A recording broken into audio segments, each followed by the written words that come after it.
Chapter 101, Entering Hell Once More. Ridiculed by Zhao Yueru in such a way, the expressions on Shifeng's party members turned dark. Even if Blackie loved beautiful women, he was still unable to overlook such an action. How could a great beauty like her have such a poisonous mouth? Although Blackie wanted to refute her, his words were unable to leave his mouth. The Dark Moon Graveyard was just too hard. Even if they believed in Shifeng's strengths and techniques, when faced with so many elites and special elites, who could guarantee that they'd be able to pass through? What? Nothing to say.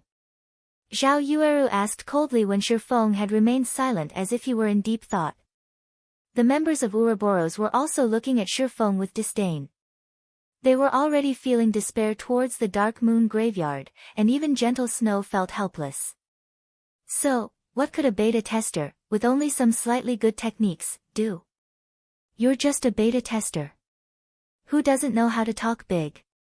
If you have the ability, then you take command and kill all of those monsters. If you don't, stop spouting bullshit. Humph. Just a bunch of independent players foolishly making second guesses after we can't get through.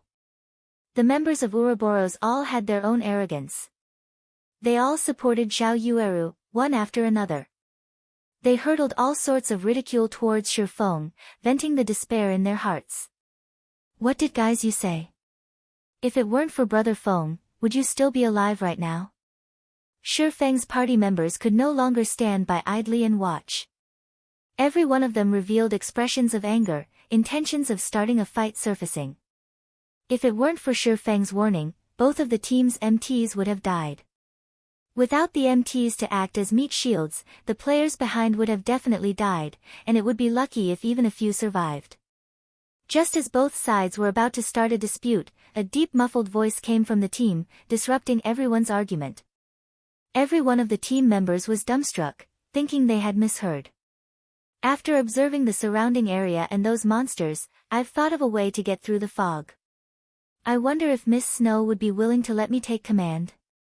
Shifeng faintly smiled as he looked at Gentle Snow.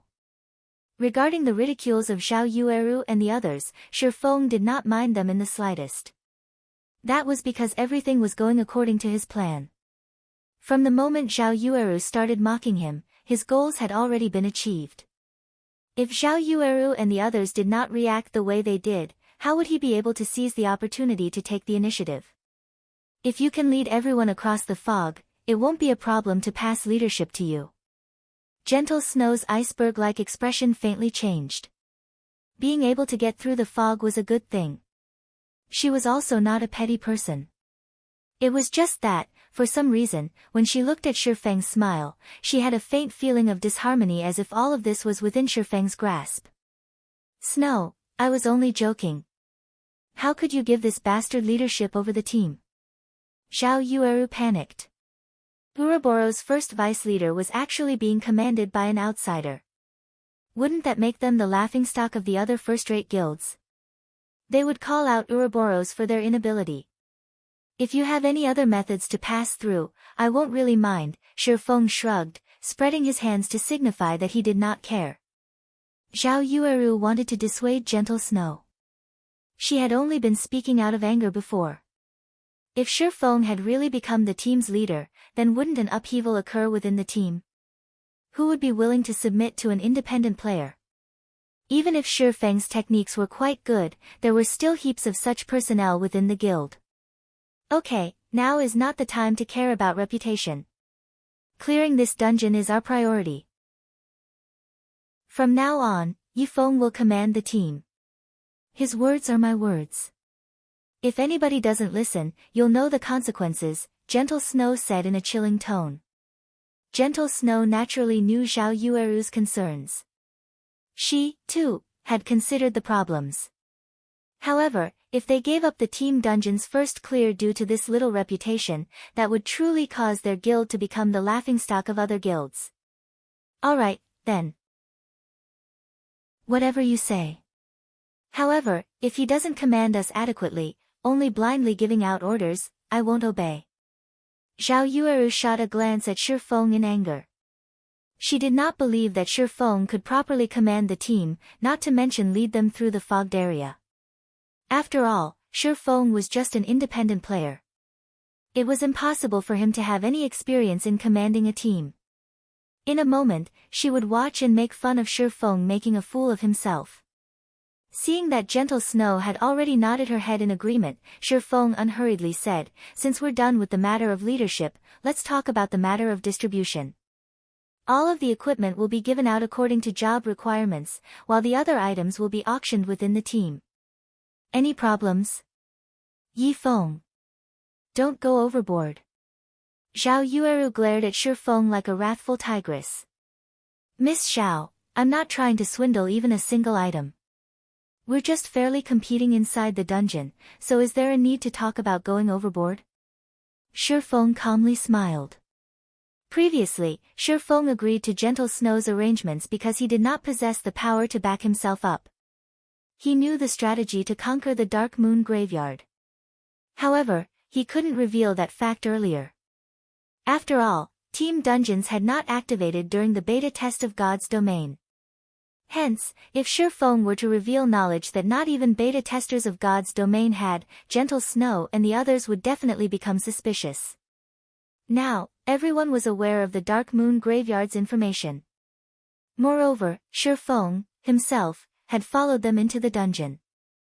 As long as Shifeng performed thinking up a strategy, naturally, no one would question him. Even the astute Gentle Snow would not suspect Shifeng had long since known how to conquer the Dark Moon Graveyard. Zhao Yueru became speechless from anger. She felt Shifeng was just a scoundrel intoxicated by success. On the other hand, Gentle Snow did not hesitate as she revealed a faint smile, calmly saying, "All right. As long as we can get through, I'll agree to your conditions." Snow. Zhao Yueru did not dare believe her own ears. Gentle Snow agreed, just like that. Recipes for lifestyle jobs. The ones dropped from Team Dungeons were even more priceless. How could they just let others take advantage of them? Enough. It's all just a waste of breath if we can't get through the dungeon. If we manage to get through and an item drops, we'll just buy it as is. Do you think an independent player like Yifeng is wealthier than us? Gentle Snow softly explained. Hearing this, Zhao Yueru came to a realization. If they were competing regarding capabilities, even 100 Yifengs would not be a match for them. At the end of the day, the item would still be theirs. Humph. Humph. Be pleased with yourself while you can. Zhao Yueru's mood greatly improved. She even looked forward to clearing the dungeon as quickly as possible, obtaining several recipes. She wanted Shifeng to know just how foolish his decision was. Since I will be commanding the team from now on, let's first leave the dungeon and re-enter it once everybody gathers. Shifeng took out a return scroll and started chanting. Using a return scroll inside a dungeon would automatically send players back to the dungeon's entrance, saving players the wasted time running back. The others also promptly took out return scrolls after watching Shifeng do so. Indeed, 3 people had died in the team, so some reorganization was necessary. Outside the Dark Moon Graveyard, many teams belonging to guilds had returned after dying. They were currently reorganizing themselves, preparing to challenge the dungeon once more. When they saw the Snow Goddess and her team leave the dungeon, they all were abruptly shocked. All of them hurriedly looked towards the glory list at the dungeon's entrance. The Snow Goddess' fame was extremely great. In addition to so many of her team members leaving through the dungeon's entrance, there was a high chance that they had already cleared the dungeon. However, the glory list was still as empty as ever. Everyone let loose a breath of relief. They continued with their rest, discussing how they would raid the dungeon. After over a dozen minutes, the entire team was assembled. Everyone, once more, walked towards the teleportation gate. As the leader of the team, Shifeng immediately adjusted the dungeon's difficulty to Hell mode. Immediately, the color of the teleportation gate changed. A flickering image of a ghost's head appeared, causing others to shudder. Before anyone within the team could react, they turned into black rays of light as they entered the Dark Moon graveyard.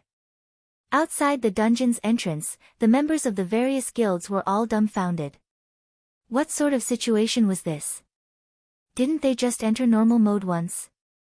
After understanding some information about the Dark Moon graveyard, they're already starting to raid Hell mode? Was there a need to be so strong-willed?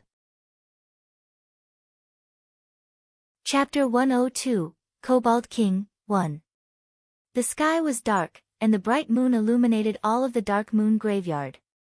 Compared to the normal mode of the Dark Moon graveyard, a great expanse of dense fog shrouded the wasteland. Not only did it obstruct one's vision, but it also carried with it an endless air of murder. It was like a battlefield, a heavy and oppressive feeling permeated the wasteland, causing one's body to grow sluggish. This is the Hell mode of the Dark Moon graveyard. Gentle Snow surveyed her surroundings, revealing an indifferent smile. She discovered that the fog here was almost alive, and she felt as if she were being watched. Moreover, there were crimson-red spots glowing, floating about the fog, most likely the blood-red eyes of the kobolds. Just the number of monsters here far exceeded that of the normal mode. Moreover, there was also the dense fog hindering one's vision, greatly increasing the difficulty of battle. Yi Feng, what are you trying to do here? Why did you bring us to Hell? Zhao Yueru looked towards Shi Feng, interrogating him. After experiencing the terror of normal mode, even an idiot knew how horrifying Hell mode would be. This was not a place for people at all. Right now, they could not even clear normal mode, so coming to Hell mode was just plain suicide. Gentle Snow was also curious as to why Shi Feng had done such a thing. Judging from Shi Feng's behavior, he was definitely not a brainless person. Even Shi Feng's own party members were extremely curious. They had clearly agreed on entering the normal mode, yet, why had they entered Hell mode? I'm the team leader now, my words are final. Since I've chosen Hell mode, I obviously have my own reasons. You may leave if you have any opinions about it, I won't be stopping you, Shi Feng said with a smile. What comes around, goes around. Previously, he had only humbly submitted to Zhao Yueru because he could not reveal his hand. Now that they were in his territory, naturally, he would no longer act with modesty. You bully. Zhao Yueru's almond eyes widened into circles as she glared at Shi Feng, her twin peaks bouncing indefinitely. She stomped the rock beneath her feet, unable to find any words. She gritted her teeth, immediately turning her head away and no longer looking at Shi Feng. This scoundrel actually went so far as to use her previous words to spite her, possessing not even a hint of a gentleman. When all of this was over, she would properly put Shi Feng in his place. Originally, Blackie intended to mediate between the two. However, when he saw Zhao Yueru's sudden silence, not speaking even a word, he secretly raised his thumb at Shi Feng. As expected of Brother Feng. He even dared meet a great beauty head-on. If he were standing in Shi Feng's position, he would not have been able to do such a thing. Yi Feng, do you really have the confidence to clear Hell mode? You should know that, although the difficulty is only different by 2 levels on the surface, in reality it is 10 or more times harder. The requirement of equipment, cooperation, and leadership also increases by several levels. I don't want my team members to die a meaningless death, Gentle Snow softly asked. Although the death penalty inside team dungeons was much lower than the death penalty in party dungeons, it was still a 5% experience loss. Moreover, Hell mode was different than the other difficulties. The loss of experience in Hell mode after a single death was 10%. Without a success rate of 70% or above, most players were unwilling to dive into the Hell mode of a dungeon. There should be no problems. However, we still have to try before we can know the results. Shi Feng did not reveal his full opinion. Based on the team's current composition and equipment, Shi Feng was extremely confident of clearing the Hell mode of the Dark Moon graveyard. Otherwise, he wouldn't have chosen Hell mode in the first place.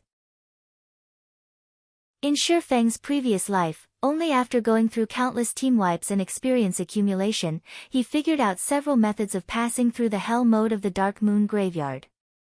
If he let gentle Snow to fumble about slowly, who knew how long he would have to wait or how many team wipes they'd have to go through before they successfully passed through. Watching Shifeng's calm behavior, after giving it some thought, gentle Snow decided to support Shifeng's decision. It was a good chance for her to observe the extent of Shifeng's capabilities. If he performed well, it would be beneficial to invite him to join the god-slaying army. Gentle Snow nodded.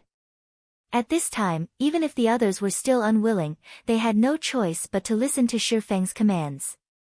However, it was not because they believed in Shifeng, rather, they believed in gentle Snow's decision. After which, Shifeng started assigning responsibilities. Overall, his arrangements were mostly similar to gentle Snow's. The difference was that he placed 3 elementalists in the dagger party and disbanded the scout party to place their members in the protection party instead, protecting the healers. After entering the fog, both MTs are to activate your life-saving skills and rush after me without stopping. However, pay attention to dodge attacks. Everyone in the back must also follow, and remember, no matter what happens, never stop moving your feet. Healers only need to use instant cast skills to heal the 2 MTs. Everyone else should use your own recovery potions, Shifeng explained. If all of you understand, then everyone should use a speed scroll now. Everyone grew suspicious after hearing Shifeng. What was he trying to do, turn them into kamikazes? He even wanted them to use speed scrolls. Was he complaining that they wouldn't die quick enough? Moreover, they could only earn so much money from a trip into the dungeon. There were 20 players in the entire team, which meant they would be expending 20 speed scrolls. Just how much money was that? Alright, everyone just use your speed scrolls. Noticing the unwillingness in everyone's eyes, gentle Snow could only helplessly support the command. Everyone was helpless. Speed scrolls were very expensive, and each of them had only prepared 2. However, before they even started killing monsters, they were already required to use one of them. This was just too extravagant. However, such a decision did not alarm Shifeng's party members. Speed scrolls had long since become a necessity for them to grind elite monsters, so they each had 6 or 7 on their person. After everyone used a speed scroll, they followed Shifeng towards the entrance of the maze area. Follow closely. I won't concern myself if you fall behind, Shifeng reminded in the team chat. Having Shifeng tell them in such a way, everyone became nervous. If they fell behind, needless to say, only death waited for them. Run! After seeing everybody ready, Shifeng activated his title, Might of 1,000, greatly increasing everyone's attributes. As a result, their running speed also increased. Before shock took hold of anyone over their increased attributes, Shifeng started running. Every one of them tightly chased after him, disappearing into the fog. Within, the fog massively limited everyone's vision. They could only barely make out an area of 5 yards. After running for some time, Shifeng suddenly said, MTs, use your life-saving skills. Healers, heal. Hearing Shifeng's commands, the 2 MTs started activating their life-saving skills. The healers also started using their healing skills on the 2 MTs. Following which, black rays appeared, fired out from the fog. The black rays struck the 2 MTs, dealing a horrifying amount of damage. Fortunately, the healers constantly replenished their HPs to make up for the damage they received. In addition, the 2 MTs had high movement speeds, reducing the chances of the black rays striking them. With the 2 MTs taking the full brunt of the damage, the other team members behind had nothing to worry about. In such a way, everyone ran after Shifeng for a full 10 minutes, making twists and turns every so often. In between, they all used another speed scroll. If the healers were lacking mana, they would drink mana recovery potions. Such a situation worried the members of Ouroboros greatly. How was this still a dungeon raid? They were just throwing money away. Moreover, everyone clearly felt the countless monsters closely chasing after them. The monsters constantly bellowed, and as long as they halted their steps, those monsters would definitely kill them. Fortunately, this place was just like a maze. There were plenty of paths available for them. Moreover, the paths were relatively narrow, resulting in a situation where the monsters hindered each other's advance. As a result, it would not be easy for the monsters to catch up to the team. Turn left ahead and enter the small path. After everyone has entered, both MTs block the entrance of the path and use your life-saving skills. Healers, spam your heals on them. Blackie, prepare to use Hell Flame. When the MTs are unable to hold on, the 3 elementalists should use Frozen Nova to block the monsters. If the MTs die, all melees are to stand forward and block the way, but none of you are allowed to attack. Shi Feng immediately shouted in the team's chat as he looked towards the small path a short distance away. Following which, everyone quickly poured into the narrow pathway.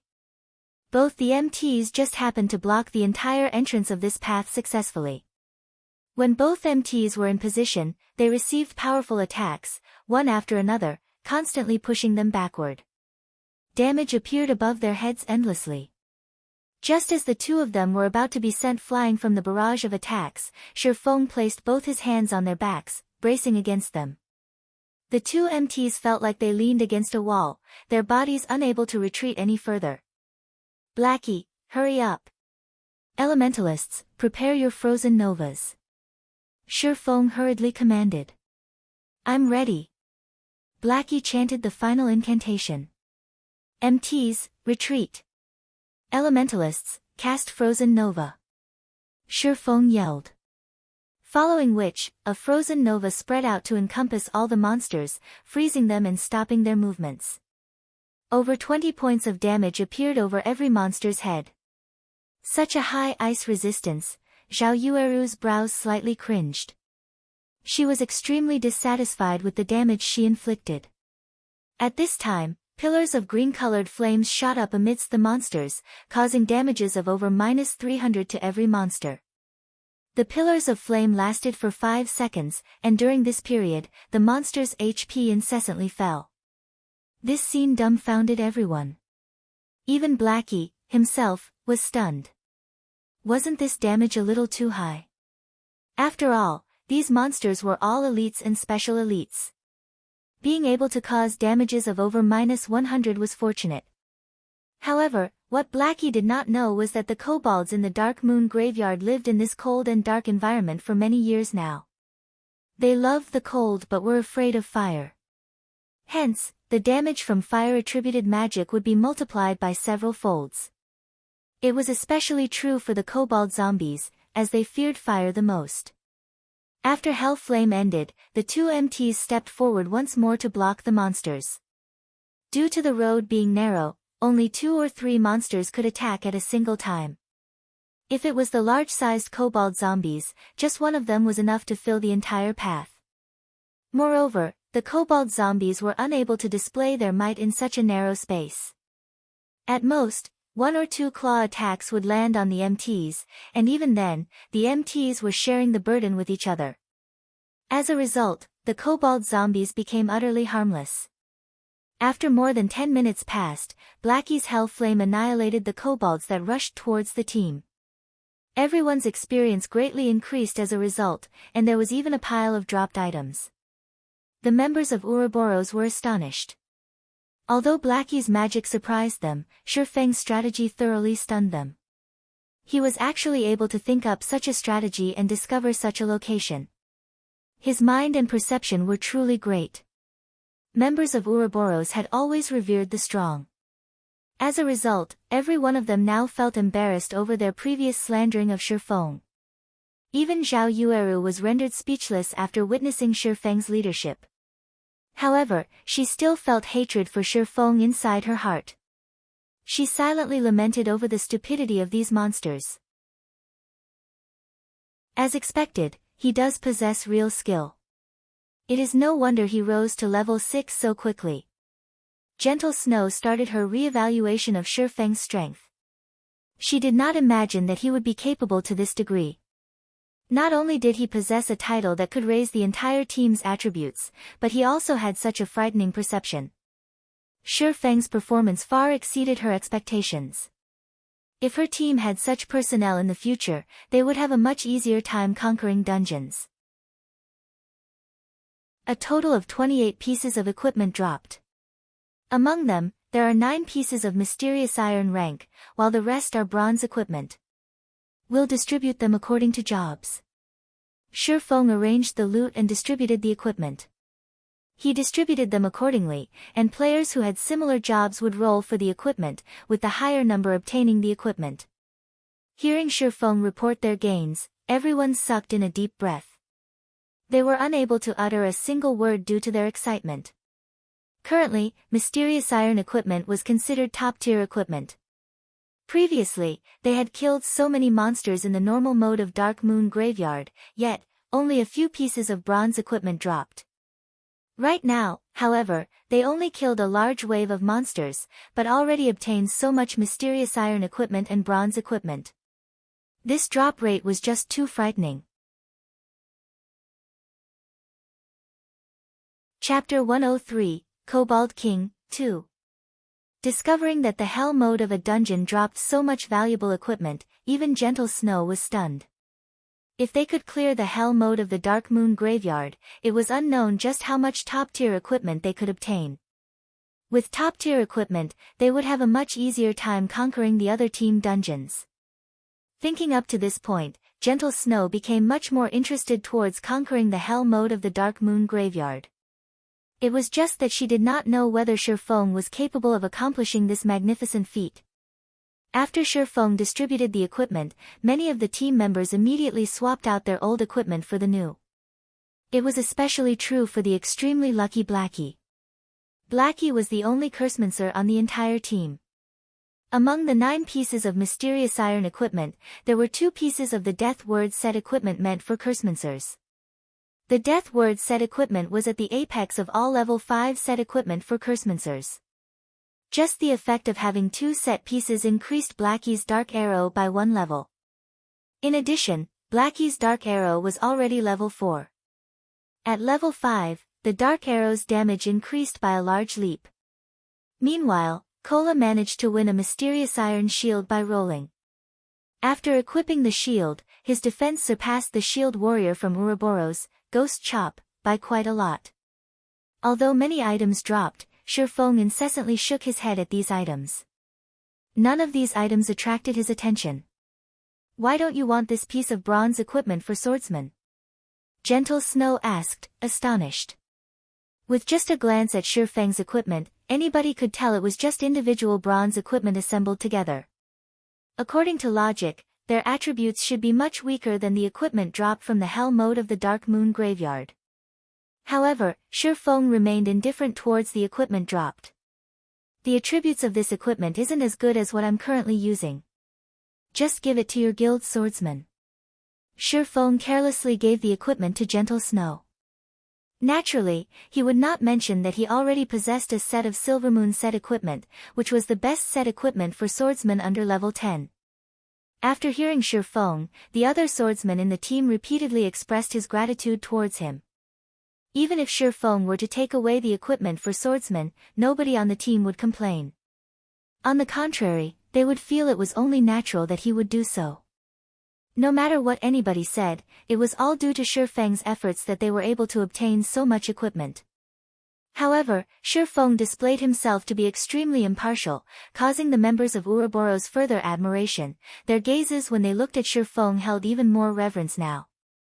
Shifeng stayed unmoved while faced with top-tier equipment. In the virtual gaming world, not many people would be capable of remaining as impartial when leading a temporary team. Noticing everyone had mostly recovered, Shifeng said inside the team chat, "Everyone, prepare yourselves. We will be going to the next strategic point. Those without speed scrolls, come get them from me." The members of Ouroboros were troubled when they heard this. Each of them had only carried 2 speed scrolls and both had already been used. However, they felt extremely awkward asking for speed scrolls from Shifeng. After all, they previously made a mockery of Shifeng. It would practically be a slap to their own faces if they asked Shifeng for the expensive speed scrolls now.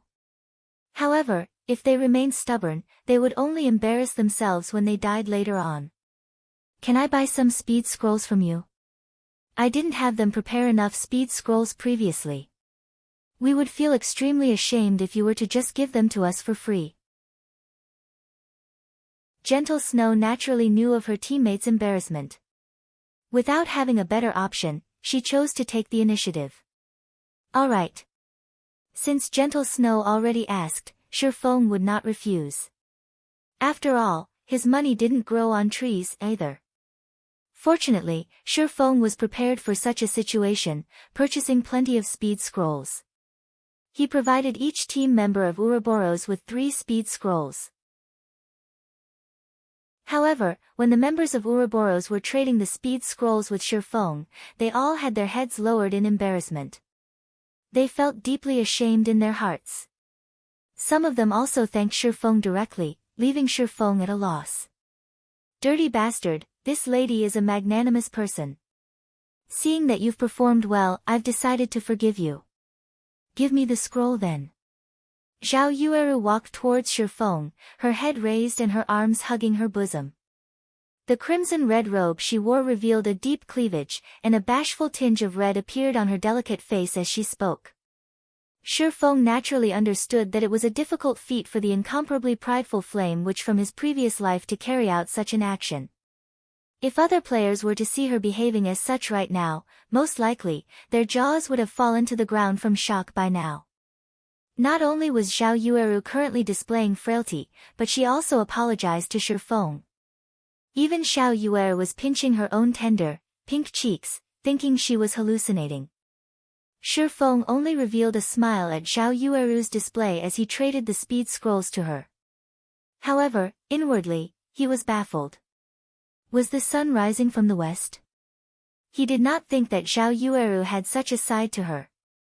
If other men were to see this, their bones might turn to mush. Shifeng did not think that his unintentional action would actually allow him to witness such a scene. A pity he did not record the moment. On the other side, just as Shifeng and the others busied themselves in the Dark Moon Graveyard, the other guilds were still exploring the maze. They died over and over. Such a situation caused many guilds to give up their conquest of the Dark Moon Graveyard. If they continued this act of suicide, they might not properly recover their horrifying experience loss. However, there were still some of the stronger guilds who continued their exploration, conquering the Dark Moon Graveyard bit by bit. 3 hours after the Dark Moon Graveyard opened, there was still not a single guild that managed to clear the dungeon. After frantically trying to conquer the dungeon, the Assassin's Alliance, Heaven's Crown, and other raided guilds started to cool their actions. They started to calmly analyze all the information they obtained from the dungeon. Meanwhile, the team Shifeng led had already killed their way towards an underground mausoleum, preparing to enter it. In order to arrive at this mausoleum, Shifeng had led the team through 2 more similar massacres, obtaining more than 40 pieces of equipment and various materials. Everyone in the team greatly improved as a result. The 2 MTs in the team also surpassed the 400 defense threshold. Now, even when faced against the Kobold zombies' claw attacks, they could resist 2 hits head-on. This underground mausoleum was situated in the central region of the wasteland. It was also the Dark Moon Graveyard's sole exit. In order to avoid suspicion, Shifeng intentionally took several detours. Just as Shifeng and the others were about to enter, Gentle Snow looked towards the serene and distant mausoleum, suddenly saying, "There are no monsters in the surroundings. This place may very well be the exit of the Dark Moon Graveyard. We should let the assassins scout ahead first. That way, if there are traps ahead, we won't risk a team wipe." Alright. Although Shifeng knew there were no traps, he couldn't actually reveal that. So, he could only agree to Gentle Snow's suggestion. Following which, one of the assassins snuck into the mausoleum. After more than 10 minutes passed, the assassin reported that there were no dangers ahead. The assassin also discovered a teleportation circle inside a large hall.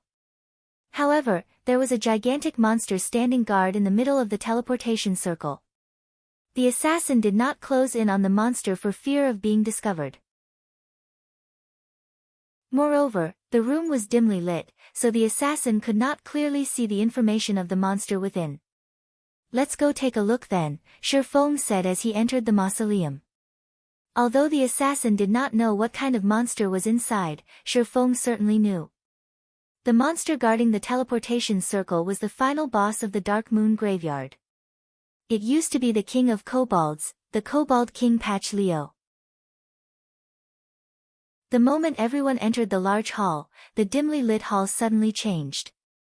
The extinguished candles around the room flared to life, emitting a dark green flame and illuminating the entire hall. Meanwhile, a figure over 3 meters tall stood in the center of the hall.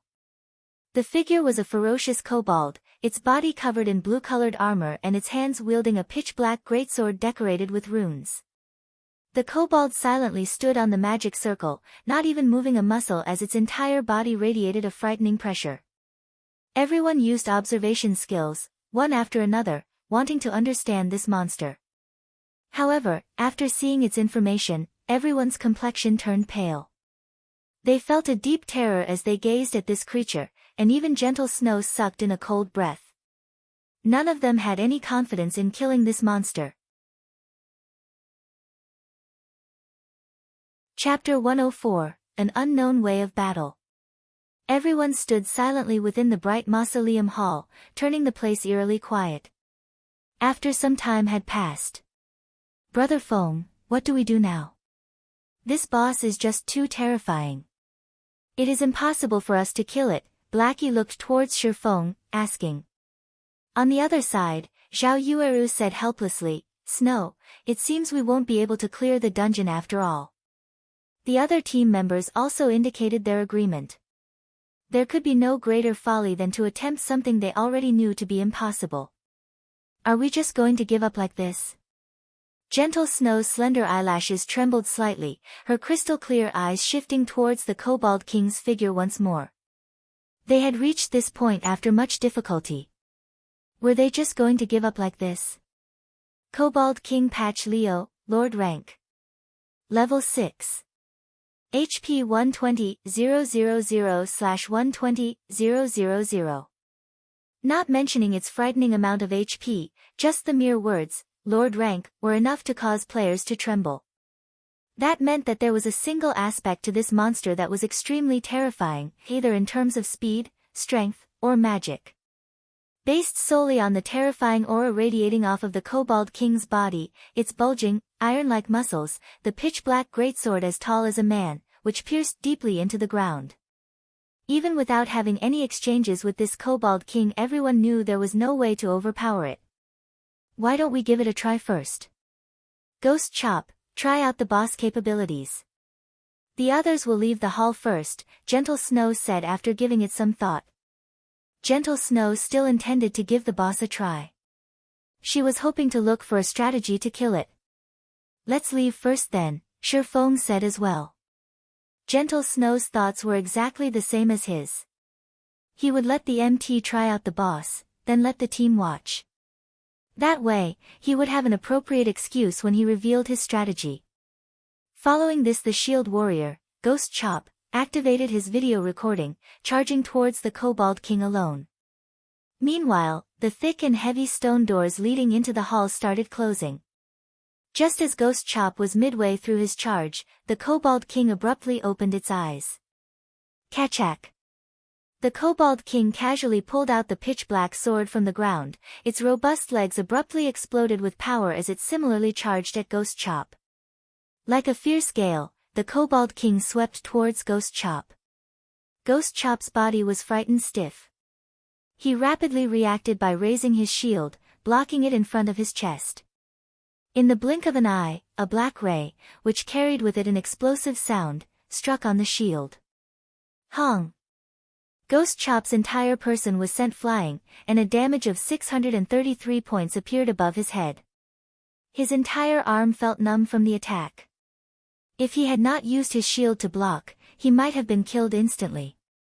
Ghost Chop felt that his own techniques were quite good, and he was an elite member of Ouroboros. Moreover, his task right now wasn't even to kill off the boss. If he could not even force the boss to reveal its hidden cards, then he would be an absolute disgrace. Ghost Chop abruptly stood up. He poured a bottle of basic regeneration potion down his throat, his HP recovering to more than half of its total. Just as he was considering attempting another bout with the boss, he suddenly discovered that the boss was already standing behind him, its greatsword raised up high. Abruptly, the Kobold King slashed the greatsword at Ghost Chop. Shield wall. Ghost Chop no longer had the option to dodge the attack. He could only use his life-saving skill to take the attack at full force.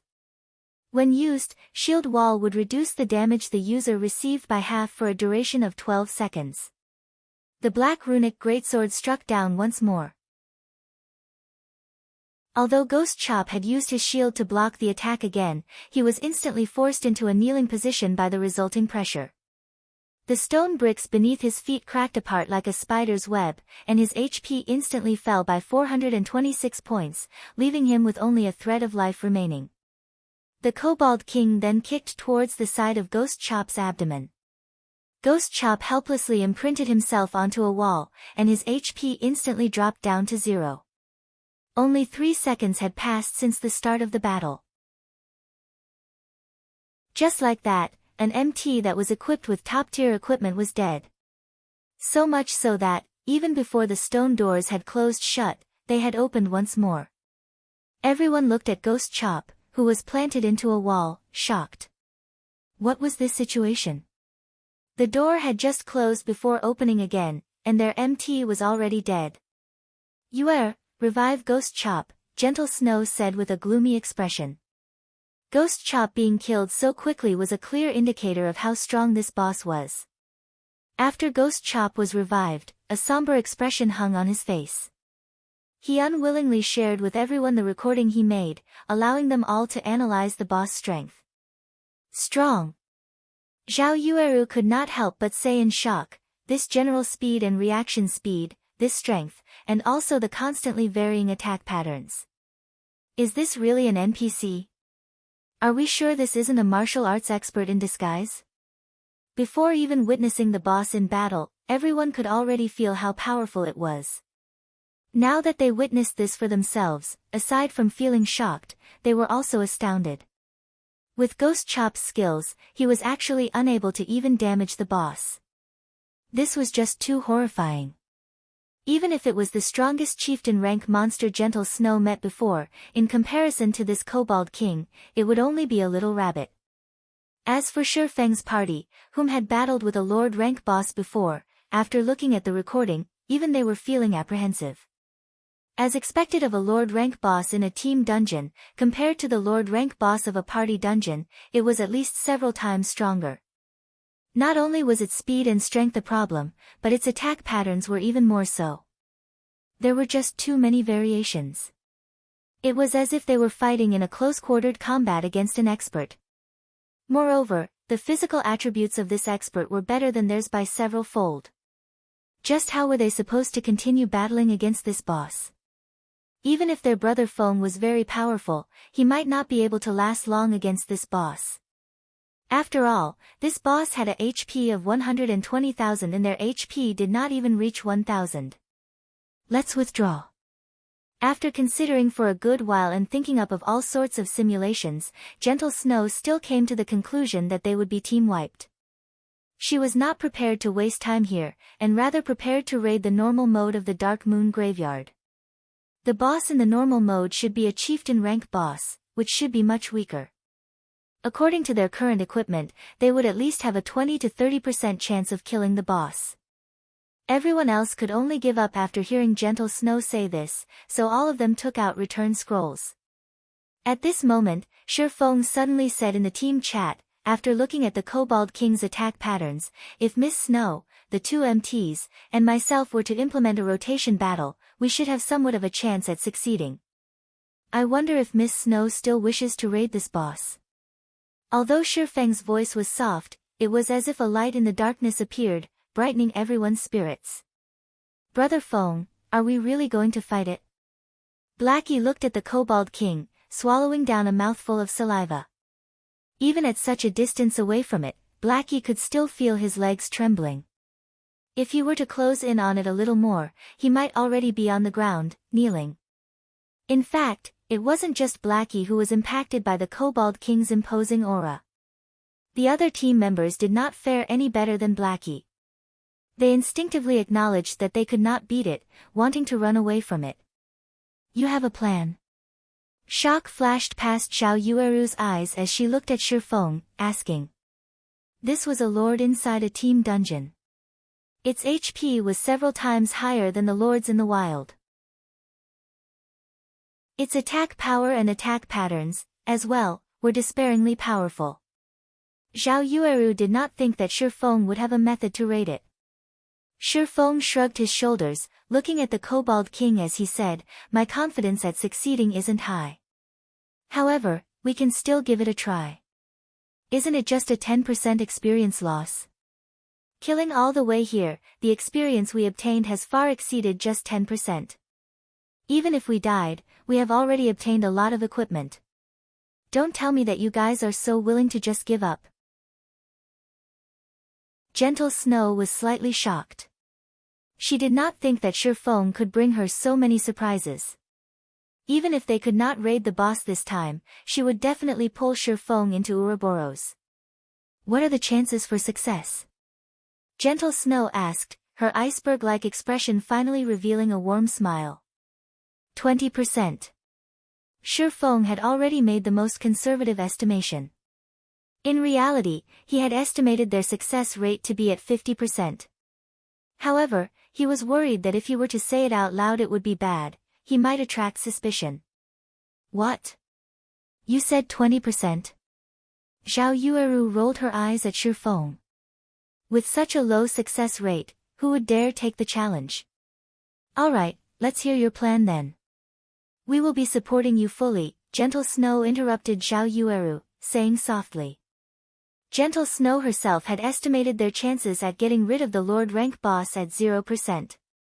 As for a chieftain rank boss, she had estimated the success rate to be at 20 to 30% chance. Judging from Shifeng's previous behavior, he did not seem like a person that exaggerated things. Since Shifeng had a similar certainty for success, wouldn't killing the Lord rank boss be much better? Moreover, she was extremely interested in the 4-man rotation battle Shifeng had mentioned. She did not know what kind of method of battle this was to actually let them have such a high chance of success against the Lord rank Kobold King. Chapter 105, Ash Blade, 1.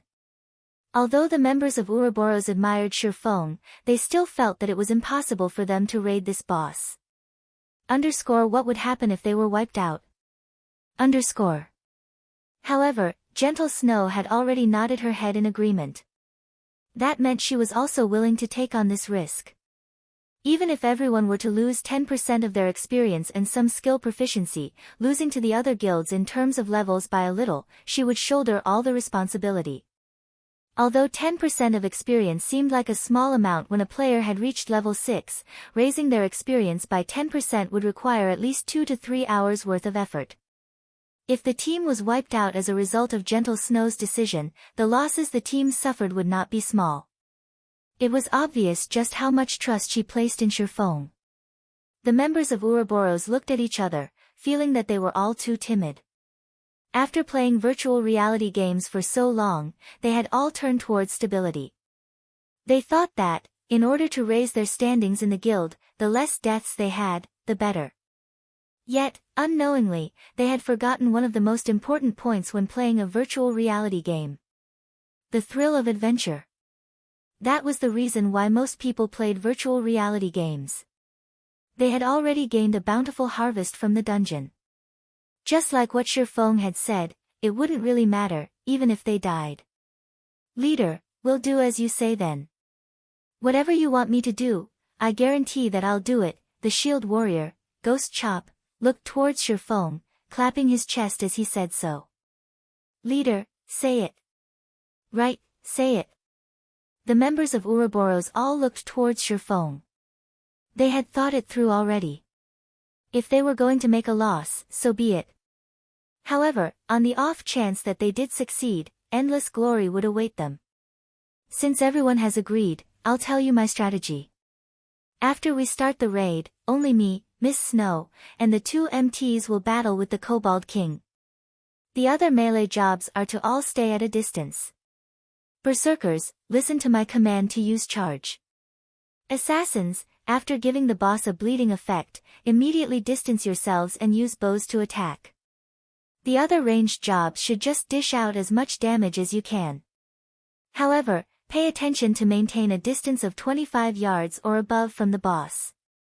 The two clerics and druids should focus on healing the MTs, while the oracles will heal Miss Snow and I. Shirfong started explaining his strategy, giving Gentle Snow and the others detailed explanation on the method of rotation battle.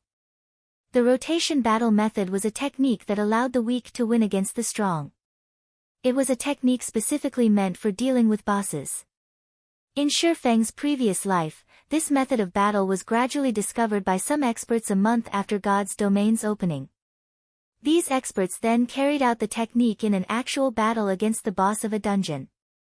Unexpectedly, the technique yielded remarkable results. Bosses, which they were previously helpless against, were easily gotten rid of with this technique. Following which, this technique slowly spread out, and within 2 months' time, almost every guild's elite team members had learned the technique. Right now, if they wished to raid this Lord-rank Kobold King, then they would need to utilize this method of battle. Otherwise, for as many battles as they carried out, they would die an equal amount of deaths. There would be no exceptions. After Shirfeng's explanation ended, everyone entered into the large hall of the mausoleum. The Kobold King, equipped with blue-colored armor, still stood silently in the middle of the hall. Kola, start the raid. Pay attention to your positioning and set aside the Kobold King for the ranged players. After which, you and I will cooperate to hold off the boss. When we are both unable to hold it off any longer, Ghost Chop will be responsible for relaying the boss over and cooperate with Miss Snow to hold it off. After we have stabilized the boss aggro, all ranged players can start dealing damage. Shirfong unsheathed his pair of swords, giving out instructions one after the other in a methodical manner. Leave it to me. Kola appeared slightly panicked. However, after having gone through Shirfeng's guidance for a period of time, he gradually began displaying the potential of an apex expert. After everyone was in position, Kola immediately rushed at the Kobold King with his bear-like robust body. However, before he had even covered half the distance, and having yet to alert the Kobold King, he used Divine Shield Strike. Kola's shield flew out, transforming into a shooting star as it shot towards the Kobold King. Just as the flying shield was about to hit the Kobold King abruptly opened its eyes, revealing 2 blood-red orbs. Its mouth opened wide, exposing a sinister, cold smile. With a single draw of its greatsword, the Kobold King sent the shield flying away. The shield did not cause even a single point of damage. Before anybody could be shocked by the Kobold King's skill, the Kobold King had taken a large stride forward. It reached Kola in the blink of an eye, its greatsword striking downwards. With the arm that was holding onto the shield, Kola blocked against the attack from the greatsword, receiving more than 400 damage. Meanwhile, Kola's other hand abruptly tightened its grip around the dagger, and with a yell, he slashed out the dagger, striking at the side of the pitch-black greatsword. _peng. The sword brandished by the Kobold King, due to the offset produced from Kola's dagger, had slid off along his shield and pierced into the ground, causing a halt to the Kobold King's battle rhythm. Beautifully done. Shirfong appeared behind Kola at this moment. Shirfong brandished the crimson blade, striking at the Kobold King's greatsword once more, causing the greatsword to sink deeper into the ground. At the same time, Shirfong cast Chop, using the abyssal blade, the sword transformed into a black ray as it pierced at the Kobold King's neck. This time, they finally caused damage to the Kobold King, with a damage of 193 points appearing above its head. Before Shirfong could retrieve his swords, the Kobold King had released its grip on its greatsword, sending a punch towards Shirfong. Switch! Shirfong yelled. Ghost Chop had long since been waiting at the side. Immediately he sent a slash at the Kobold King's arm. As a result of the impact, he was sent retreating 2 steps backward by the Kobold King's fist with a damage of over 200 points appearing above his head. However, the Kobold King was also forced back, its body nearly losing its balance. Gentle Snow rushed up at this time, her Flame Spirit Greatsword transforming into a sword of fire as she used Flame Slash on a gap in the Kobold King's armor, dealing 132 damage to it. Soon after, the Kobold King finally managed to stabilize its body. It brandished its greatsword in a fit of rage, casting a horizontal slash. However, Kola was a step ahead of it as he forcefully received this horizontal slash. As a result, no one else received a single point of damage from the Kobold King's attack. Kola himself, however, received 560 damage. Fortunately, there were 3 healers healing him at the same time, bringing his HP from a critical state back up to more than half. Subsequently, Shifeng and Gentle Snow continuously overlapped their attacks with each other, while Kola and Ghost Chop kept on receiving the damage, and the healers healed them without stopping. In such a way, the teams slowly reduced the Kobold King's HP. After coordinating their attacks for several rounds, Gentle Snow was extremely astonished. She did not think there was such a way to fight against a boss. She really did not know just how Shifeng had managed to think up such a technique. However, what shocked everyone even more was the damage caused by Shifeng. The damage he caused left everyone practically dumbstruck. A single thundering flash was able to cause almost 700 total damage, Earth Splitter caused over 400 damage, while his normal attacks each caused over 100 damage. Compared to that, Gentle Snow, who was equipped with a suit of mysterious iron set equipment and a secret silver greatsword, had only managed to deal around 240 damage, even after using her most powerful skill. Seeing such a scene, everyone began to wonder, between Shifeng and Gentle Snow, just who was actually the berserker here. However, no one knew that Shifeng wielded a magic weapon in his hands. In addition to the Silvermoon set equipment and his damaging skills, which were at level 4 to level 5, the damage he could cause would naturally be exaggerated. Ranged players can start attacking now, Shifeng shouted in the team's chat after feeling that the boss hatred had been completely stabilized. At this time, the others were woken up with a start. The mages started reading out incantations, sending out fireballs and dark arrows. Meanwhile, the rangers continuously fired off arrows from their bows, causing a series of damage to the Kobold King. Amongst all these attacks, Zhao Yueru was the person who dealt the highest damage in a single attack, which was over 100 damage. Following her, Blackie could also deal over 80 damage with each of his dark arrows, while the others only dealt 40 to 50 damage. Under Shifeng's instructions and the constant combination attacks, the Kobold King became helpless. The Kobold King was forced to retreat, step after step, until its HP continuously decreased without pausing. From start to finish, it was constantly forced into a passive state, unable to display its true potential. After being continuously attacked for over 10 minutes, the Kobold King's HP had been reduced down to 30%. Reaching the boundary of entering a berserk state, the Kobold King's body started increasing its size, and its muscles inflated. After it goes berserk, we won't be able to hold on for long. Ranged players stop all your attacks, and MTs prepare to activate your life-saving skills to escape. Remember to pull the boss aggro before running. Everyone else should distance yourselves from the boss. The other warriors, wait for my command to use charge. Mages who have restriction skills should all get ready. Seeing that the Kobold King was starting to go berserk, Shifeng loudly reminded. Immediately, he too distanced himself from the Kobold King. A Lord rank boss berserk was no small matter. If it was not properly dealt with, then the result would be a team wipe.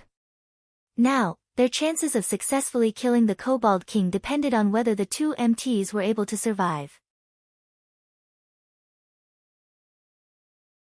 Chapter 106, Ashblade, 2. AO. AO. AO. The Kobold King let out an angry roar. Multiple shockwaves rolled out and struck the team, causing 60 to 70 damage to everyone with each consecutive wave. Moreover, The mages in the team were constantly forced to retreat backward by each shockwave, having no choice but to lean against a wall. Lowly ants! You dare taint this sacred ground with your presence? Receive the punishment of death. The Kobold King's enlarged foot abruptly stomped down, causing the stone ground in a 5-yard radius to crack, and sending debris flying into the air. After seeing this destructive power, the two MTs could not help but have a cold sweat seep down their backs. Fortunately, they had retreated a step earlier. Otherwise, the consequences of receiving that stomp would have been unimaginable. Just as the both of them were still celebrating, the Kobold King tightly gripped onto its greatsword with both its hands. Without warning, it abruptly slashed the greatsword at the two MTs from a distance. A black streak of sword aura sliced through the air, striking across the bodies of the two players, and causing more than 600 damage to each of them. A sword aura area attack. Gentle Snow wrinkled her brows. She did not think that, after the Kobold King's HP decreased to 30%, it would actually switch to attacking from a range. Moreover, the damage it dealt was still so high that even after both MTs had activated their life-saving skills, reducing the damage they took by 50%. The difficulty of raiding the Kobold King had suddenly increased by many folds. If the chieftain-ranked Kobold King could carry out a similar feat, then it would be quite fortunate if her previous estimates could have even a 10% success rate. All healers heal the two MTs. The other ranged players, distance yourselves from the two MTs. MTs, pay attention to your positioning. Absolutely do not let yourselves come into range of the boss. The other warriors, prepare to use charge to restrict the boss, Shifeng immediately commanded. Before Shifeng could finish his words, the Kobold King took action. It stepped out from the debris and abruptly rushed towards the Guardian Knight, Kola, who first held its aggro. The Kobold King reached Kola in an instant. The Kobold King swung down its raised sword, the sword bringing along a fierce gale as it descended. Meanwhile, Kola, who had suffered over 600 damage from the previous attack, did not possess even half of his total HP. If he received this attack right now, he would die with 100% certainty. Following the descent of the great sword, a loud boom resounded, and a fierce gale enveloped the entire hall. Why am I still alive? Kola peeped open his eyes and discovered that his surroundings had not turned pitch black. Instead, he saw a familiar back standing in front of him. He immediately shouted in surprise, "Brother Feng! Run, quickly!" Although Shifeng had parried the attack with both his swords, the Kobold King was already prepared to swing out its sword a second time. Unable to use parry any longer, Shifeng was left with no choice but to use out one of his life-saving skills, Defensive Blade. Kola dared not stay any longer, hurriedly running away. Meanwhile, the healing spells from the 4 healers only now landed upon Kola's body, recovering him back to his full HP. After running away for about 2 yards, Kola turned his head to the sound of stone bricks exploding in his ears and saw clouds of dust rising into the air. Following which, Shifeng ran out from the dust cloud, not daring to stay even half a second longer. After all, the Berserk Kobold King possessed the capability of instant killing him. Just after Shifeng ran out of the dust cloud, the Kobold King was already hot on his heels. However, its target was not Shifeng, but the escaping Kola. Use charge to block it. Shifeng naturally would not let the Kobold King have its way. Immediately after Shifeng commanded, the 3 spectating berserkers started using charge in succession. The first charge only caused the Kobold King to pause slightly. Following it, the second charge caused it to retreat by a single step, while the third charge made it retreat by 2 steps.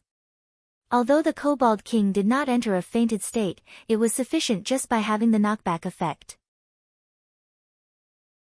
After they finished using charge, the berserkers immediately got out of the way. However, one of them was a tad bit slower, and the sword aura coming from the Kobold King's horizontal slash brushed past him. Instantly, the berserker's HP fell down to 0, his body falling flat on the ground. The shorter the distance, the greater the damage the Kobold King's sword aura attack caused. Within a distance of just 2 to 3 yards, a single strike could instant kill a full HP MT, not to mention a berserker whose HP was inferior to an MT's. However, the berserker's death was still a worthwhile sacrifice. At the very least, the felled berserker had managed to earn the team some time, allowing the two MTs to have a better chance of survival. The mages had also started using restriction skills to restrict the boss, allowing the two MTs to be more scared than hurt. Amongst the skills that best restricted the Kobold King was Blackie's Evil Whip. The Kobold King had wasted quite some time in order to escape from those thorns. The frozen nova from the other mages had all failed to induce a frozen effect on the Kobold King. The mages had also used it to reduce the Kobold King's speed, though the effects were minimal. Time passed bit by bit. Although Cola and Ghost Chop were chased all over the place by the Kobold King, fortunately, both of them were still able to stay alive. Finally, the Kobold King's berserk ended, returning it to its original state. However, its HP recovery speed had increased considerably when it went berserk. Its current HP was restored by more than 50%, which was over 60,000 HP. Attack it in rotation. After the Kobold King's berserk had ended, Shurfeng naturally would not give the boss any leeway, immediately starting their retaliation. With the four of them attacking in rotation, the Kobold King was once more placed in a disadvantageous position. Furthermore, the four of them were becoming more practiced with carrying out joint attacks. After a few minutes, the Kobold King's HP had fallen to 20%. This time, the Kobold King did not go berserk. Instead, it abandoned its greatsword, pulling out two blood-red, one-handed longswords that had runes carved into them. It then began madly brandishing its swords. The Kobold King transformed into a tornado that engulfed everything, and anything that came into contact with its blades turned to ashes. This move was one of the Kobold King's ultimate, Blade Storm. All berserkers use charge, then immediately retreat. Mages, use all of your restricting skills, and pay attention to avoid the tornado. Stay at least 10 yards from it. Shurfeng immediately shouted. After battling up to this point, everyone in the team had become extremely trusting of Shurfeng. Without hesitation, the berserkers immediately used charge. All the warriors, including Gentle Snow, rushed up to the Kobold King, ramming their bodies at the Kobold King. The mages all used Ice Sphere, while Blackie used Evil Whip. The 7 thorn vines bound both legs of the Kobold King, immediately reducing the Kobold King's speed greatly. The power of its rotation was also significantly weakened. Although the speed of the Kobold King's Blade Storm had slowed down a lot, and its might reduced slightly, there were still a few players engulfed by it, turning into meat paste in less than 2 seconds. Within the Blade Storm's duration of 15 seconds, out of the 20 players within the team, 6 had already died. Amongst them, there were 2 berserkers, 1 assassin, 1 cleric, 1 ranger, and 1 swordsman. Meanwhile, the Kobold King still had 10% of its total HP. Seeing that the 2 MTs had their HP hanging by a thread, the Kobold King followed up by slashing its 2 swords at both their necks. Just as the 2 MTs were about to meet their makers, Shurfeng appeared behind the Kobold King. Abyssal Bind. Thundering Flash. Double Chop. 9 pitch-black chains bound the Kobold King, preventing it from moving even a single step. After saving the 2 MTs, Shurfeng followed up with a series of slashes on the Kobold King's weak point. The speed at which he drew his swords was frighteningly fast. Gentle Snow could not help but be shocked at Shurfeng's sword-drawing speed and accuracy. However, she did not halt her actions as she continued slashing at the Kobold King with her greatsword. Within a short 3 seconds, everyone had taken away close to 4,000 HP from the Kobold King, plunging its HP down to a critical point. AO. The Kobold King was truly enraged now. Following its roar, the entire hall started trembling. This was the Kobold King's final ultimate, Death's Intimidation. The skill causes all enemies in a radius of 50 yards to fall into fear, unable to attack for a duration of 10 seconds. Suddenly, everyone had fallen into fear, blankly standing still and unable to move. At this sight, the Kobold King revealed a sneer that resembled a human's. It brandished its twin swords as it began a massacre. Within an instant, it had taken the lives of a berserker and assassin. Striking out, sword after sword, the two MTs were killed off as well.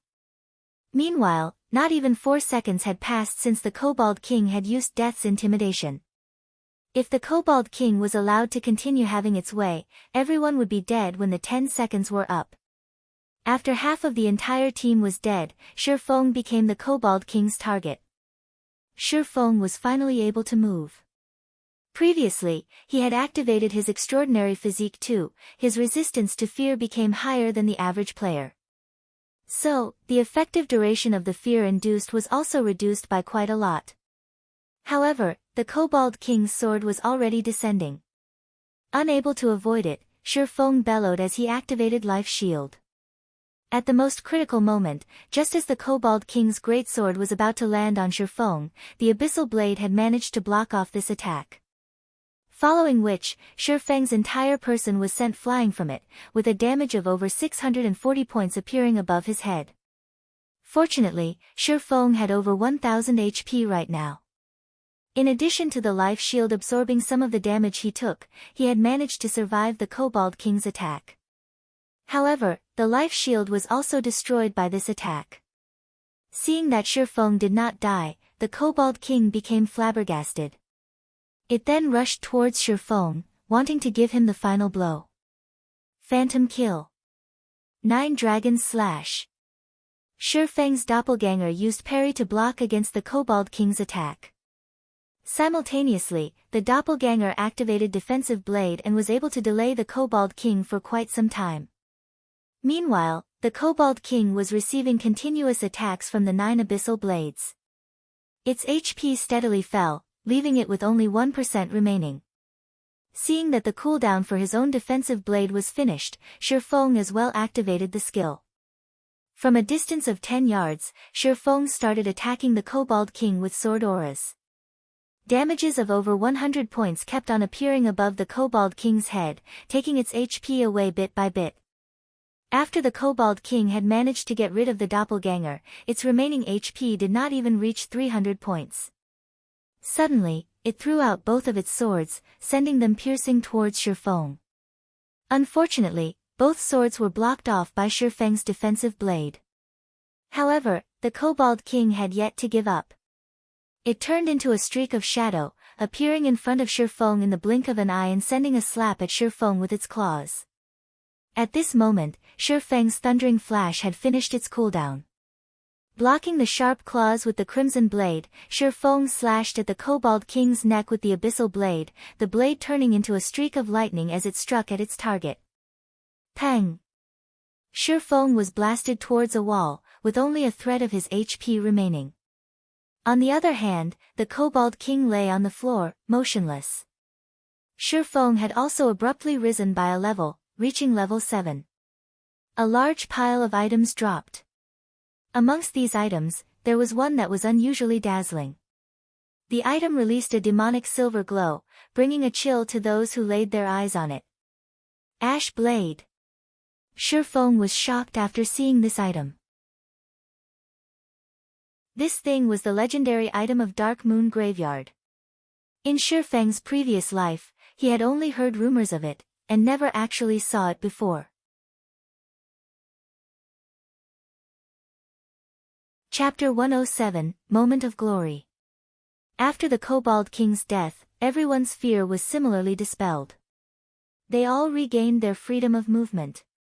However, at that moment, there were only 6 members alive in the entire team. When everyone looked at the corpse of the Kobold King laying on the floor, they all had expressions of shock on their faces. Even Gentle Snow was baffled at this result. Logically speaking, they should not have been able to survive through the fear state. So, just how did the Kobold King die? However, when she looked at Shifeng standing beside the Kobold King's corpse, and furthermore, at the scant amount of HP he had remaining, realization struck Gentle Snow. Needless to say, Shifeng was definitely the one who had killed the Kobold King. The others were shocked into speechlessness. In such a situation, just what method did Shi Feng use that enabled him to kill the Kobold King? Brother Feng, you are too awesome. You killed the boss, even under such a situation. You are literally my idol right now. Blackie excitedly said as he looked at Shi Feng with worshipful eyes. The first clear of the hell mode of Dark Moon Valley. This was definitely a moment for excitement. This signified that they would be leaving their names on the glory list for all eternity. In the future, as long as there were players wanting to enter the Dark Moon Graveyard, their names would be on display for these players to behold and revere. At that time, they would become famous even if they didn't want to be. Alright, quickly revive the others. Shi Feng, who was currently sitting on the ground, did not become too excited, he only pointed towards the members that had died. It was not nice to let them continue laying on the ground. At Shi Feng's comment, Gentle Snow finally managed to recover from her shock. She looked towards the only surviving healer, Xiao Yuer, and said, Yuer, quickly revive them. N. Xiao Yuer nodded her head, starting to cast revival. Several minutes later, all the team members were finally resurrected. After Xiao Yueru was revived, she vacantly asked, Yuer, was the team wiped out? Nope. We cleared it, Xiao Yuer faintly smiled. Ah, as expected, it was still a team wipe, Xiao Yueru shook her head, inwardly lamenting. If everyone present possessed a dispelling skill, then at the very least they would not end up being completely wiped out. To bear witness to a low HP Kobold King obtaining victory in the end. Xiao Yuer could not help but let out a laugh. If she did not personally witness the Kobold King dying, she too would not have believed it. Hence, she loudly proclaimed, Sister Yueru, the boss is already dead. Impossible. None of us has a skill to dispel fear, Xiao Yueru said with confidence. Even if we wait for the fear to end, the remaining members would not be able to get rid of the boss. If you don't believe it, look over there. The Kobold King was killed off by Big Brother Yifeng in the end. You don't know just how dangerous of a situation Big Brother Yifeng was in at the time. He went all out in the last strike, intending to die together with the Kobold King. In the end, he barely survived with only 16 HP remaining. Xiao Yuer pointed towards the corpse of the Kobold King in the distance, admiration in her voice as she recounted Shi Feng's feats. Xiao Yueru turned her head around. Sure enough, it was the corpse of the Kobold King. Xiao Yueru tilted her head, her beautiful eyes sizing up Shi Feng's back. She discovered that Shi Feng was truly a mysterious person. The way he had commanded the team before was as if a veteran general of many years commanding his team. Every line of command he gave out was extremely precise, and even the positioning of each member was clearly stated. Just how was he an independent player? Even a team leader of a guild who often went dungeon diving would not be able to replicate his feats. Shi Feng was simply inconceivable. Now, Shi Feng had even landed the final strike that defeated the Kobold King, his strength powerful to the degree of leaving others speechless. Observing capabilities, commanding capabilities, battle techniques. Shi Feng was practically standing at the peak in all these aspects. Shi Feng had broken every understanding she had of him. Truly an evil bastard. Xiao Yueru lightly bit down on her lips, her heart filled with displeasure as she looked at Shi Feng. She felt that Shi Feng was definitely toying with her. She could not help but wish that she could give Shi Feng a few bites to relieve her anger. However, Xiao Yueru only had thoughts of doing so. She would not truly carry out such an action. Only after everyone had gathered did Shi Feng begin to tidy up the loot from the Kobold King.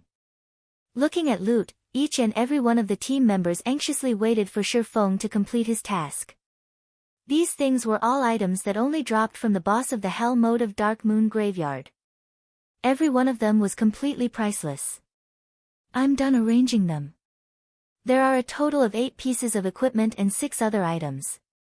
Amongst these are 2 pieces of secret silver weapons, a level 5 greatsword and a level 5 shield. There are also 2 independent pieces of secret silver equipment, one is for clerics, the other is for swordsmen. The remaining 4 pieces of equipment are all pieces of mysterious iron set equipment. We will decide by rolling if more than one person needs the same piece of equipment. Shirfeng gave a general introduction of the items. At the same time, he shared the information for everyone to observe.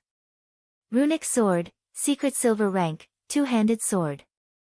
Level 5. Equipment requirement, Strength 30.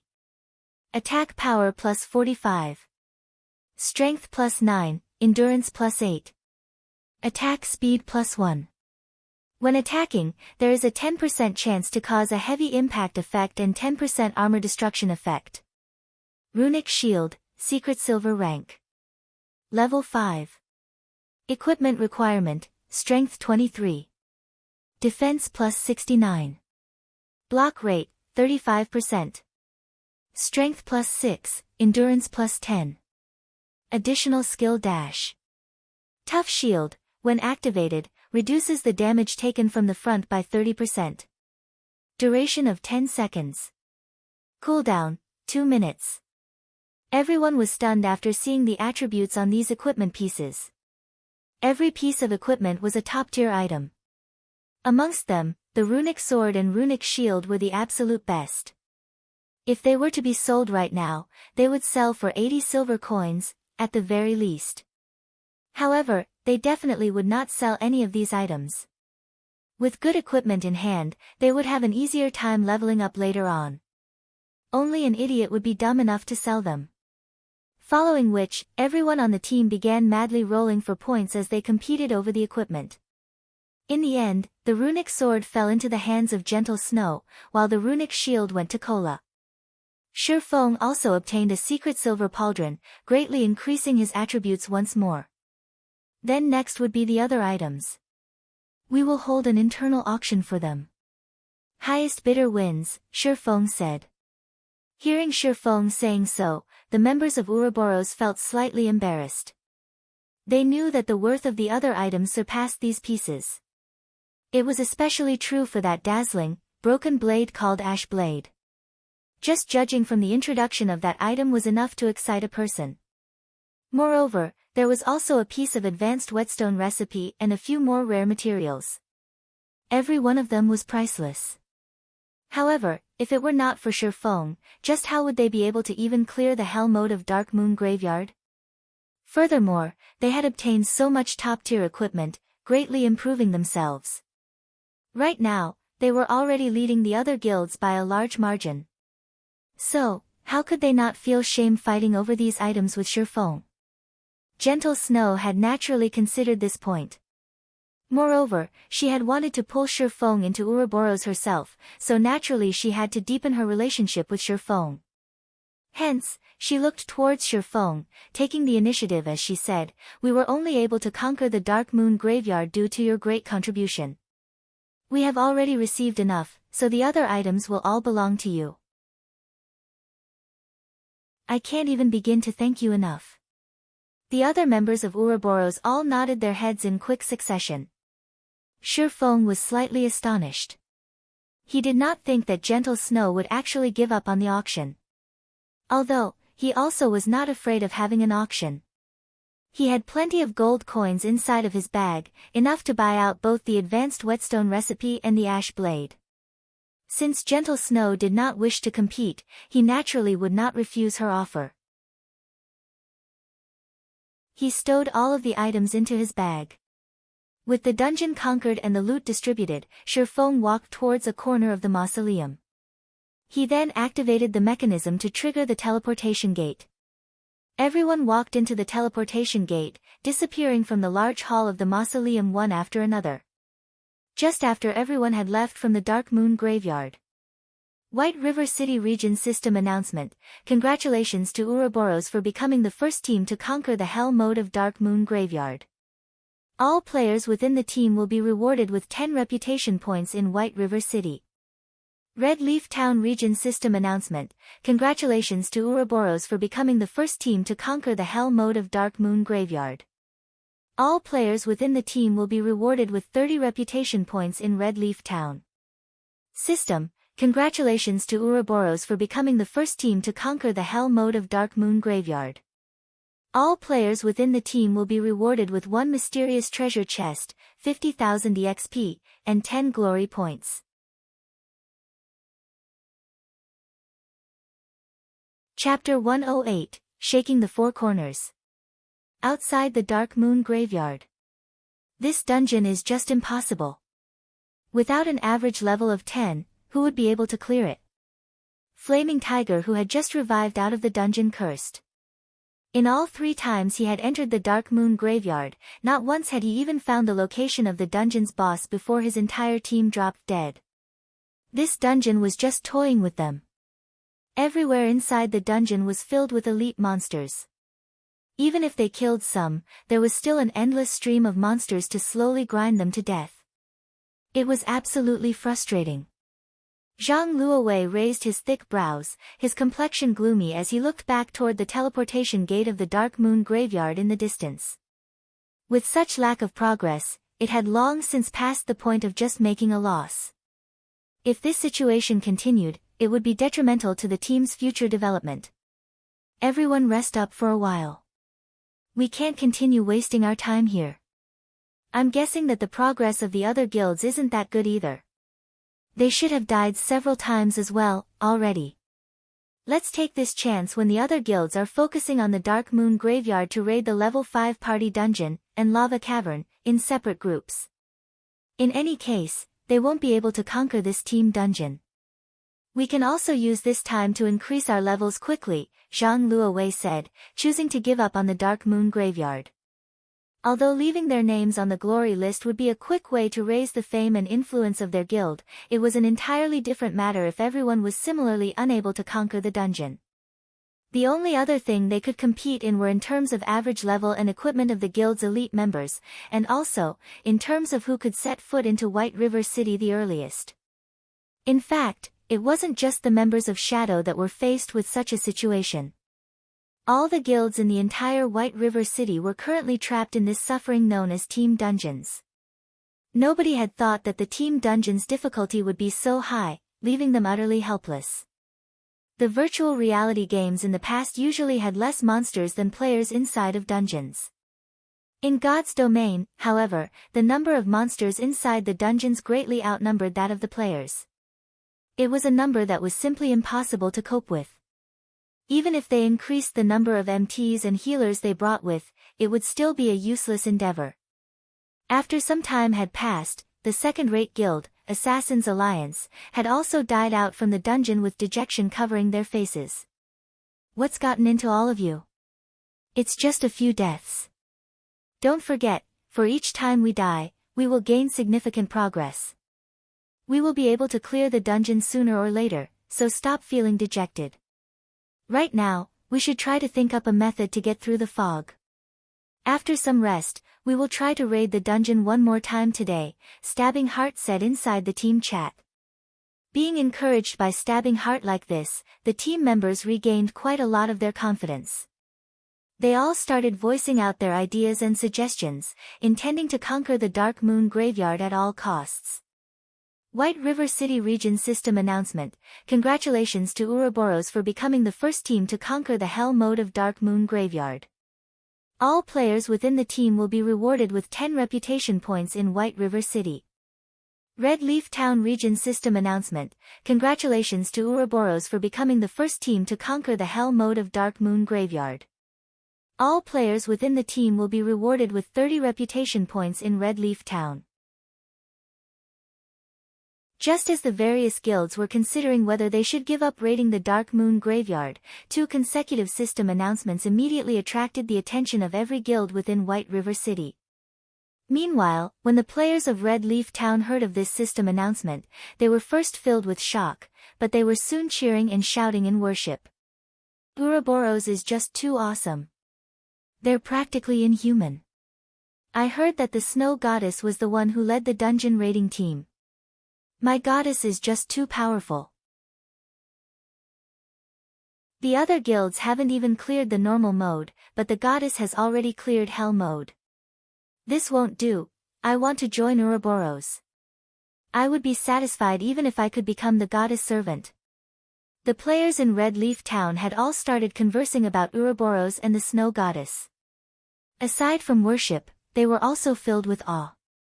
Simultaneously, the entire region of White River City was sent into a cacophony of noise. What kind of joke is this? We can't even manage to find the boss of the normal mode, so just how did Ouroboros manage to even clear the hell mode? The guild leader of Emerald Dragon Gate slammed on the desk as he cursed. Could the team dungeon in Red Leaf Town possibly be easier? Then Stabbing Heart should have, at the very least, cleared the normal mode already. The guild leader of the Assassins Alliance entered deep thought after looking at the system announcement. While all the large guilds were still having headaches over obtaining a town region announcement for themselves, as if trying to take their lives, a city region announcement had appeared. The upper echelons of the various guilds suddenly felt an immense pressure weighing on them, pushing them to accelerate their raiding progress quickly. However, such a pressure did not come from the fact that the snow goddess had managed to clear the hell mode of a team dungeon. Instead, it came from the fact that the influence of the system announcement was simply too huge. In merely a moment, the system announcement had placed Ouroboros at the summit of White River City. Players who were new to God's domain did not possess extensive knowledge about the strengths of the various guilds in existence. However, what they did know was that Ouroboros was definitely the best guild in White River City. They couldn't help but admit that the snow goddess performance was just too dazzling. Compared to the guild leader of Ouroboros himself, who had a large number of experts under him in Starmoon City, the snow goddess was much more formidable. A short moment after the appearance of this system announcement, all the upper echelons of the guilds within Starmoon Kingdom discovered that they had underestimated the snow goddess' ability. Fortunately, the snow goddess was not tasked around the area of Starmoon City. Otherwise, the consequences for them would be unimaginable. Meanwhile, Gentle Snow herself remained unaware of what was currently happening in the various regions of God's domain. She was still busy looking at the glory list together with Shirfeng and the others. The glory list, which was made up of obsidian stone, was 3 meters in height and 2 meters in width. On it, the names of Gentle Snow and the other team members were already carved. Moreover, their names were carved at an extraordinarily eye-catching location, at the very top of the glory list. On the first line of the glory list, the word Ouroboros was carved in big, scarlet characters. Meanwhile, below Ouroboros, the names of every team member were recorded in smaller-sized, silvery white characters. Brother Feng, look. We're on the list. We're on the list. Blackie was close to shedding tears of excitement after seeing his own name up on the glory list. After playing games for so many years, not once had he ever enjoyed such an honor. However, it wasn't just Blackie who behaved in such a way. The other members of Shirfeng's party were similarly excited. They all rejoiced at being able to follow after Shirfeng, becoming official members of Zero Wing Workshop. Meanwhile, the various guilds standing in the distance all looked towards the glory list with eyes full of envy. For as long as future players arrived at the Dark Moon Graveyard, they would inevitably see these names, giving their admiration and worship. On the other hand, the upper echelons of the various guilds present had instead looked towards the icy cold, Gentle Snow, expressions of respect and helplessness appearing on their faces. Everyone was clear about the difficulty of the Dark Moon Graveyard. Absolutely none of them would think that the Hell mode of Dark Moon Graveyard was easier than the normal mode. At the very least, the difficulty in Hell mode would be several times higher. However, despite all odds, the team led by Gentle Snow had succeeded in raiding it. Moreover, she had even brought along a few independent players instead of bringing along the strongest team in her guild. The Snow Goddess had clearly surpassed them in terms of leadership and personal strength by leaps and bounds. They were on 2 completely different levels. Up to this point, these upper echelons had all begun to think that their luck was just too poor. Being tasked in the same town as the Snow Goddess had sealed their fates at becoming merely the grass that sets off the color of her flower. We will need to wait 3 more days before being able to enter the Dark Moon Graveyard again. During this time, would you be interested in joining us in raiding the Goblin Factory? Gentle Snow earnestly invited Shirfeng. Although Gentle Snow's voice was not loud, the outside of the Dark Moon graveyard was extremely quiet. Even from a distance, her voice could very clearly be heard. The upper echelons of the various guilds were all dumbfounded. Just who was this Shifeng exactly? The Snow Goddess was actually inviting him from one dungeon raid to another. Could the Snow Goddess have possibly fallen for him? However, why would the highly haughty Snow Goddess fall for such an unattractive brat? Moreover, the person did not possess even the slightest hint of an expert. Meanwhile, standing at a distance, Flaming Tiger's eyes had nearly popped out of his sockets, going crazy from envy. Not only was Shifeng able to be in the same team as the Snow Goddess, he was even able to leave his name on the glory list. Flaming Tiger's hatred for Shifeng immediately increased by hundreds of folds. Just as everyone was shocked at such a scene, hundreds of players suddenly appeared and surrounded Shifeng and his team, each and every one of them filled with a murderous intent. "Brat, we meet again." Ironsword Lion slowly walked out from the tide of players, sending Shifeng a cold glare as he sneered.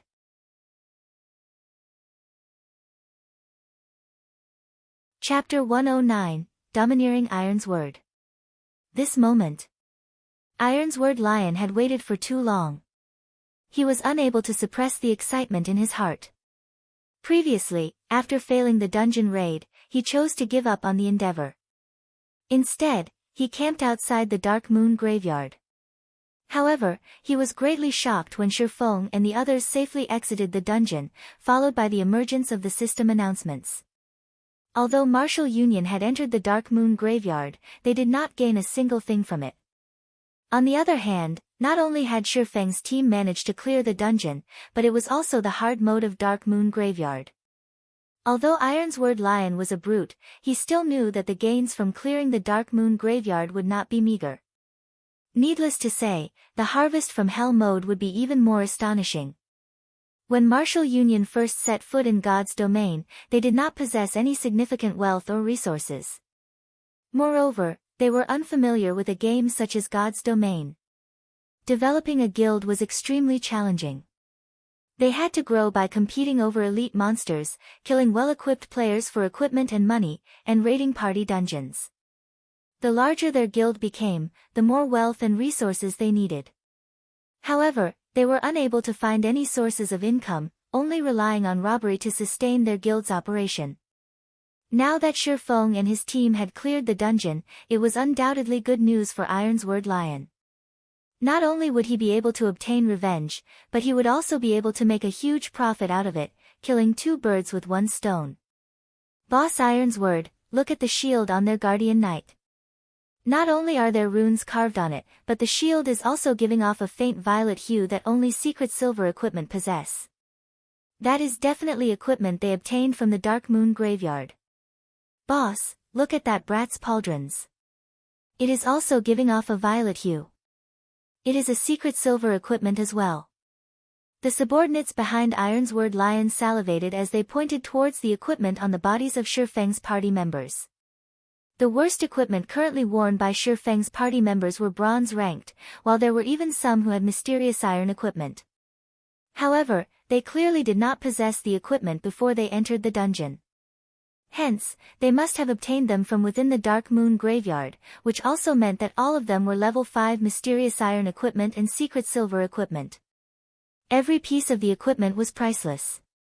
Boss, if we were to steal all of the equipment and sell them, it would solve the problem of developing our guild. Drifting Blood looked towards Shifeng's equipment, giggling as he spoke. Ironsword Lion nodded, thinking that Drifting Blood's words made sense. The main reason their guild was developing slowly right now was due to their lack of funds. If they stole all of the equipment worn by Shifeng's party, then the problem of their lack of funds would be solved. Although Shifeng's strength was not bad, even rising up to level 7, when faced with over 100 players, what more could he do? Brat, don't even think of escaping today. Be smart and hand over all your equipment, compensate me with 10 gold coins, and let me kill you back to level 0. Then, I'll consider this matter settled. Otherwise, prepare to delete your account and start all over. Ironsword Lion glared at Shifeng, sneering. Feng looked at his surroundings, discovering that Ironsword Lion had brought over 130 players with him.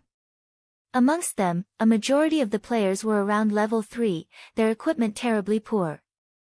There were only slightly more than 30 players who had reached level 5, while the equipment they were using was all bronze equipment. Meanwhile, Ironsword Lion was the strongest out of all of these players. He was wearing a suit of level 4 bronze set equipment. In a moment, employ a hit-and-run tactic as we run towards the forest. Their numbers are too great right now, so it would be bad if we get surrounded, Feng said inside the team's chat. Good. My hands have been itching to PK someone for quite some time now, Blackie rubbed his fists as he spoke. The other members of Feng's party all started laughing. They had long since wanted to test out the prowess of their new equipment. They intended to kill to their heart's desire. If they could each kill 2 players, it would be a 2-for-1 profit. If they could kill 3 or more, they would make a huge profit. At this moment, Gentle Snow stood out from the team and looked towards Ironsword Lion, softly saying, Yi Feng is a friend of mine. I wonder if you can give Ouroboros some face and forget about this matter. Everyone from Ouroboros could already tell that the players from Martial Union were here for revenge, Feng being their target. They wondered just what Feng had done to enrage them. Was he trying to battle an entire guild just by himself? As expected, every expert would have their own unique personalities. Even Feng was no exception to this fact. However, Martial Union was just an unrated guild. Since Ouroboros had already shown themselves, as long as the upper echelons of Martial Union had some brains, they should naturally know to back off. After all, Ouroboros was much stronger than Martial Union. Move aside, stupid hoe. I don't give a damn about Ouroboros.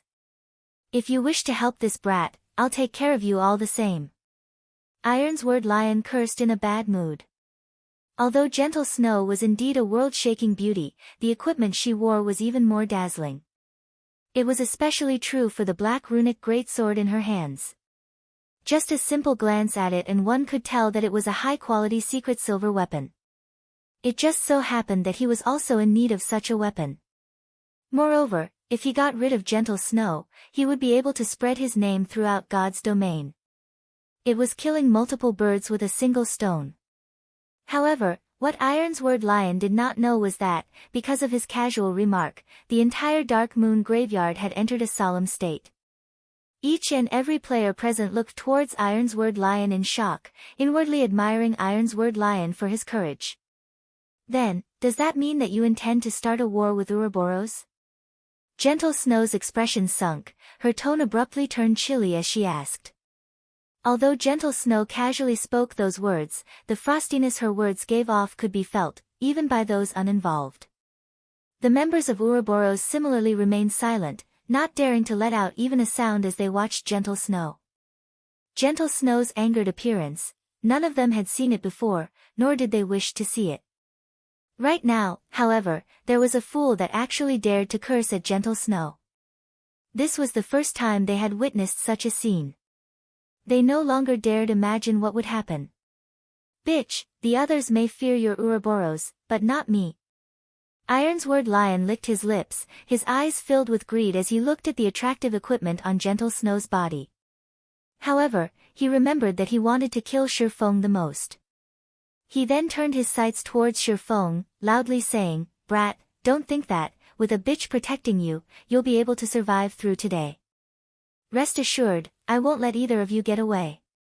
Brothers, go. Kill them and we'll share all of their equipment. Suddenly, over 100 players rushed at Feng and his team, murder in their eyes. Ironsword Lion even took the lead as he charged towards Feng, no longer able to hold back his treasured sword. Only by drenching it with Feng's blood would it be able to achieve satisfaction.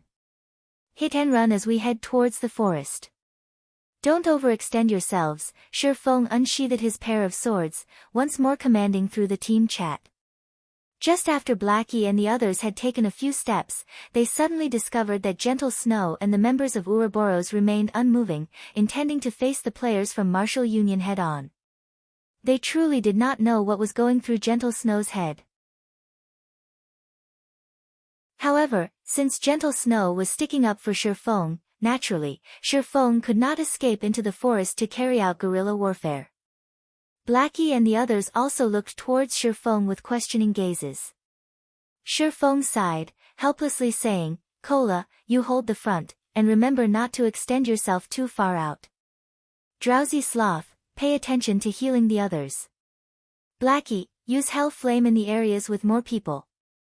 Gluttonous Mouse, stay behind and kill the ones with low HP, Lonely Snow, you're with me." Before both sides collided with each other, the enemy's magic had already struck at Shifeng and the others. Fireballs and frost arrows struck at the team, one after another. Ghost Chop stood in the front as he held off against the attacks. Kola, as well, rushed up in time. He raised the runic shield and activated Tough Shield. At the same time as the enemy magic landed on both Ghost Chop and Kola's shields, the heals coming from behind them similarly landed. Each of the magical attacks caused -20 to -30 damage to Ghost Chop, whereas Kola only received damages of over -10 points. The highest damage Kola received was only over -30 points. Moreover, the attack was from a level 5 elementalist who was fully geared in bronze equipment. As the heals landed on the two MTs, both their HPs were instantly recovered to full. The members of Martial Union were immediately dumbstruck after seeing this sight. It was especially true for the level 5 elementalist. Normally, a single flame explosion from him could deal over -100 damage to an MT. However, when used on Kola, the skill only caused around -30 damage. Kola's defense was just too high.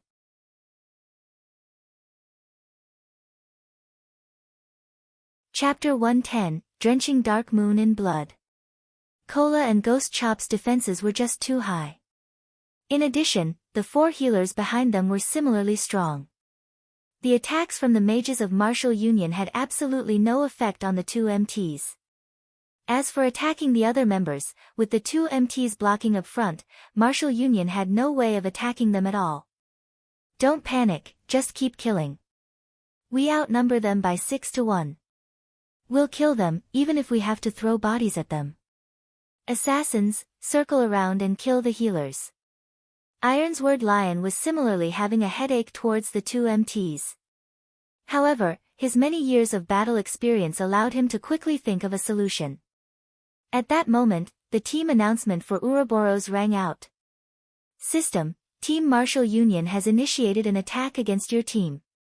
For the next 2 hours, all members within the team are be able to freely retaliate without receiving any punishment." Without the need to worry about becoming a red player, everyone became much more motivated. "You dare initiate a war against us, Ouroboros? None of you know the immensity of heaven and earth. All of you, die." The Flame Witch, Zhao Yueru, could finally display her frightening might. After her hand traced out the final incantation in the air, one of her ultimate skill, Frost Flame Explosions, activated. Magic struck Martial Union's MT, causing a series of damages over -200 points and instantly reduced his HP to a critical level. However, shortly after, the healers of Martial Union quickly pulled their MT's HP back up. Fire Dragon's Roar. Zhao Yueru revealed a smile as she finished chanting her incantation.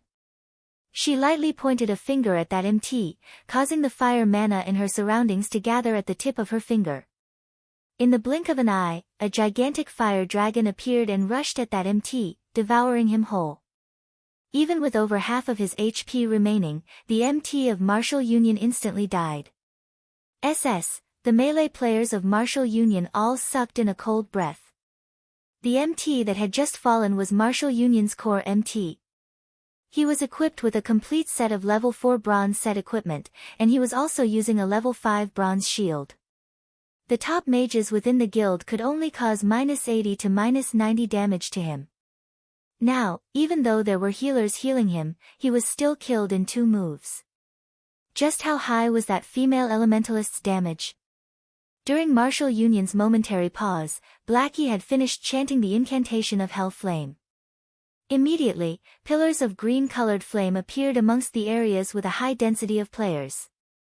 The pillars of flame that shot towards the sky caused over -300 damage each second to every player, and within an instant, over 10 players lost their lives.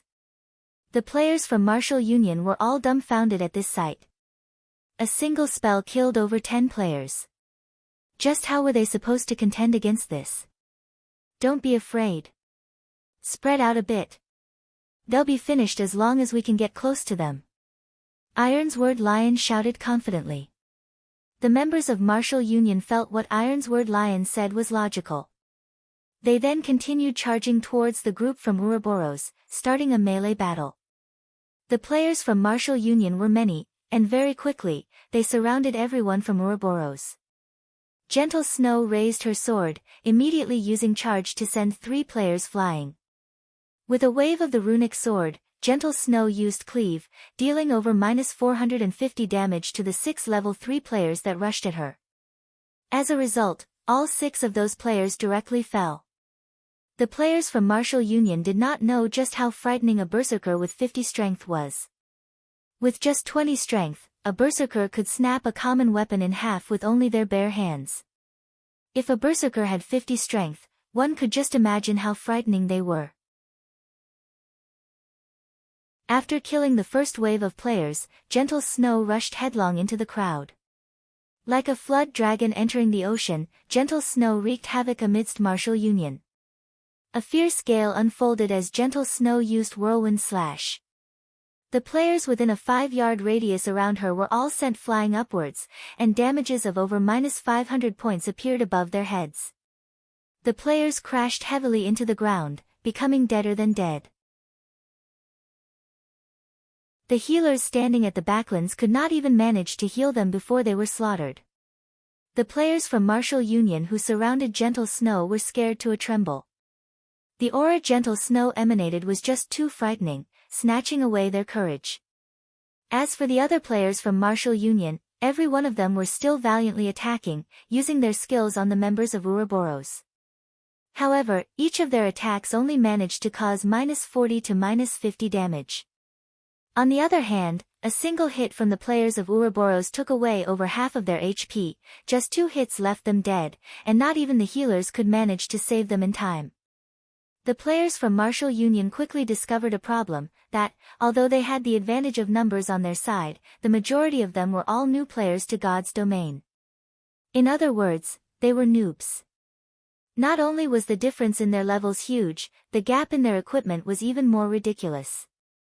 Only the elites of Martial Union could barely contend with the members of Ouroboros.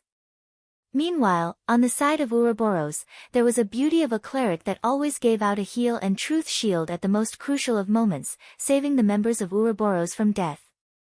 As a result, the members of Martial Union went mad with frustration.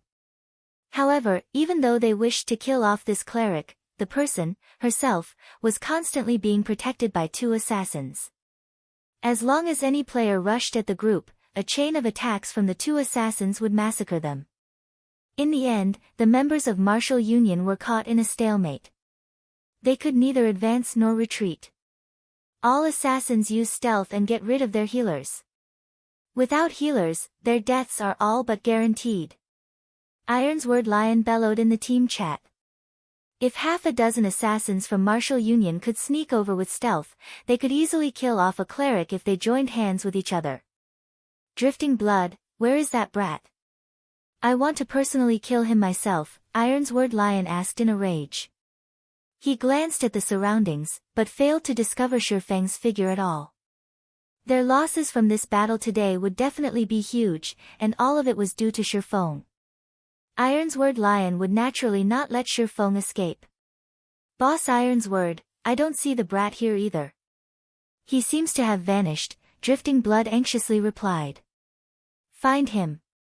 He must be found. Ironsword Lion's rage burned. The person he wanted to kill the most had disappeared. If this news were to spread, he would definitely become a laughingstock. At this moment, Shurfeng had already snuck to Martial Union's backline through the use of Shadow of Nothingness. This location should be it. Shurfeng looked at the surrounding terrain. He then cancelled the shadow of nothingness, suddenly appearing some distance behind the healers of Martial Union. Meanwhile, the healers of Martial Union were currently busy healing the players on the front lines, failing to discover Shifeng's appearance. Wind Blade. Shifeng turned into a fierce gale, sweeping towards the healers of Martial Union. While in the middle of chanting a prayer, a male cleric suddenly found a pitch-black sword piercing through his chest. Following which, he felt a burst of pain at his neck before the sight before him turned dull gray.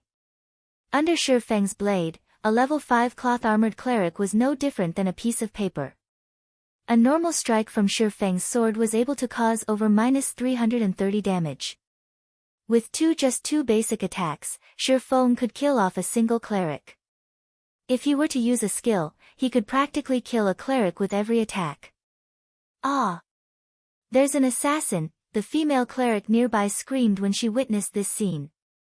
She did not think that the male cleric would die so quickly or so cruelly. Yi Feng. Ironsword Lion immediately turned his head towards the backlands, discovering Shifeng rapidly harvesting their healers, just like sheep entering a tiger's mouth. Ironsword Lion's eyes nearly cracked open in rage at this sight.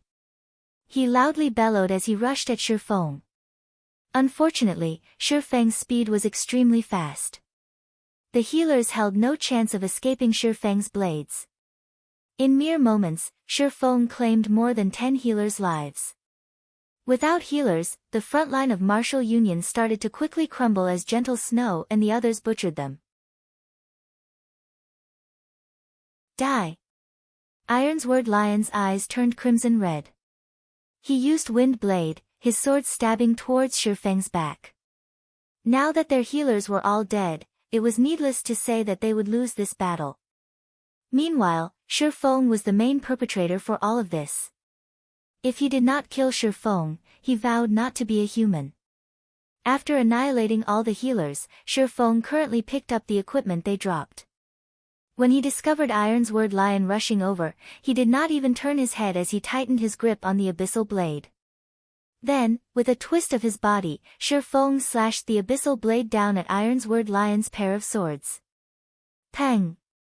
Ironsword Lion was forced to retreat several steps before he managed to stabilize his body, his face filled with shock as he looked at Shifeng. Shifeng's casual swing of his sword forced Ironsword Lion into retreating so many steps.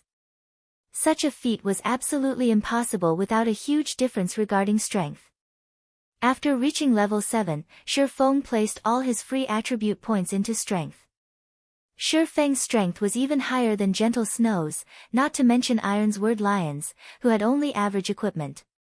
However, Ironsword Lion did not know this. After knocking Ironsword Lion back with a single slash, Shifeng gave Ironsword Lion no time to think before following up with a double chop. Shifeng's pair of swords instantly transformed into 4 sword images, slashing towards Ironsword Lion. With this many sword images sweeping towards him, although Ironsword Lion tried to block all of them with all his might, he only managed to block 2 of them. There were still 2 sword images that pierced his body, each causing -180 damage. Ironsword Lion hurriedly retreated, taking out a basic recovery potion and drinking it. Seeing that he was no match for Shifeng, Ironsword Lion tried to turn tail and run.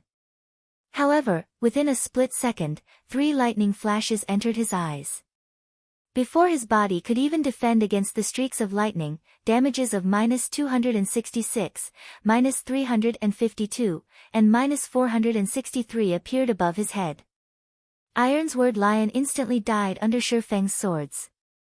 At his death, Ironsword Lion dropped a piece of equipment and 1 other item.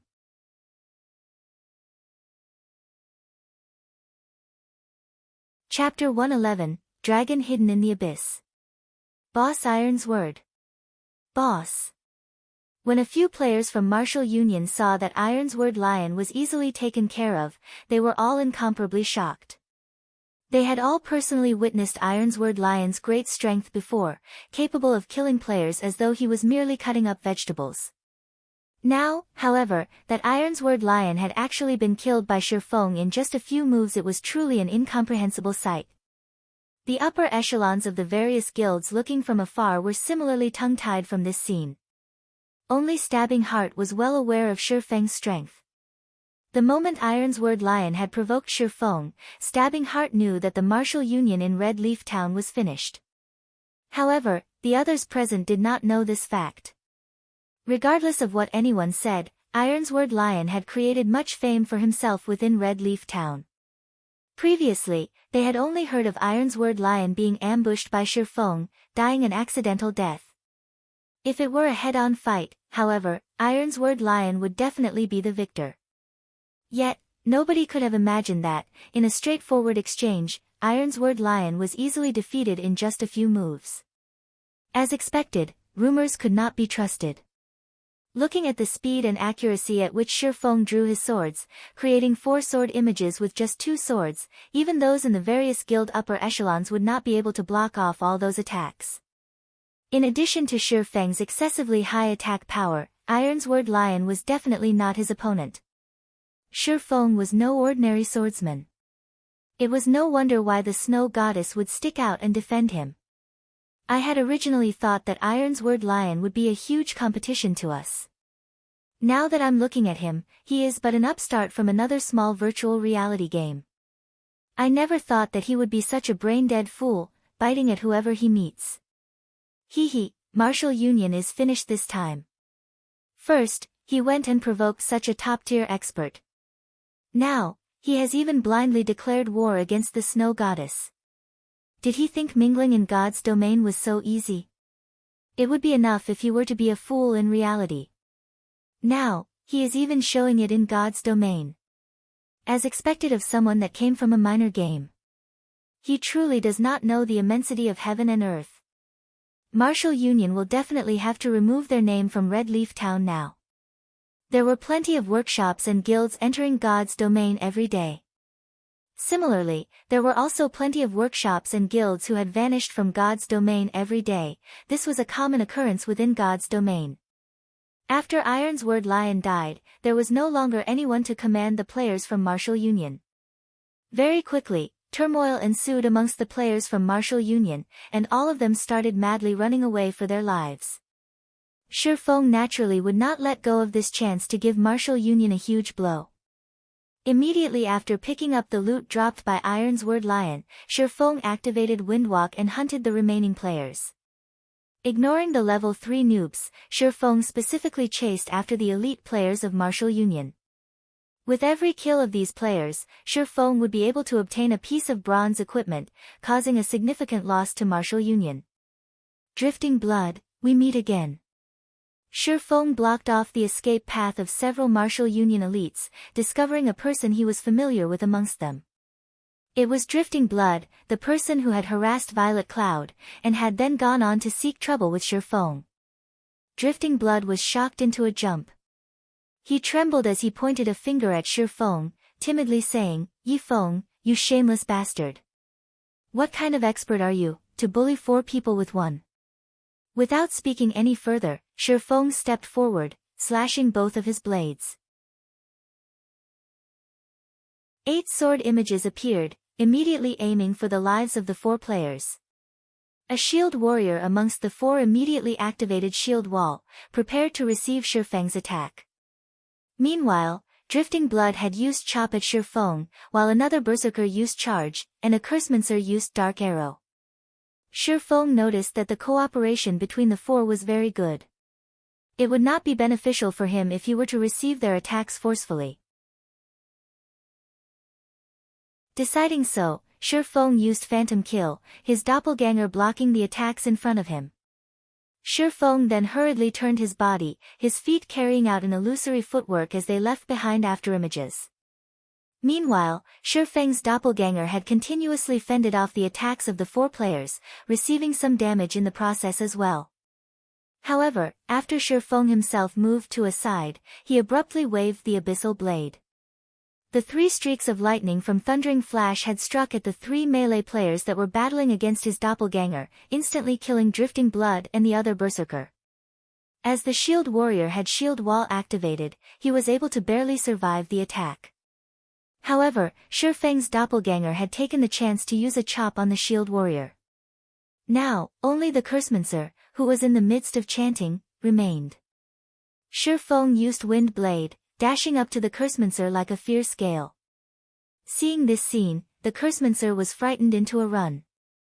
However, Shifeng had used Chop, his sword slashing down on the Cursemancer's back, causing a critical hit of -1156 damage and instantly killing the Cursemancer. With the difference, in terms of equipment and battle techniques, Shifeng was able to bring an end to the battle quickly. After looting the equipment dropped by the 4 players, Shifeng continued hunting for the other elite players from Martial Union. 10 minutes later, all the elite players from Martial Union were dead. The damage caused to Martial Union this time was absolutely devastating.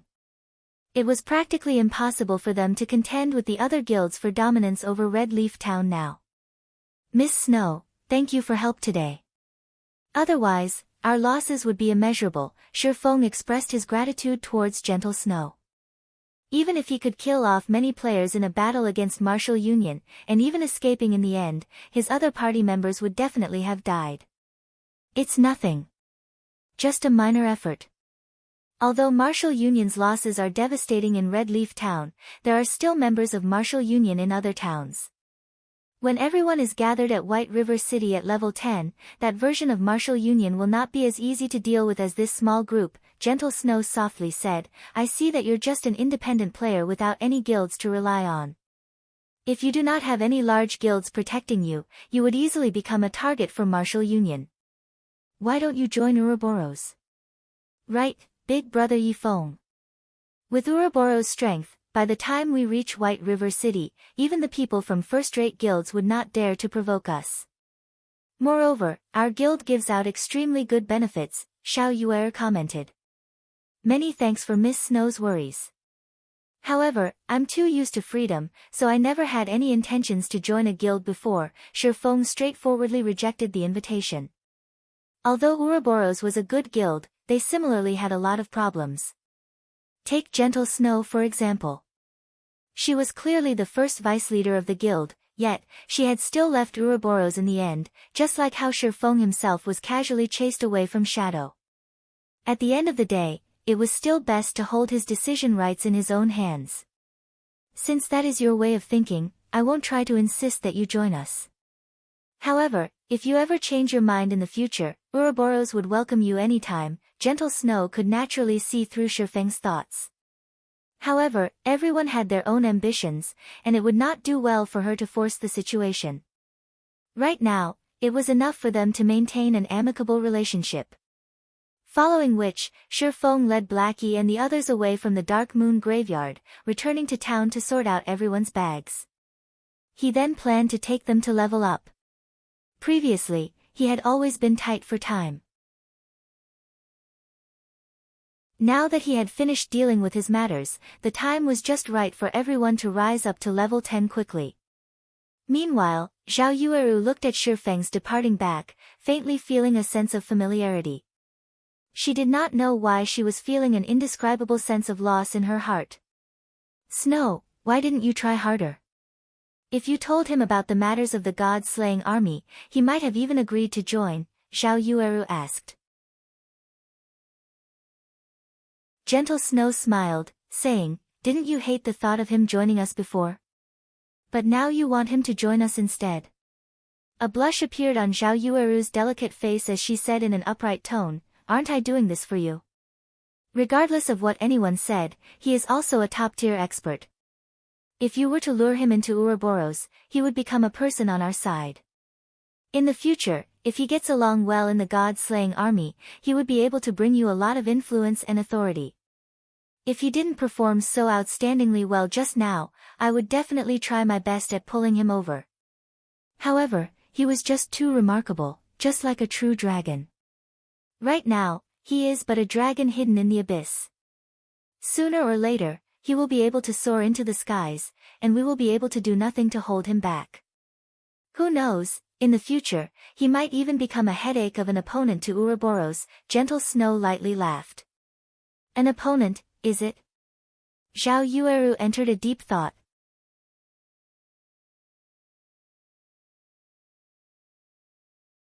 Chapter 112, 7 Luminaries Gemstone. After Martial Union was exterminated, the news of its demise was quickly spread around Red Leaf Town. Some people had even recorded the battle and posted it onto the official forums, the incident quickly becoming popular. Ouroboros had first conquered the Hell mode of Dark Moon Graveyard. They had then gotten rid of Martial Union's over 100 members.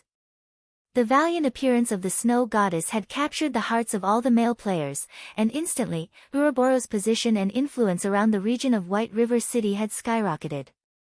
As a result, countless players wished to join Ouroboros. Due to the recording of this battle, there were plenty of upper echelons of guilds that had noticed Shifeng's existence. The origin of this battle was, after all, due to Martial Union's enmity towards Shifeng. However, not only had Shifeng himself received the aid of the Snow Goddess, he had even personally killed off Ironsword Lion in a head-on confrontation. This was enough proof of Shifeng's exceptional strength, and also his good relations with the Snow Goddess. Taking these points into mind, these upper echelons needed to let their subordinates pay more attention towards Shifeng. When Shifeng and the others returned to Red Leaf Town, many players on the streets had shifted their gazes towards the group. "Crap, isn't that Yifeng, the person that went dungeon raiding together with the Snow Goddess?" a male warrior said. "If I go and beg Big Brother Yifeng, I wonder if Big Brother Yifeng will bring me to level 10, another female elementalist bashfully said to her companion. Shifeng had completely become a celebrity now. Wherever he went, there would definitely be someone paying attention to, and talking about, him. "Brother Feng, you're already a famous person. Now, you only need to wiggle your finger, and there would be a crowd of beauties running over to you. In the future, you mustn't forget to introduce a few to me," Blackie laughingly said. "Stop talking nonsense. Our priority right now is to level up. The sooner we get to level 10, the sooner we can compete for more advantages after we enter White River City." Shifeng smiled as he said, "Since everyone is tired now, let's rest for an hour. We'll gather again after you all get your equipment repaired, and replenish your necessities." After hearing Shifeng's arrangements, Blackie and the others immediately went to the smithy to repair their equipment. They did not know why, but normally when they were grinding on the level 5 forest wolves, even if they had been grinding for over 10 hours, the durability of their equipment did not fall by much. However, right now, just after raiding a dungeon once, the durability of their equipment had all fallen by almost half. If they were to raid the dungeon another time, the durability of their equipment might fall to 1 within just 3 to 4 hours, becoming useless. When everyone arrived at the smithy to repair their equipment, they suddenly discovered a frightening matter. Previously, it was a normal occurrence for them to change into new equipment. Hence, they had never repaired their equipment even once before. Now, however, all the equipment Kola was wearing only had half of its durability remaining. As a result, repairing all of it had required a fee of 1 silver 63 coppers. Such an amount was enough to purchase a level 1 bronze equipment. The higher the durability loss of an equipment, the higher the repair fees would be. If every piece of equipment on Kola's character had dropped down to 1, it would take, at the very least, 4 silver coins to get it all repaired. Such an amount was the equivalent to 2 days of Kola's earnings. However, because Kola had become a follower of Shifeng, the speed at which he earned money was much faster when compared to many other elite players. If those elite players were to repair their equipment, the total fees would be equivalent to several days of their earnings. "Boss, are you trying to rob us here?" Kola complained, unwilling to fork out such an expensive repair fee. Previously, he had obtained a mysterious treasure chest from clearing the Hell mode of Dark Moon Graveyard. From the mysterious treasure chest, he had received over 3 silver coins and 5 bottles of intermediate recovery potions. If it weren't for that treasure chest, just this repair fee alone would have turned him into a broke bastard. "Adventurer, I have already given you a 10% discount. It is already a very cheap price," the blacksmith said with a huff. Hearing the blacksmith saying so, Blackie and the others suddenly came to a realization. Their reputation in Red Leaf Town had already reached 30 points, receiving a 10% discount for all purchases made in Red Leaf Town. They truly did not think that it would be so costly just to repair their equipment. However, if their equipment turned to scrap, not only would they lose their equipment, their leveling speed would also be greatly reduced. Hence, they had no choice but to repair their equipment. Trade area, auction house. Shifeng was frantically purchasing items from the auction house. The previous glimmer chestplate forging designs Shifeng sold before had once again allowed him to profit greatly. Now, there were at least 73 gold coins in his bag. In the entire White River City, there was not a single player who was more rich than him at the moment. Right now, if he saw any items whose prices would inflate in the future, he would buy all of them. This was because, once players reached higher levels, it became much easier for them to earn game currency and, as a result, the value of game currency fell. Instead of just waiting for the coins in his hand to depreciate in value, he might as well purchase some items that would increase in value and store them in the bank. After some time not visiting the auction house, the number of hard stones, card sets, and other items whose value would increase in the future had grown once more. Shifeng had spent over 8 gold coins on such items, filling up the 640 slot bags he had just bought, and even needing to make several trips to the bank. It wouldn't be long before these items would have their values increased by manifold. Just thinking about it gave Shifeng a delighted feeling. Meanwhile, the value of the glimmer chestplate forging design had now begun to fall. Currently, each piece was only being sold for around 2 gold coins, and it wouldn't be long before it became completely worthless. Seeing that the number of guilds purchasing the glimmer chestplate forging design was becoming fewer, Shifeng decided to continue selling them for a while more before thinking of another way to make money. Now, his main goal was to earn credits. Just judging from the small amount of credits he currently possessed, it was still not enough for his workshop to squander. Currently, Shifeng still possessed more than 60 gold coins. He then took out 30 gold coins and registered them on the virtual trade center. Right now, various large guilds were in the midst of purchasing coins in bulk. It wouldn't be long before he could sell all his coins, earning him a lot of credits. Following which, inside the bank, Shifeng started arranging the harvest he obtained today. He had already obtained more than 10 pieces of bronze equipment just from the elite players of Martial Union he had killed. Originally, Shifeng had intended to sell off these equipment pieces. However, his workshop would definitely be recruiting new members in the future. Hence, he decided to store them inside his warehouse, as they might come into use in the future. In any case, he was not lacking in this small amount of money. As for the ash blade, the most important item he obtained from the Dark Moon graveyard, he kept it inside his warehouse for now. It was still of no use to him right now. Only when he arrived at Star Moon City would he have a chance at finding a clue about the ash blade. After all, the owner of the ash blade had an unfathomable origin, being titled as the God Slayer in God's domain, an existence feared even by the gods. The clues relating to this ash blade could only be found in the capital city of Star Moon Kingdom. Ah! What's this thing here? Shifeng dug up a crystal the size of his palm from his bag.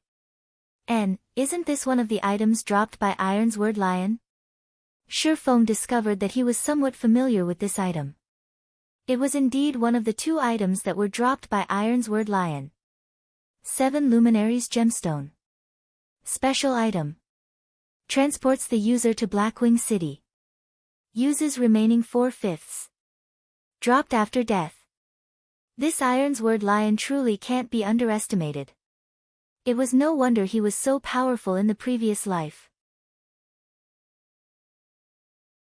It was all because of this item here. Shifeng looked at the 7 Luminaries gemstone in his hand, unable to refrain from revealing a smile. Blackwing City was no ordinary location. It was also not a place that players could simply go to as they wished. Players needed a teleportation crystal to go to that place, and the 7 Luminaries gemstone was one of those passes. In Shifeng's previous life, Blackwing City's fame resounded throughout God's domain.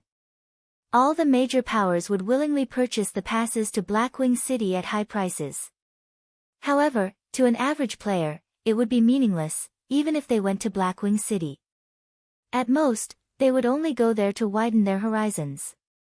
However, to the upper echelons of a major power, it was an absolute heaven. After going there once, they would want to go there again. Shifeng looked at the time, discovering that today was a big day in Blackwing City. He definitely must make a trip to Blackwing City today. Hence, he sent a message to Blackie, saying, "Blackie, I still have some other things to take care of, so I won't be able to bring you all leveling for now. After all of you are rested, go to the level 8 area, Roaring Hill, to level up. As long as you guys are careful, your leveling speeds there will be extremely quick."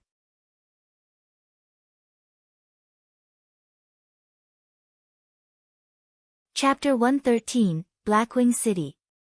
Red Leaf Town, Slum Area. Although it was still daytime, the enchanted bar was packed with red players that tread along the boundaries of darkness. However, amongst this crowd of players, there were several green players present in the bar, seemingly highly out of place. These players were Ironsword Lion and his several subordinates.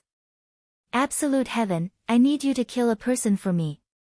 "Name your price," Ironsword Lion said to the man before him. The man who held a stern expression was currently drinking from a beer bottle.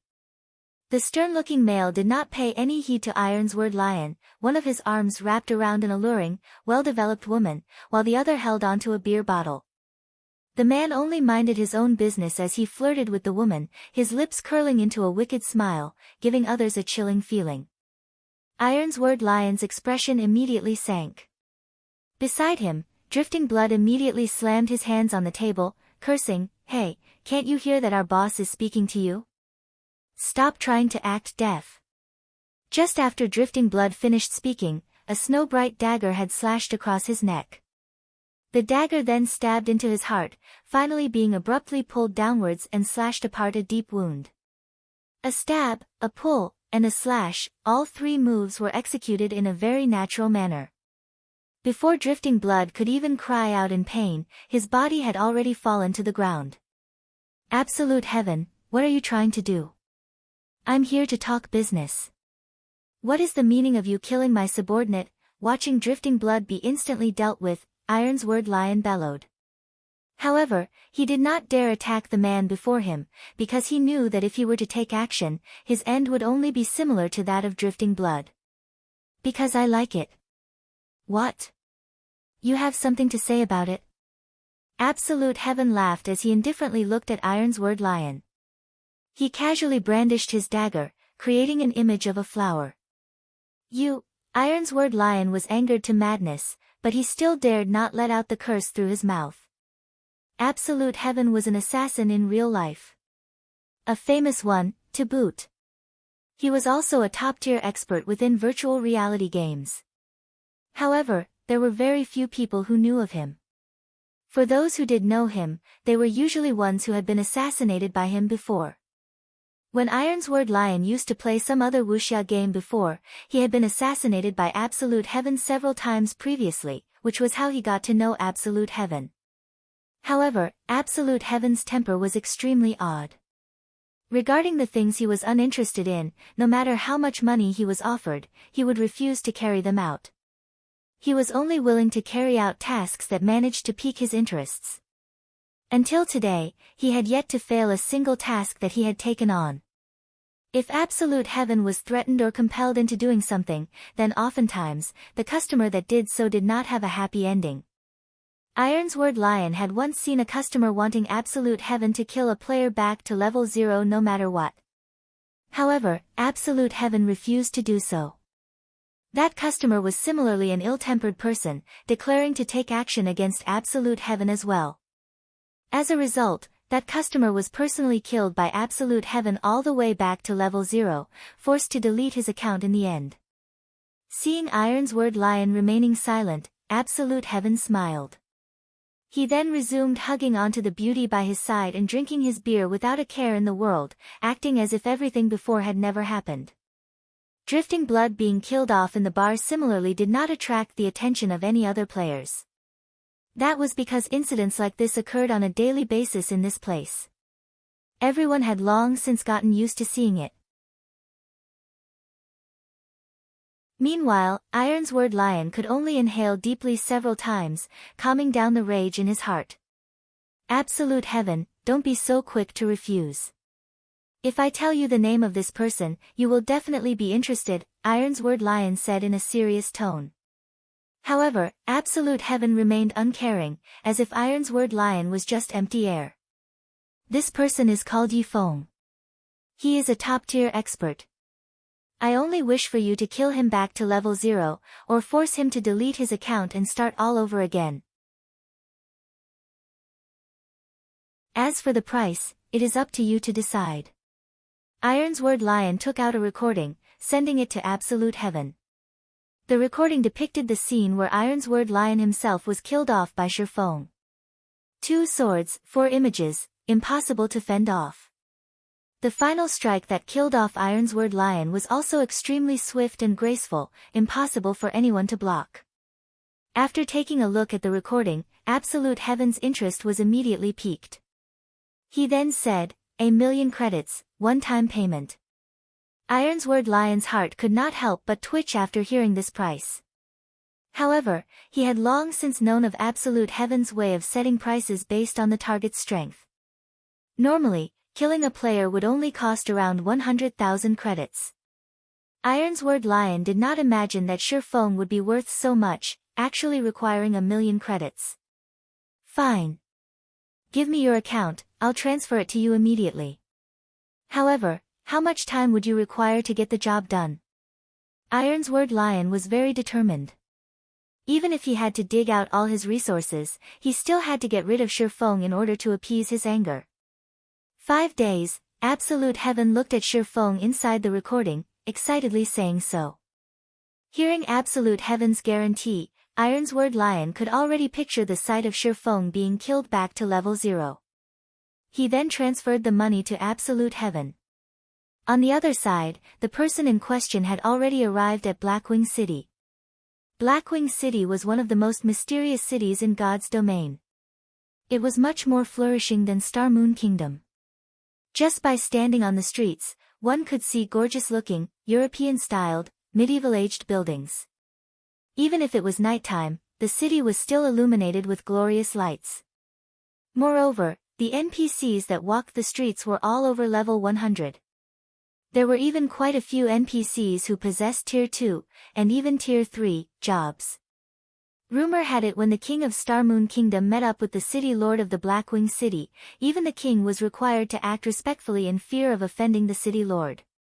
Within Blackwing City, there were plenty of interesting things to be found. If one were to tour around the city, it would take at least a few weeks to do so. Blackwing City also had plenty of masters of various lifestyle jobs living here.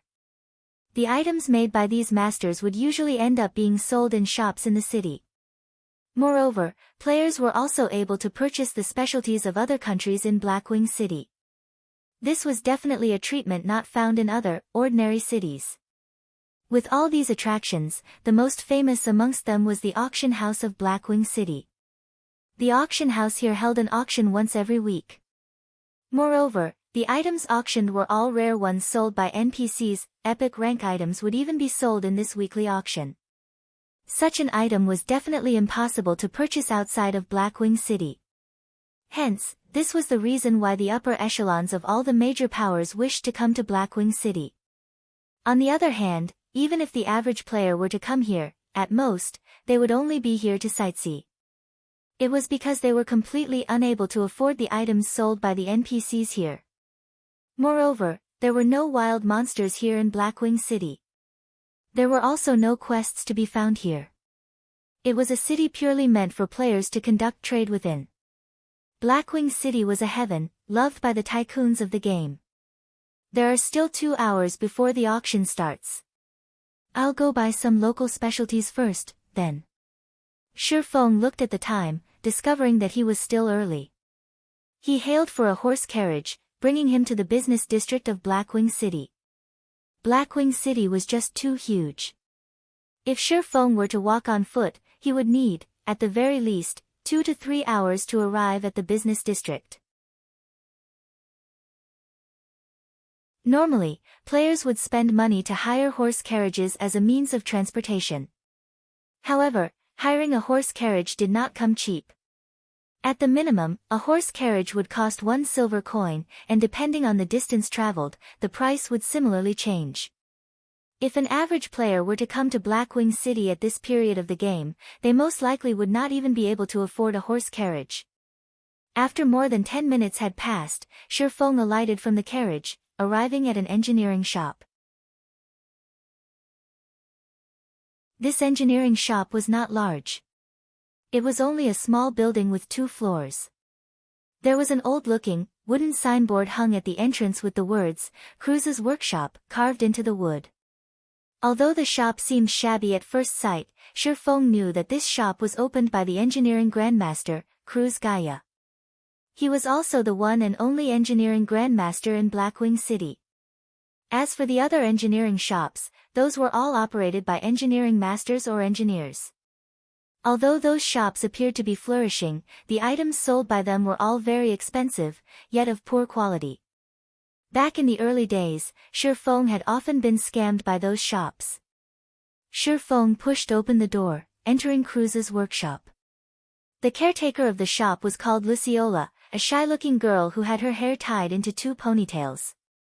If one used observing eyes, they would quickly discover that this frail-looking girl was in actuality a professional mage, a job that advanced 2 tiers, from an elementalist. Furthermore, she was even at level 100. A level 100 tier 2 mage could easily extinguish a single red leaf town. If a player dared to cause a scene in this shop, they would quickly turn into a pile of ash.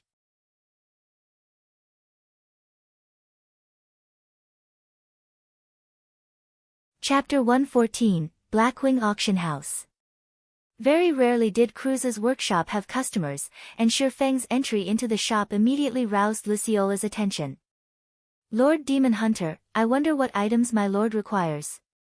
Our shop has a variety of items, and we guarantee their quality. Luciola walked towards Shifeng, asking respectfully. Shifeng did not think that, regardless of location, the Demon Hunter title would be so respected. The title even held effect in Blackwing City. I wish to have a look at the new goods you have this week, Shifeng replied.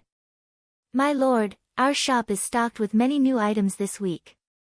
I guarantee that my lord will be satisfied with them, Luciola said. Guide me to them, then. Shifeng nodded his head. In Shifeng's previous life, he had never once before gone to the 2nd floor of the shop. He did not think there were even items being sold on the 2nd floor. My lord, this way, please. Saying so, Luciola brought Shifeng to the 2nd floor. The 2nd floor was filled with display cabinets, all of them showcasing many rare engineering tools that dazzled a person's eyes. Amongst the display cabinets, there was an item that greatly attracted Shifeng's attention. Rocket boots. One of the godly escaping tools in God's domain. With it, one could easily escape when met with dangers in the wild or when being hunted by other players. Moreover, this was epic equipment that was made by an engineering grandmaster.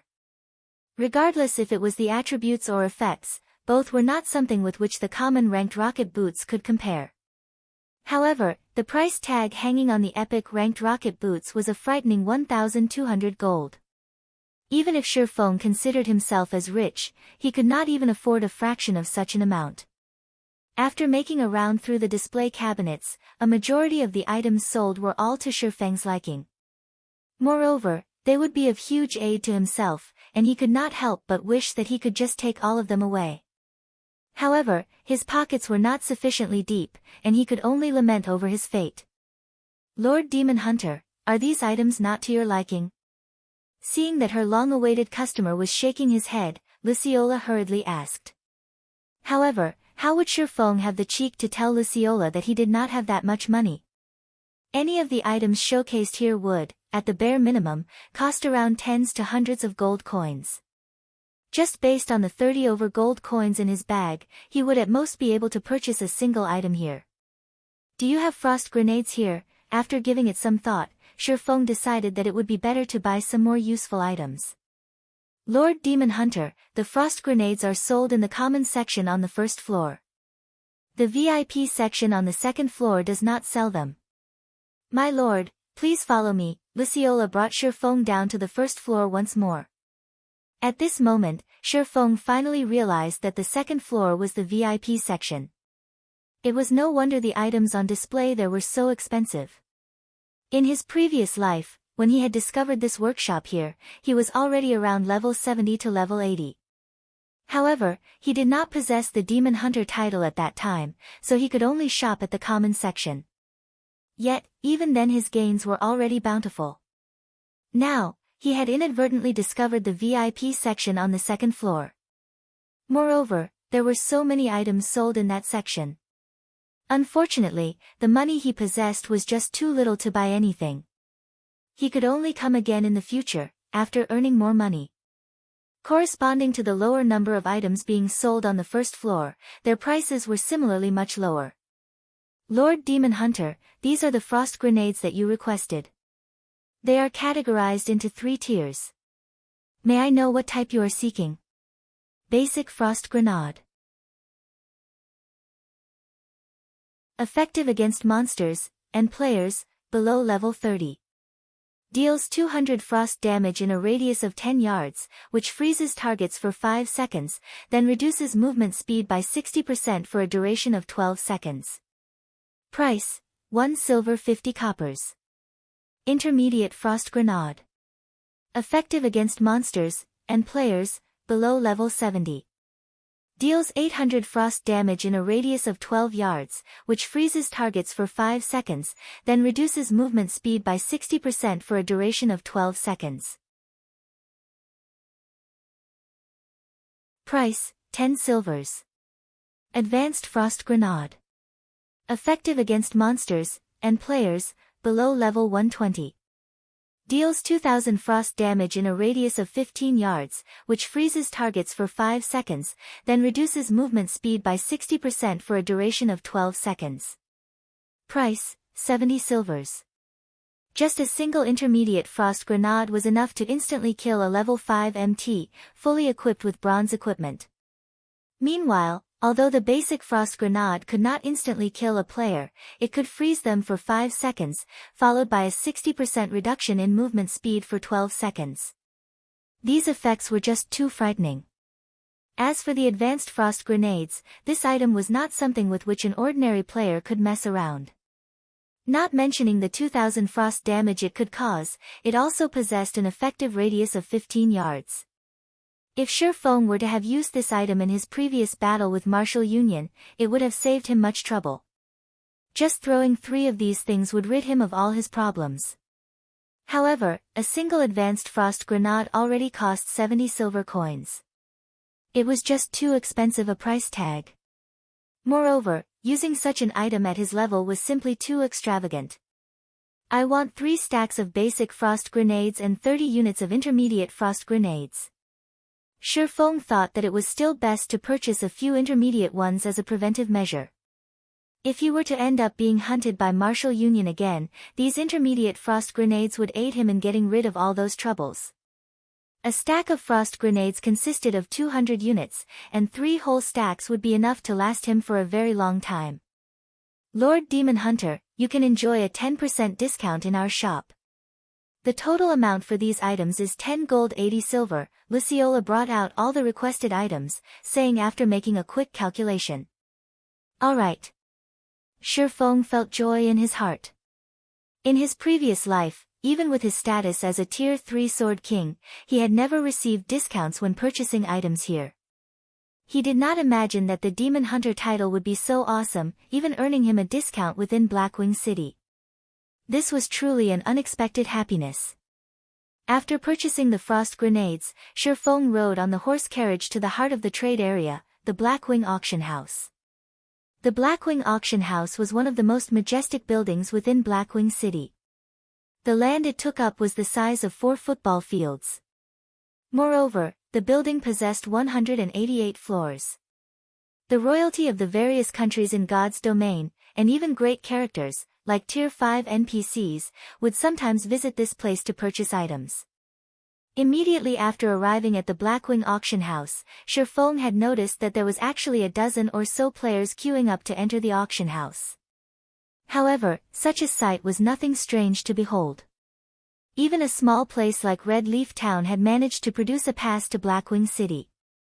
There were hundreds of towns under the influence of White River City, while there were over 100 cities under the rule of Star Moon Kingdom. Moreover, there were hundreds of countries in the entirety of God's domain. Hence, it was only normal for hundreds of players to appear in Blackwing City right now.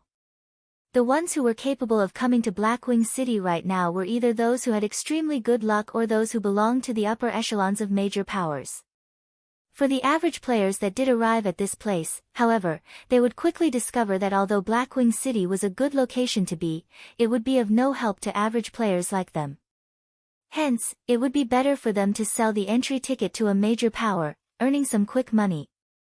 Meanwhile, the players that were lined up here all had very high levels. The highest amongst them was a level 7 bearded man. The large man wore a complete level 5 bronze set equipment and was also carrying a mysterious iron axe on his back. One glance at the man was enough to tell that the man's strength was not to be trifled with. As for the other players, they were all at level 6, each wearing complete bronze set equipment, and none of them looking to have a simple background. Noticing Shifeng walking over, these players all discovered that Shifeng was surprisingly at level 7, the same level as the bearded man beside them. However, the silvery white, delicate set equipment worn by Shifeng faintly gave off a chilling and heavy pressure. Although it was a bronze set equipment, a single look at it and anyone could tell that it was not just any ordinary set equipment. Moreover, there were even individual pieces of secret silver-ranked equipment. Although they could not tell what rank the black sword hanging around Shifeng's waist was at, the other sword gave off the glow of a secret silver equipment. Compared to the bearded man, Shifeng was obviously much more powerful, and the players present immediately started having notions of befriending him. This one is Lonely Goose of the Moon Temple. Fellow friend, I have never seen you around before. Is this your first time visiting Blackwing City? A gentle scholarly-looking, level 6 swordsman walked up and asked Shifeng. After arriving at Blackwing City, Shifeng did not disguise his equipment, leaving them in their original appearance. He had only altered his own facial appearance, turning it into the appearance of the middle-aged man, Black Flame. That way, nobody would be able to recognize him as Yifeng. Hearing this scholarly person introduce himself, Shifeng could not help but size up this man called Lonely Goose.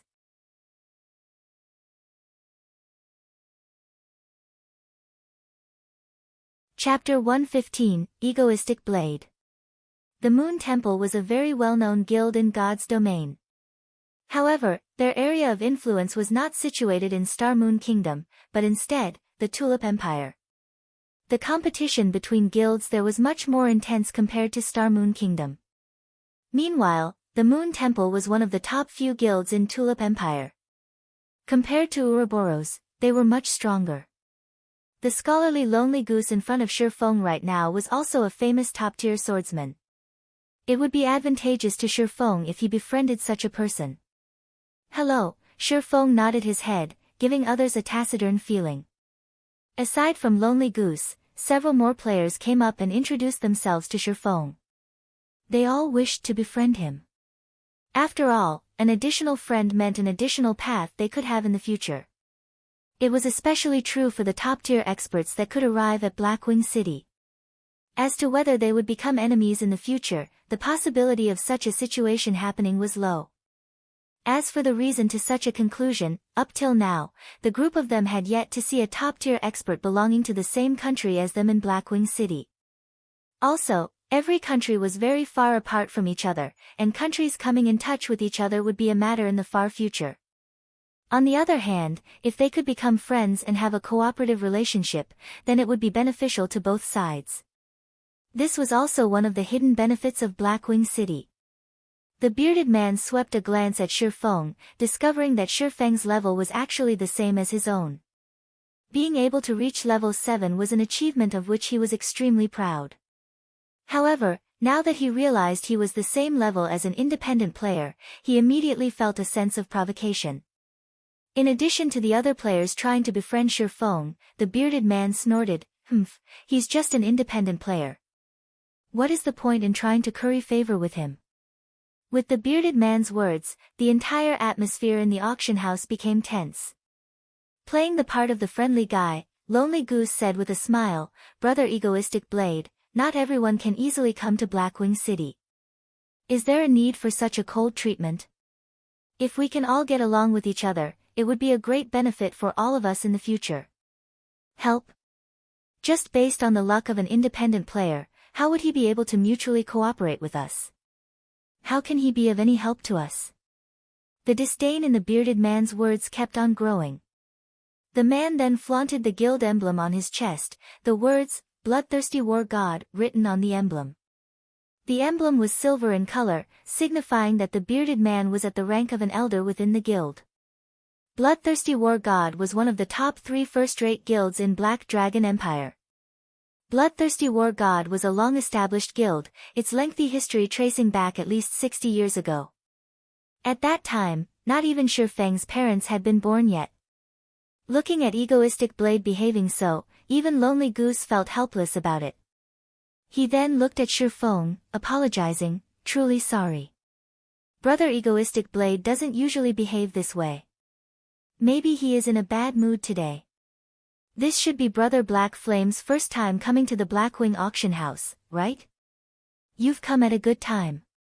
Today just happens to be a day where the Blackwing auction house is holding an auction. However, if you wish to participate in the auction, you need to purchase a Blackwing insignia that costs 2 gold coins. You will only be allowed entry if you possess the Blackwing insignia. Furthermore, the players who possess the Blackwing insignia can bring along 2 more players with them. How about Brother Black Flame, let me bring you into the auction? You could save a big expenditure that way." As Shifeng was about to voice his rejection, Egoistic Blade sneered, "A beggar that can't even afford a Blackwing insignia, what right do you have to come along with us? I only have one thing to say. I don't wish to be together with this little bastard. If you all wish to form an alliance, it's either me or him. You guys make your choice. Either he goes, or I go." Egoistic Blade had the bloodthirsty war god serving as his background, while Shifeng had nothing he could rely on. Egoistic Blade was extremely confident that Lonely Goose and the others would choose him without even the need to think. Only when the strong cooperate with each other, would they be able to bring out the greatest benefits. If they were to cooperate with an independent player, who could guarantee that, after this person's entry ticket to Blackwing City had been used up, he would still be able to return to Blackwing City? Meanwhile, Egoistic Blade had a first-rate guild supporting him. It would be tens of thousands of times easier for him to obtain another pass to Blackwing City when compared to a mere independent player. If Shifeng did not even possess the ability to frequently visit Blackwing City, how would he be able to guarantee a mutual cooperation? "Brother Egoistic Blade, must you do so?" Lonely Goose and the others could not help but have a headache as they tried to mediate the situation. They only wished to mutually profit from each other. Yet, Egoistic Blade had created such a situation and had even spoken such words. If they chose to accept Shifeng into their group, then Egoistic Blade would definitely feel humiliated. However, if they accepted Egoistic Blade, then Shifeng would naturally leave feeling angry and as though he had been crossed. On one side, it was a first-rate guild.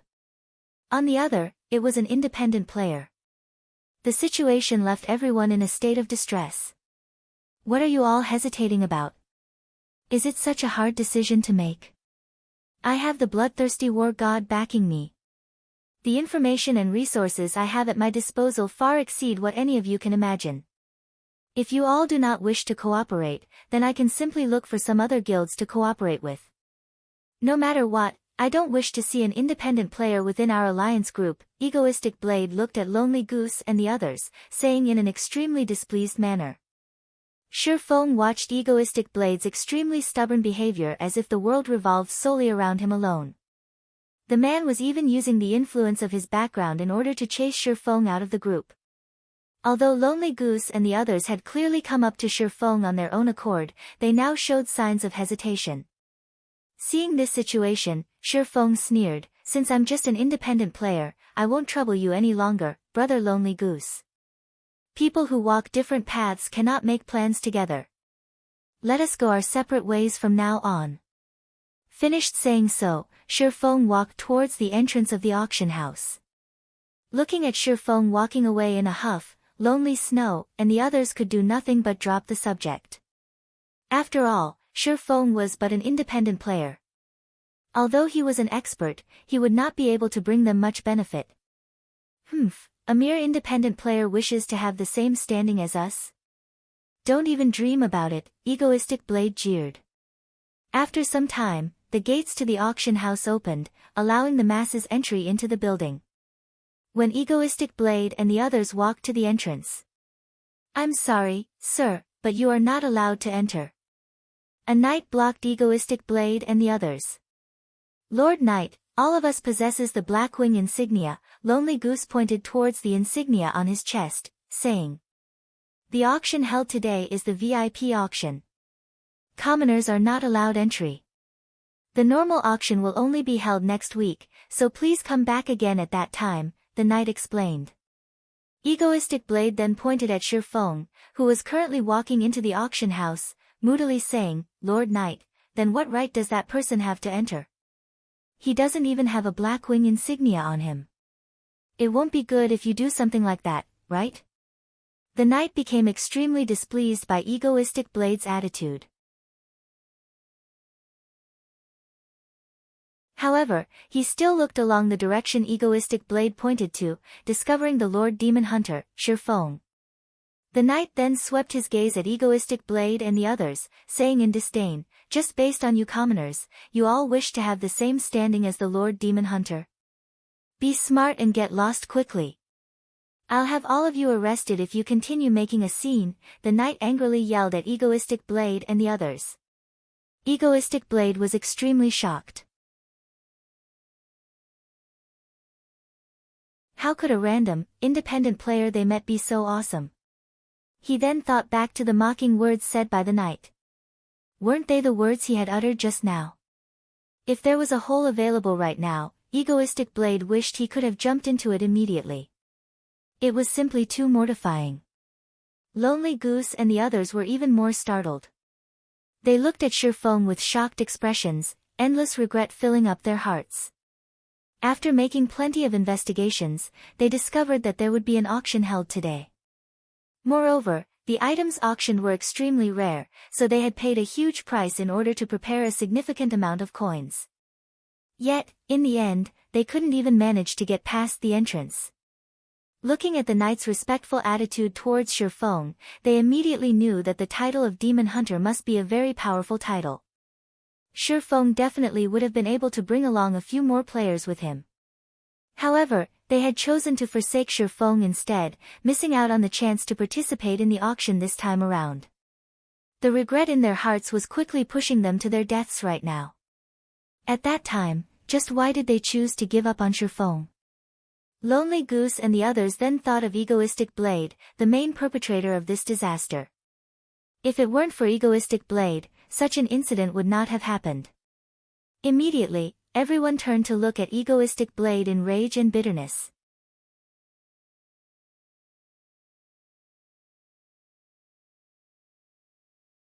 Chapter 116, Silver Dawn.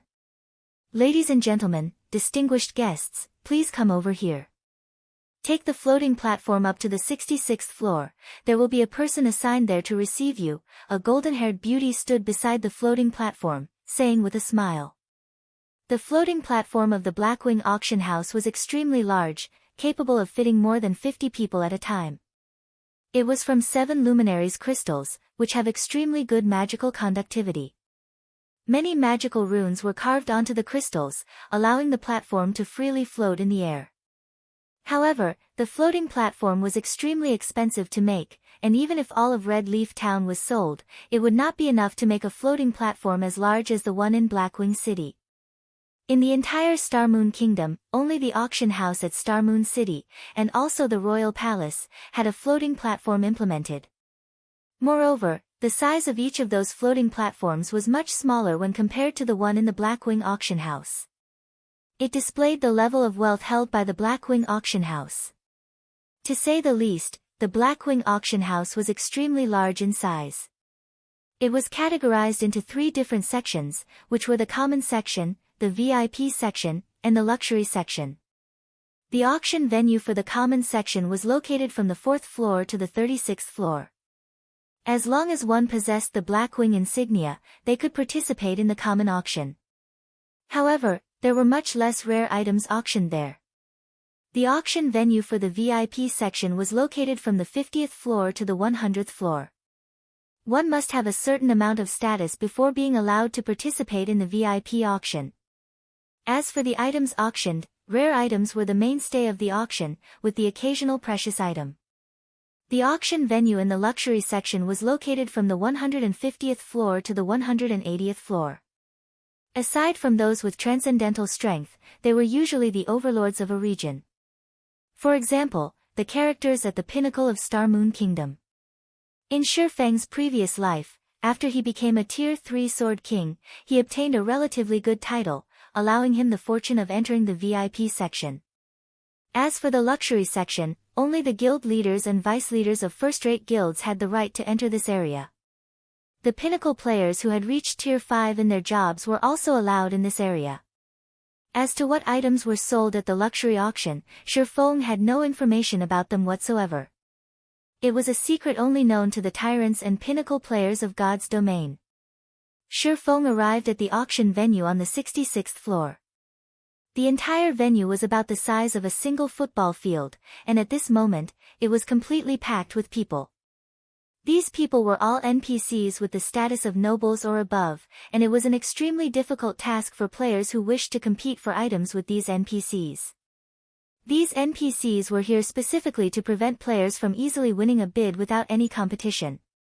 Frankly speaking, the NPCs were just props at the auction venue. If a player's bid did not reach the standard amount, then the item would be taken away by the NPCs, preventing players from conveniently obtaining rare items. After everyone was seated, the auction officially started. After a white-bearded old man walked up to the stage, declaring the start of the auction, an item was slowly brought out onto the stage.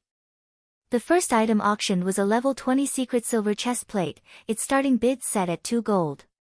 The attributes on it are good, but the price is just too expensive. Clicking on the equipment's information, Shifeng quickly gave up after looking at its attributes. Although it was good equipment, he was unable to put it to use right now. If Shifeng could really buy the item for only 2 gold, then he might have still considered it. However, after a bout of bidding from the NPCs, the price of the equipment had already soared to 7 gold. If he were to sell the chest plate to a first-rate guild, he could not possibly obtain 7 gold for it. At most, he could sell it for 3 to 4 gold. After all, to the average players right now, even copper coins were considered a precious commodity, not to mention gold coins. After which, piece after piece of secret silver equipment was brought out. There was even fine gold equipment being auctioned. However, not a single piece managed to attract Shifeng's attraction. The reason was simple. All of them were just too expensive. If the average level of players reached around level 20, then the prices of equipment would become much cheaper. However, God's domain had started its operation only recently, so most players were still around level 4. Where would these players find that much money? Half an hour later, the equipment phase of the auction finally ended, and the auction for other items began. The following item being auctioned is a weapon forging design. This forging design is a fine work of Master Korean, and the bid for it will start at 3 gold coins. Immediately, Shifeng's interest was roused. He then clicked to check on the item's information. Silver Dawn Forging Design, Secret Silver Rank, One-Handed Sword. Level 10. Seeing that it was Secret Silver ranked, Shifeng knew that his luck had come. Moreover, the Silver Dawn was a level 10 weapon, it was absolutely something that he needed the most. The Abyssal Blade also needed 10 level 10 secret silver weapons to level up. With this forging design, that problem would easily be handled. However, Besides Shifeng, there were still a few other forgers who participated in the bid. After all, a secret silver forging design was extremely rare. With that, the bidding for the forging design quickly started. Within moments, the bidding price had already reached 6 gold. Shifeng gritted his teeth, shouting, 7 gold. 7 gold 30 silvers. 7 gold 50 silvers. 8 gold. With the crazed bidding from the NPCs, the price for the Silver Dawn steadily rose. Crap, I bid 15 gold. Seeing that the price has reached 13 gold, Shifeng immediately raised it by 2 gold, showing his determination, and shaking the composure of these NPCs. If the price continued to rise, even Shifeng would not be able to stomach it. After all, he only had slightly more than 20 gold coins remaining. 16 gold. The original worth of this forging design was around 15 gold coins. Shifeng did not think that the NPCs would still compete. 17 gold. Shifeng made his decision. If the NPC forgers were to bid once more, he would immediately bid 20 gold for it. At that point, if it was still no good, then he could only consider himself as unlucky. Finally, the NPC forgers shook their heads at this price, no longer competing in the bid. Congratulations to Mr. Black Flame for winning Master Korean's Silver Dawn forging design. The white-bearded old man clapped his hands, congratulating Shifeng. After receiving the forging design, Shifeng let loose a sigh of relief. At the very least, he did not waste a trip to the auction house this time. As for the 17 gold he had spent, sooner or later, he would be able to get it all back through the Silver Dawn. After auctioning off the forging design, the white-bearded old man continued, the next item is a super rare skill for melee jobs. The bid starts at 5 gold coins. Thunder Flame Explosion, Action Type. Requires, melee weapon. Causes 200 base damage, and additional flame and thunder damage to enemies within a 5-yard radius. Enemies struck will be placed in a fainted state for 4 seconds. Cooldown, 45 seconds. Shifeng's eyes shone after seeing this item. Thunder Flame Explosion was definitely a super skill for melee jobs and was one of the most precious items in this auction. What to do? I don't have enough money right now. Shifeng greatly desired this skill book. However, the starting bid for it was already at 5 gold. At the very least, the final price for it would be 20 gold or above. While Shifeng was in silent contemplation, the price for the skill book had already risen to 10 gold. Compared to the Silver Dawn, the bidding for the skill book was even more fiery. Shifeng had no choice but to call out the interface for the virtual trade center, canceling the remaining gold coins he had registered. Thank God, Shifeng let loose a breath as he discovered that there was still 23 gold remaining out of the 30 gold he had registered. In addition to the coins he had on hand right now, it just barely totaled over 30 gold. Such an amount should be sufficient to purchase this Thunder Flame Explosion. 20 gold. Shifeng shouted. 20 gold. Mr. Black Flame has bid 20 gold. Is there anyone else interested in bidding? This is the only precious item in the auction this time around. Everyone should not miss this chance to obtain it. Shifeng could not help but send a disdainful glare at this old man. 21 gold. Since it is a precious item, then it definitely won't be anything simple. I bid 24 gold, a tier 2 swordsman pleasingly said.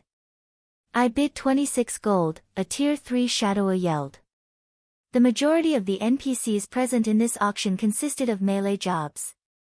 Hence, the competition for the skill book was extraordinarily intense.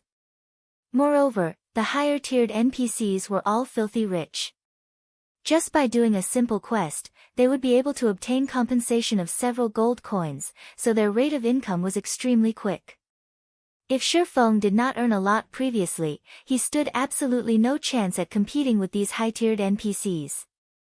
Looking at these high-tiered NPCs, he found each one of them was more powerful than the other. There was even a tier 4 NPC placing a bid for the skill book. Seeing as the price was about to reach Shifeng's bottom line, 30 gold. Shifeng placed his final bid. He would either succeed or die trying.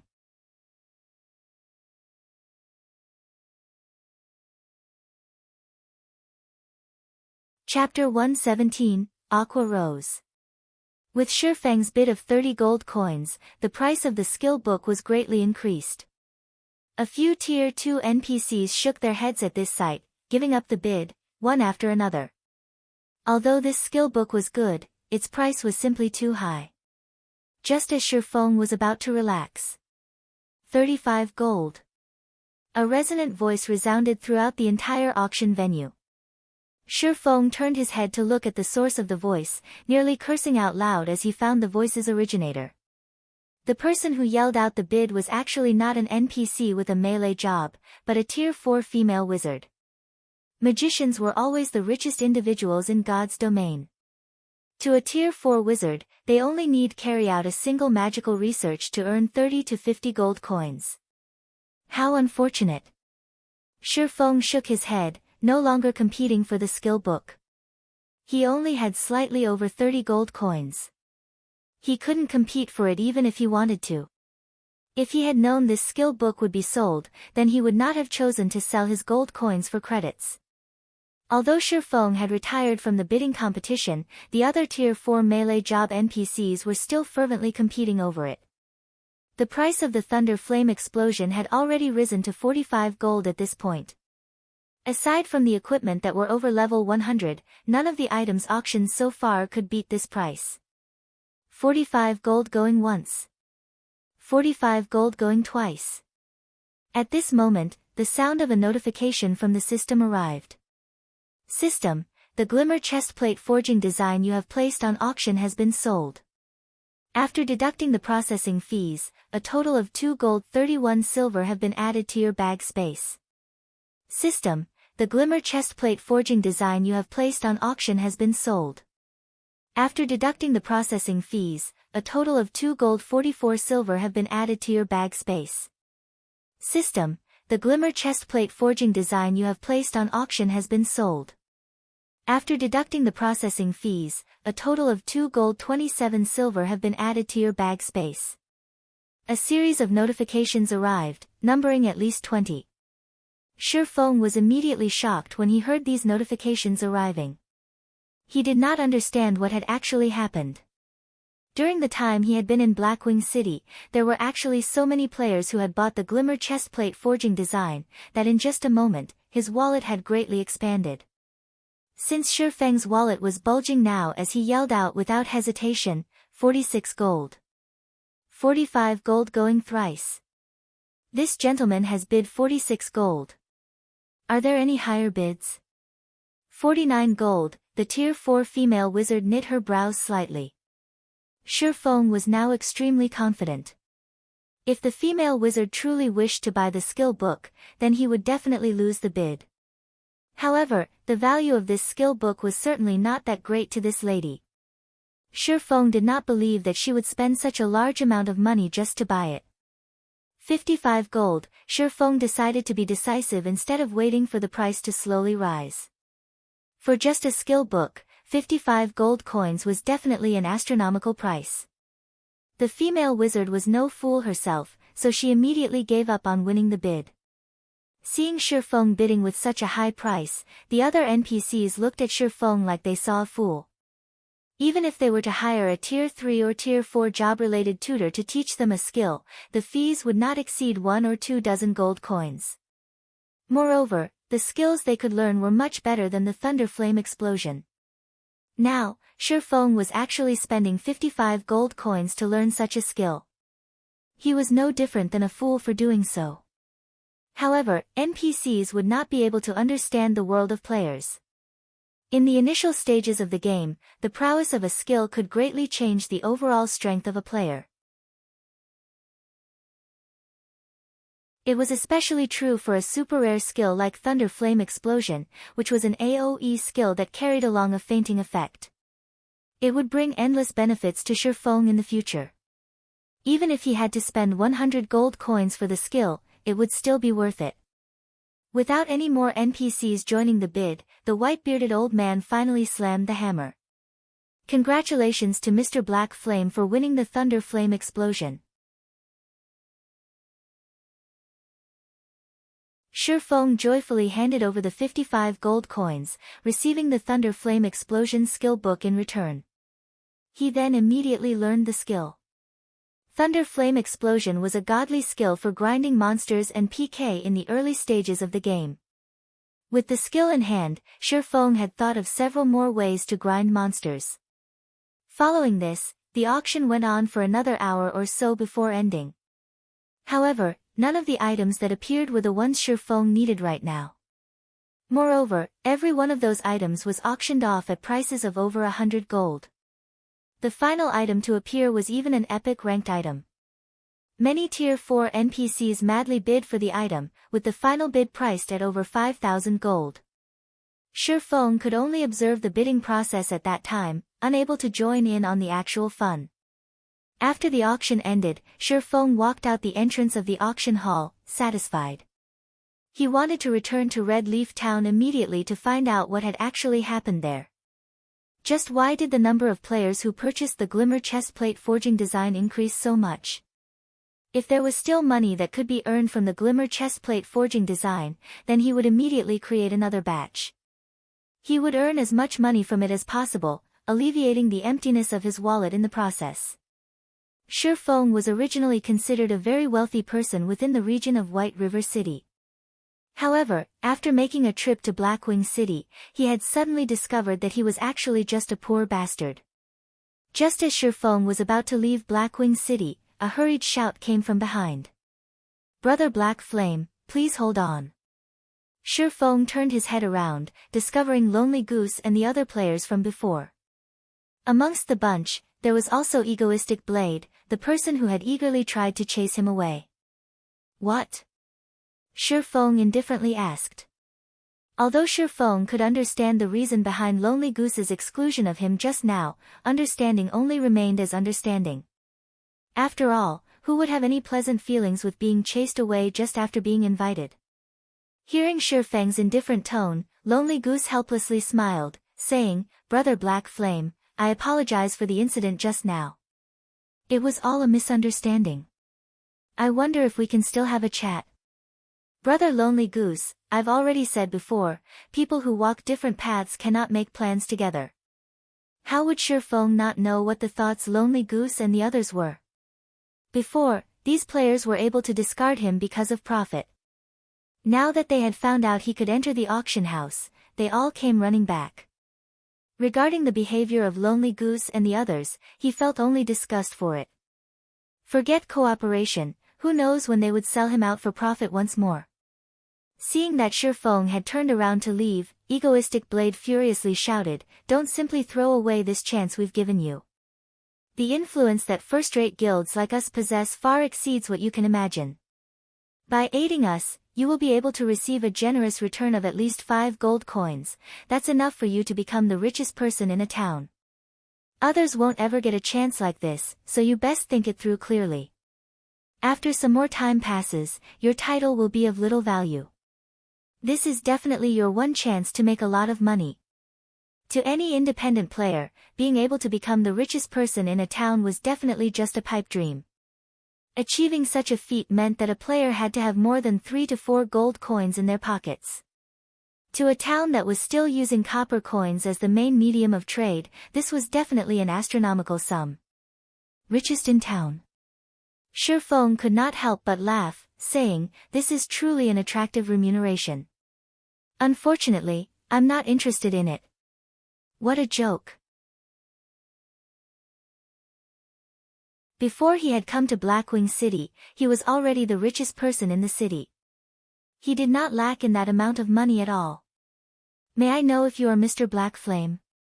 At this time, a beautiful female player walked over, asking. The girl looked to be between the ages of 21 and 22, her appearance extremely beautiful, and her body garbed in a gorgeous purple robe. The girl had her lips pursed, her eyes squinted into a smile as she looked at Shifeng. On her delicate white cheeks, a tinge of blush could be seen as she smiled at Shifeng, further increasing her charms. That's right, and you are. Shifeng was not familiar with this girl before him. However, seeing that she was a level 7 Cursemancer and she wore a complete mysterious iron set equipment, it would seem that her strength was definitely out of the ordinary. Hello, you can call me Aqua Rose. We previously met inside the auction venue, but you might have missed me there, the elegant girl named Aqua Rose said with a smile. Hearing the girl's self-introduction, Shifeng was greatly shocked. One of the top 10 ranking Cursemancers in God's domain, the Tier 6 Curse God, Aqua Rose. Shifeng was actually able to meet her at this place. In Shifeng's previous life, Aqua Rose's fame was much greater than the cleric god, Violet Cloud. "Anne, were you at the auction just now?" Shifeng was startled. It should be known that, in order to enter the VIP section's auction venue, one required a certain amount of status. Shifeng was only fortunate to have obtained the Demon Hunter title after doing the first phase of an epic quest. I naturally can't compare to Mr. Black Flame. I was only in there to take a look, unlike you, Mr. Black Flame, spending 55 gold just to buy a single skill book, Aqua Rose sighed, saying, hence, I am representing Twilight Echo to seek cooperation with you. I wonder if Mr. Black Flame would be interested in this. Twilight Echo was a grandly reputed guild in the virtual gaming world, a titanic existence. Meanwhile, Aqua Rose was one of the more famous elders of Twilight Echo, and her position was extremely high within the guild. Her fame was no less than that of Gentle Snow, and she was an existence of which very few had not heard. Hearing the conversation between Aqua Rose and Shifeng, Egoistic Blade, and the others were extremely shaken, their tongues tied up as they dumbly stared.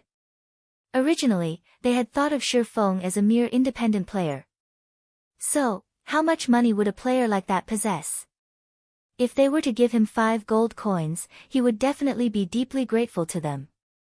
Yet, from Aqua Rose's words, Shifeng had actually spent 55 gold just to buy a single skill book. Even if they added up all the money they possessed, such an amount was still more than double theirs. Just who was this Shifeng actually?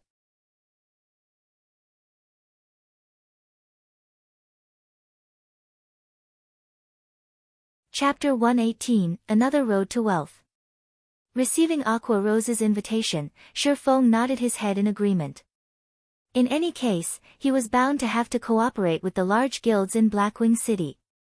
So, instead of choosing bloodthirsty war god and guilds of similar influence, it would be much better for him to choose the more famous and more influential, Twilight Echo, with which to cooperate. Moreover, Aqua Rose was a very well-renowned name. She was not a girl who prioritized profits, but more friendly relationships. In Shifeng's previous life, one of Aqua Rose's close friends was targeted by a first-rate guild. The first-rate guild in question wanted to kill her friend back to level 0 no matter what, and they even wanted her friend to hand out all of her precious items. In order to aid her friend, Aqua Rose had unhesitatingly declared war with that first-rate guild. As a result, both guilds incurred massive damage, and Twilight Echo's overall strength was greatly reduced, becoming only an ordinary first-rate guild from then on. If a person prioritized profit over friendship, then they would never have done such a damaging action just to help a friend. However, Aqua Rose had done it. Aqua Rose's friend became extremely touched because of Aqua Rose's actions, becoming one of the fierce generals of Twilight Echo. In the end, Aqua Rose's friend, Unyielding Ice, had even become a Tier 6 mage god, turning Twilight Echo into a tyrannic existence in God's domain. With Aqua Rose's personality guaranteed, Shifeng felt much more assured at cooperating with her. I know a good restaurant up ahead. Let's have a chat over there. After Shifeng agreed to her invitation, Aqua Rose revealed a faint smile. She then guided Shifeng towards the restaurant. After Shifeng and Aqua Rose departed, Egoistic Blade curled his lips in disdain, sourly saying, does he think he's amazing just because he has some money? He's just a wealthy spindrift. Sooner or later, I'll definitely be richer than him. Hearing Egoistic Blade saying so, Lonely Goose and the others could not help but look at him in disdain. Feng was already having discussions of cooperation in Blackwing City with Aqua Rose. Based on Feng's formidable wealth and special status, he would definitely become an influential figure in Blackwing City in the very near future. Feng was not someone that Egoistic Blade could compare to. In fact, Egoistic Blade himself knew this truth. He was only speaking to ease the pain in his heart. Red Rose High-Class Restaurant. It was one of the few upper-class restaurants in Blackwing City. Just the NPCs that were guarding the restaurant's entrance were already level 180 Tier 2 jobs. Moreover, the delicacies served here were of absolute perfection. Even if the food served was just a virtual object, eating it would give one an unspeakable sense of satisfaction. However, the average player would definitely not have the courage to dine at this place. That was because just a random cup of tea already cost over a dozen silver coins. Inside a luxurious private room on the 4th floor of the restaurant building, Aqua Rose had casually ordered a few of the most expensive teas available. She sat down quietly, staring at Feng, completely unfazed at spending more than 30 silver coins on just beverages. Whatever sorts of cooperation you have in mind, just speak. It would feel extremely awkward if you just keep staring at me like that. Looking at Aqua Rose's smiling expression as she stared at him, Feng started inwardly getting the chills. Pardon me, I was just very curious about you. I never imagined that the famous chief forger of Star Moon Kingdom would actually be such a matured and composed man like you. Originally, I had even thought that the chief forger would be some quirky old man in his 50s or 60s, Aqua Rose smiled. I didn't know that Miss Aqua would be so interested in forging. Could it be, Miss Aqua wishes to recruit me into your guild? Feng drank a mouthful of the black tea served, smiling faintly. Feng did not feel anything out of the ordinary from Aqua Rose knowing his identity as a forger. After all, the name of Black Flame had become relatively huge now. As long as one made a quick search on the internet, they would be able to find plenty of related information. Aqua Rose shook her head, softly saying, "No. I know that Master Black Flame's ambition is not that small. Hence, I do not have such an intention. I only wish to purchase a few glimmer chestplate forging designs, and also some equipment made by Master Black Flame. For example, a secret silver weapon such as the Silver Dawn. In addition, I wish to make a long-term purchase of gold coins from Master Black Flame. Naturally, I would buy the coins at 20% above the market price. I wonder how Master Black Flame feels about all of this. There won't be a problem with selling you the forging designs and equipment. However, I can only say that I am helpless about the sale of gold coins. Moreover, I have an additional condition myself," Feng said after some thought. If Aqua Rose was willing to purchase his items in bulk, then it would naturally be a good thing. It was especially true for the glimmer chestplate forging design. Selling that item was no different than carrying out daylight robbery. Furthermore, Feng could also utilize Twilight Echo to purchase some items for him. As for the gold coins, Feng had no intentions of selling them. Master Black Flame, please speak. If it is something that we, Twilight Echo, can carry out, we will definitely do so, Aqua Rose joyfully said as she saw Feng agreeing to her conditions. I need various types of ores and stones. You should know that a lot of ores and materials are required to forge equipment. With the influence of Twilight Echo, I deem that it should be very easy for you all to purchase a large number of ores, right? In addition, I also require the entry pass for Blackwing City. If I cannot frequently come to Blackwing City, I would also be unable to conduct trade with you all, Feng calmly said. At this point, Master Black Flame can rest assured. I can obtain as many ores for you as you want. Moreover, their prices will definitely be cheap. As for the entry pass to Blackwing City, even if Master Black Flame does not mention it, we will definitely prepare them for you. Hearing Feng's request, Aqua Rose's smile became even more dazzling. Twilight Echo's location was situated in the Storm Empire. The Storm Empire was a giant at-or production.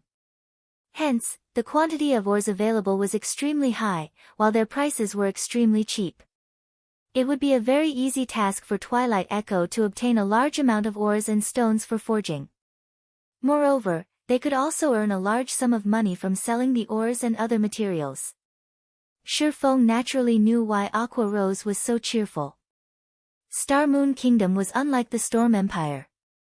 Its geography was situated on flatlands, hence, the amount of ores available was very little, while their prices were extremely high. Hence why Shifeng wanted Aqua Rose to provide him with a large amount of ores, while he would provide the equipment, making it a mutually beneficial exchange. Moreover, if he was unable to use up the ores and materials he purchased at a low price, he could simply sell them off to the other guilds in Star Moon Kingdom. These guilds all needed to nurture their own forgers. Hence, they would need a very large amount of ores and materials. Shifeng would not have to worry about looking for a buyer at all. Shifeng did not imagine that, just by making a single trip to Blackwing City, he would obtain both the items he wanted, and also another road to wealth. Let's trade the forging designs first, then. As for the other equipment and materials, we will trade them on another day. How about 2 days later? Shifeng's heart was constantly filled with thoughts regarding the fellowship party of Jin High University. It was only a few days before the fellowship party would be held. With his forging skills, if he were to put all his efforts into forging equipment in these 2 days, he should be able to make a large sum of money. If he took the chance to sell off ores as well, he would make even more money. If his luck was good, he might be able to obtain a good harvest from the fellowship party. Master Black Flame, you too should know that God's domain has only recently started its operation, so every guild is slightly tight on gold coins. Can we perhaps conduct the trade with both gold coins and credits? If we can conduct the trade in this way, Master Black Flame, I will purchase as many glimmer chestplate forging designs as you possess, Aqua Rose said in a slightly embarrassed tone. Oh dear. Shifeng pretended to sigh, showing a troubled expression. Seeing this, Aqua Rose became slightly panicked. Right now, every large guild was tight on gold coins, and though they wished to purchase them in bulk, it was an extremely difficult task. After all, God's domain only acknowledged coins, not credits. Moreover, the officials of God's domain had also declared that they would not activate the mechanics of exchanging credits to gold coins. Instead, they only conducted the exchange of gold coins to credits. Regarding the selling price of the glimmer chestplate forging designs, Aqua Rose had previously conducted an investigation. Each forging design was sold at around 3 gold coins.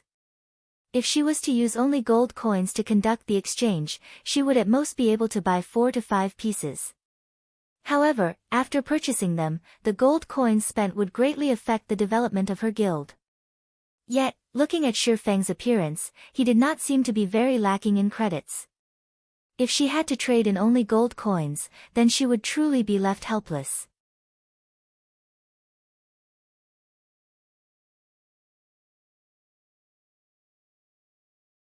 Chapter 119, God's Domain Upgraded.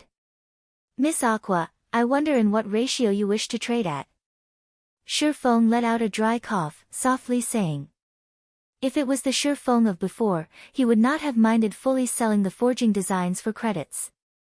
However, it was a different story now. Although credits were extremely important to Shifeng, the value of gold coins right now was similarly huge. It was especially true after Shifeng had come to Blackwing City. All the good items sold here had astronomical prices. Moreover, the NPCs here only accepted gold coins, running a no money, no talk policy. If possible, 2% gold coins and 98% credits. What do you think, Master Black Flame? Aqua Rose's curved eyelashes flickered as she spoke in an embarrassed tone. After all, the glimmer chestplate forging designs were just too expensive. Moreover, she intended to buy a large amount of them. Even if she were to pay just 10% of the price in gold coins, Twilight Echo might not be able to handle it. Shifeng nearly spat out the tea he was drinking after hearing her offer. Paying 2% in gold coins meant that, for a transaction worth 100 gold, Shifeng would only receive 2 gold, while receiving the remaining 98% in credits. Although Shifeng was not trying to be petty, wasn't this amount a little too low? Miss Aqua, after arriving at Blackwing City, you should know that the items sold here will be of great help to us. However, the items here are just too expensive. In addition, the auction house would often sell top-tier items. The value of gold coins goes without saying. The ratio for gold coins you offered is truly not enough. At the very least, it should be at 10%, Shifeng unhurriedly said. I know that I am troubling Master Black Flame. However, Twilight Echo is truly unable to bring out that many gold coins. If Master Black Flame is willing to reduce the ratio down to 5%, I am willing to pay out an additional 20% in credits. I wonder if that would be possible. Aqua Rose was similarly helpless. However, the coins in God's domain were simply too valuable. Even the coins obtained by the money-farming teams of Twilight Echo, which consisted of 3,000 players, was not enough to support the guild's expenditure. Although Twilight Echo was constantly expanding the size for the money-farming teams, from beginning to end, the amount obtained was never enough. Otherwise, Aqua Rose would not be bargaining ceaselessly with Shifeng. Shifeng entered a deep thought. The 5% was very close to his bottom line already. Moreover, Aqua Rose was willing to pay an additional 20% in credits. To Shifeng, this was an extremely attractive proposition. Currently, 1 silver coin was priced at 100 credits. It could be said that the value of coins was the highest at this moment. At the very minimum, their trade would be worth at least 50 gold coins. An additional 20% would be the equivalent of over 90,000 credits, after tax. It was already a large amount. Alright, we'll go with 5%, then. How many pieces of the forging design does Miss Aqua wish to buy? Shifeng nodded his head, asking. Aqua Rose stretched out 5 of her delicate fingers. 5 pieces, is it? Shifeng could not help but be startled. After half a day's worth of discussion, she only wanted 5 pieces. Was she toying with him? Aqua shook her head at Shifeng's words. It can't be 50 pieces, right? Shifeng was shocked. If all 50 pieces were sold at an additional 20% based on the market price, then each piece would be priced at 3 gold coins. 50 pieces would be 150 gold coins. Just thinking about it was enough to cause Shifeng to be excited. He didn't think that Aqua Rose would have such a big appetite, making a 150 gold transaction amount. This had far exceeded his initial estimates. Just within moments, Shifeng was able to earn several millions of credits. With this amount of money, he would have much more confidence when attending the fellowship party.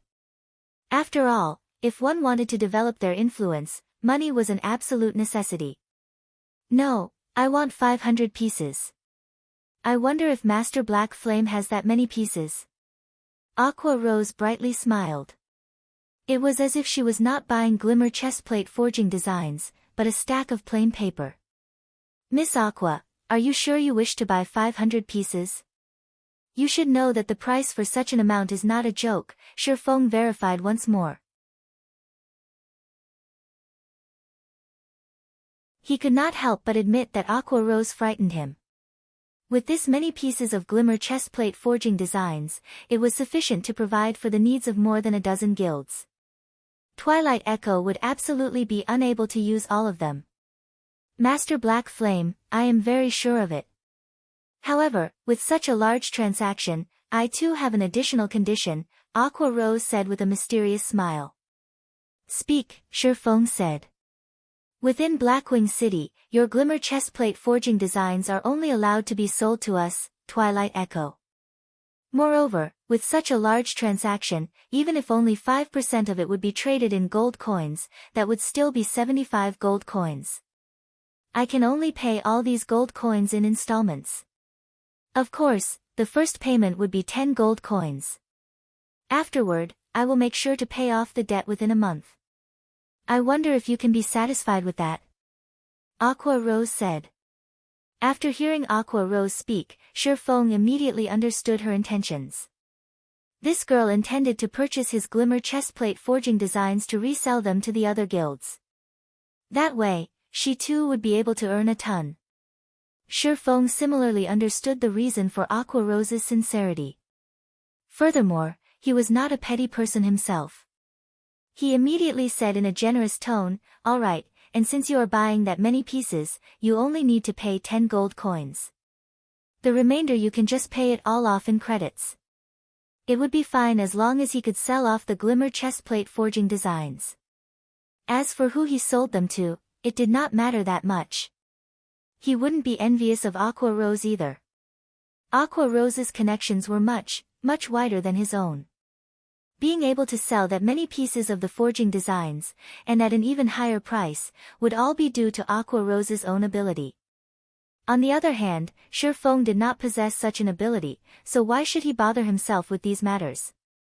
He would be satisfied as long as he could earn all the money possible for him to earn from the forging designs. Following which, Shi Feng searched for a lounge, spending more than 2 hours in it to make over 600 pieces of glimmer chestplate forging designs. Yet, even after making so many of them, his cost did not even exceed 2 silver coins. This way of earning money was literally quicker than robbing an NPC bank. Shi Feng passed 500 pieces of the forging designs to Aqua Rose, receiving 10 gold coins in return. At the same time, Aqua Rose immediately deposited 17.88 million credits into Shi Feng's account. In addition to the credits Shi Feng earned previously, he now had over 18 million credits in his bank account. Shi Feng had become a millionaire within an instant. Shi Feng nearly fainted from the rush of joy he felt. Originally, Shi Feng had thought that it would be fortunate if he was able to earn a few million credits in the following few days. Now, however, he had earned nearly 18 million credits in an instant.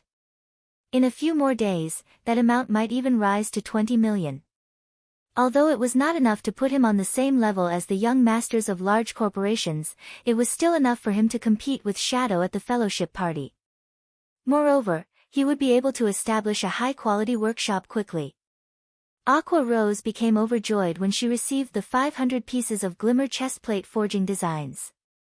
With Twilight Echo's influence, she would definitely be able to sell out all of the forging designs, earning a large sum of gold coins.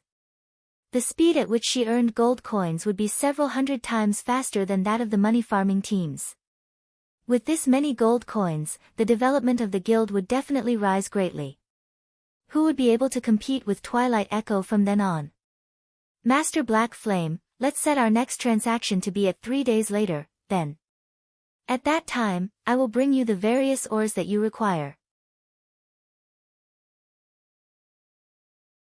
Also, please don't forget to bring more weapons and equipment. I want as many as you have. Alright, you won't be disappointed. After the two of them finished their trade, both promptly departed from Blackwing City, returning to their own respective countries to make preparations. At that moment, the sky in Red Leaf Town was growing dimmer.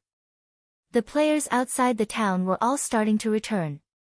After dark, the monsters in the wild would have their strength increased by 20%.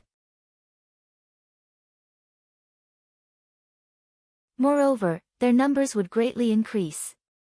If a player had the misfortune of being wrapped up like a dumpling by the monsters, dying back to town, then that would be a true tragedy. After returning to Red Leaf Town, originally, Shi Feng had intended to investigate the situation at the auction house.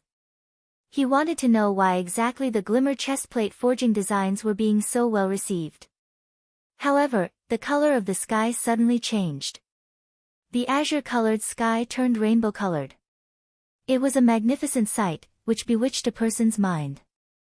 Immediately after, the entire sky had let out an overwhelming sound that resounded throughout the entire God's domain. System announcement, emergency notice. Emergency notice. System announcement, God's domain will be undergoing a system upgrade. The system upgrade will require 12 real-life hours. May all players please log out of the game within 10 minutes.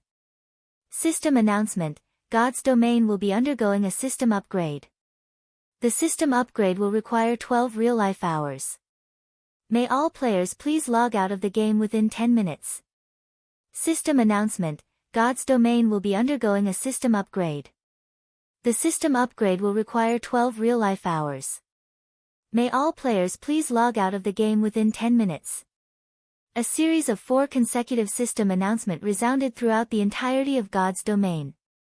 Countless players were shaken by the sight and sound coming from the sky, all of them starting a discussion over it. They did not understand just what had happened to God's Domain. Why was there a need for such a sudden upgrade to the system? Just what is happening here? Why is God's Domain evolving so quickly? Shifeng's brows creased into a bundle after hearing the system announcement. According to his memories, God's Domain's first upgrade would only happen at least a month later. Right now, God's Domain evolving was bad news to Shifeng.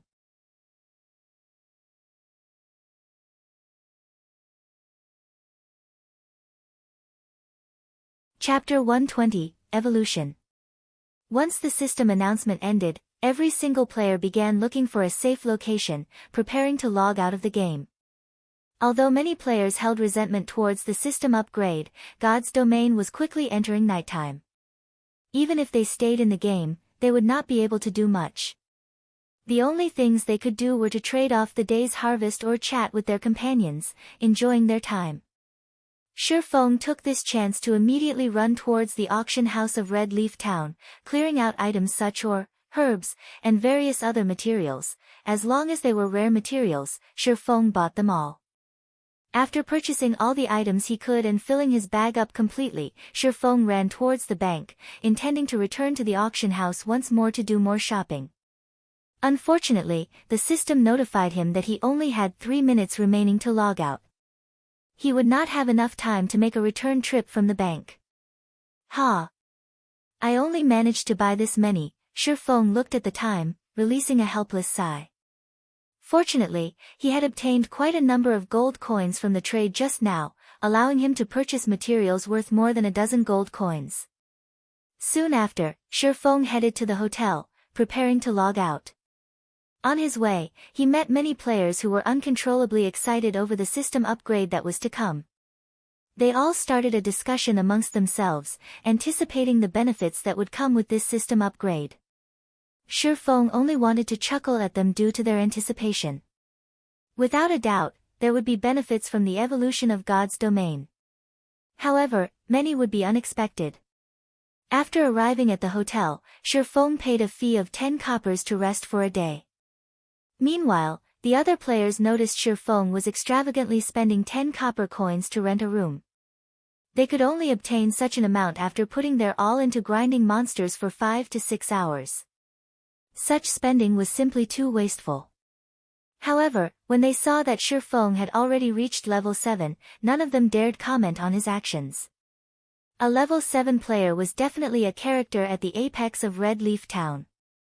If they accidentally provoked Shifeng, it would not be an impossible matter for them to die back to level 0. After all, these sorts of incidents often occurred in Red Leaf Town. These players could only inwardly look at Shifeng in disdain. One could be quite capricious when one was rich. Shifeng only minded himself as he entered one of the guest rooms, paying no heed to those other players. He would not bother explaining to those players the reason why he chose to rent a room and not just log out of the game from a random location. As the morning sun rose, Shifeng got up from his bed, removing the advanced gaming helmet from his head. It was 8 o'clock in the morning, just in time to start his usual morning training. At that moment, Shifeng's phone rang, the caller ID showing it was Blackie calling him. "Blackie, did something happen?" Shifeng answered the call, asking curiously.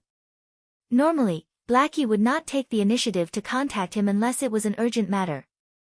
"Brother Feng, something big has happened. Quick, turn on your TV. Right now, the news channels are showing it right now. Almost every TV channel is showing it," Blackie said with ragged breaths, his tone greatly excited. If Shifeng was unfamiliar with Blackie, he might have thought Blackie had been doing some sort of extreme exercise. Shifeng turned on the old and small TV in his broken-down apartment. He then switched the channels, discovering that every TV channel was interrupted by the same news report. Today at 5 a.m., the top 1,000 largest global corporations all announced their decision to invest in God's domain. They wish to improve the development of the virtual economy further. At the same time, each of these corporations will all be establishing their own God's domain workshops. As for the latest report on God's domain, according to official statistics, all the vendors selling the God's domain virtual gaming helmets were flooded with customers within the short 3 hours since the announcement. This is all due to the corporations across the globe investing in the game.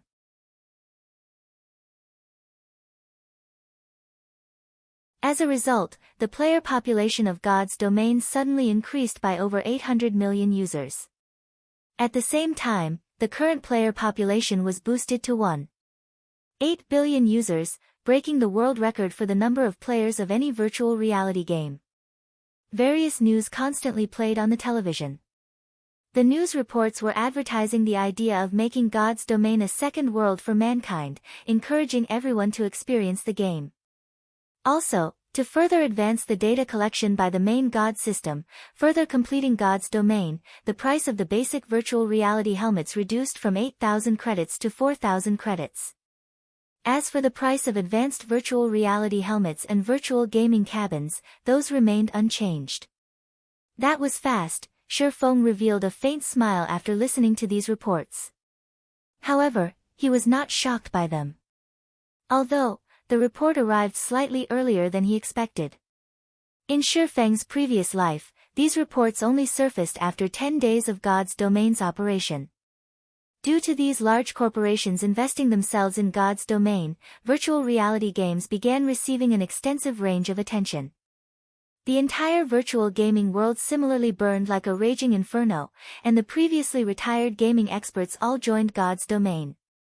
Moreover, the few remaining popular virtual reality games were forced to shut down due to the popularity of God's domain.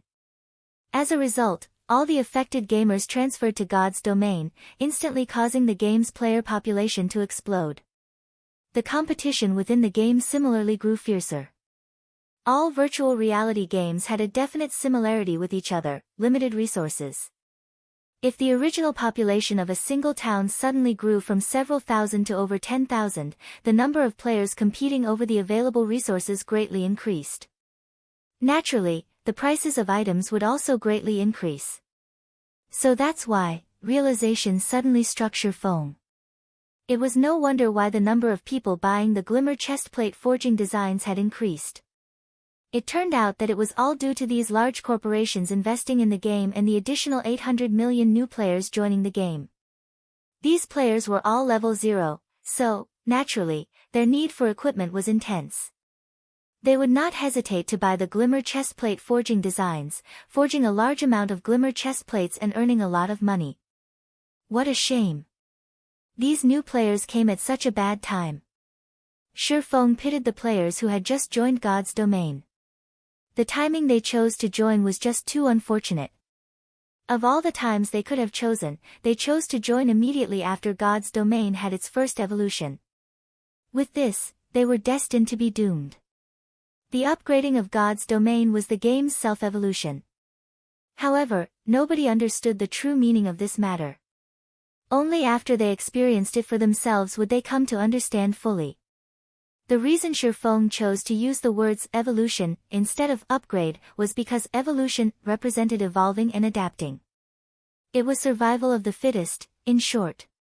While players were living their lives in God's domain, the main God system constantly collected various data from the game. When the data collected reached a certain degree, quantitative change would become qualitative change, which meant evolution. Virtual reality allowed players the ultimate experience of a realistic fantasy world. However, the process of turning something virtual into reality was just incredibly difficult. Moreover, God's domain was an extremely realistic world in which magic and superhumans existed. Hence why the existence of the main God system. The system's purpose was to turn God's domain into an even more realistic world, constantly perfecting and evolving God's domain.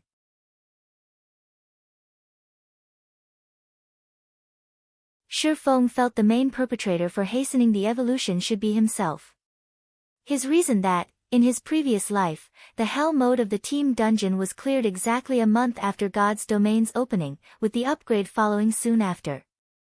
Right now, the Hell mode of the team dungeon had been cleared, and similarly, the game announced a system upgrade almost immediately. In the end, they greatly expedited the schedule. Thinking up to this point, Feng suddenly felt he should be more careful with his future actions. Due to his good luck this time, he was able to have a chance encounter with Aqua Rose from Twilight Echo. This fortunate encounter allowed him to earn over 10 million credits easily. Even now, Feng felt like he was in a dream. However, after this evolution, it was practically impossible for him to earn that much money so easily. If he did not earn a large sum of money during this time, now that the major corporations have decided to involve themselves, in addition to God's Domain's evolution, his plans in God's Domain would suffer severe disruption. Finished reading the reports, Feng proceeded to train his body. This was an assignment he had to carry out every single day. Now that the major corporations have entered God's Domain, they would surely have poached plenty of veteran gamers and newcomers with great potential. They may even recruit experts from fighting tournaments. These expert standards were entirely different from the average players of God's Domain. They would only take a short time becoming an expert in the game. With the proper guidance, their development would have rapid progress. The arrival of these players would massively impact God's Domain. In order to maintain an even greater advantage, Feng needed to quickly and diligently train his body. Training his body would hasten the absorption process of the energy from the nutrient fluids, providing even more nutrients and increasing the activity of the brain. This way he would be able to increase his combat prowess in God's Domain further. After going through his morning training, Feng prepared to leave the house to restock his nutrient fluids. He would also search for a better home. It would have a negative impact on his body if he continued staying in this rented apartment, surrounded by an unhealthy environment. Since he had earned quite a bit of money, it was high time for him to switch to find a new place.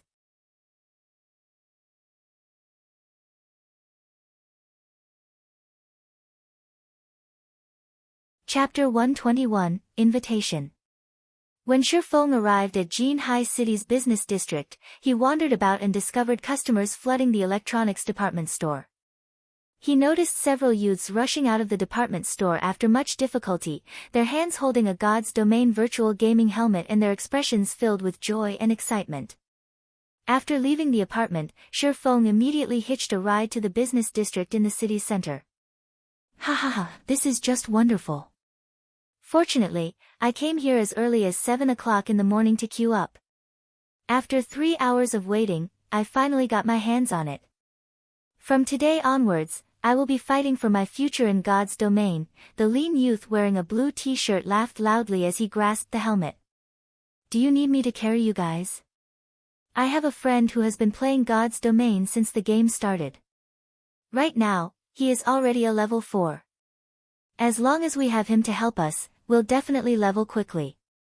If we're lucky, we might even be able to have him carry us, another curly-haired youth proudly proclaimed. Really? Then it's a promise. Our futures will be in your hands from now on. As for your lunches at the university, we'll pay them for you. Leave it to me. He and I are close brothers.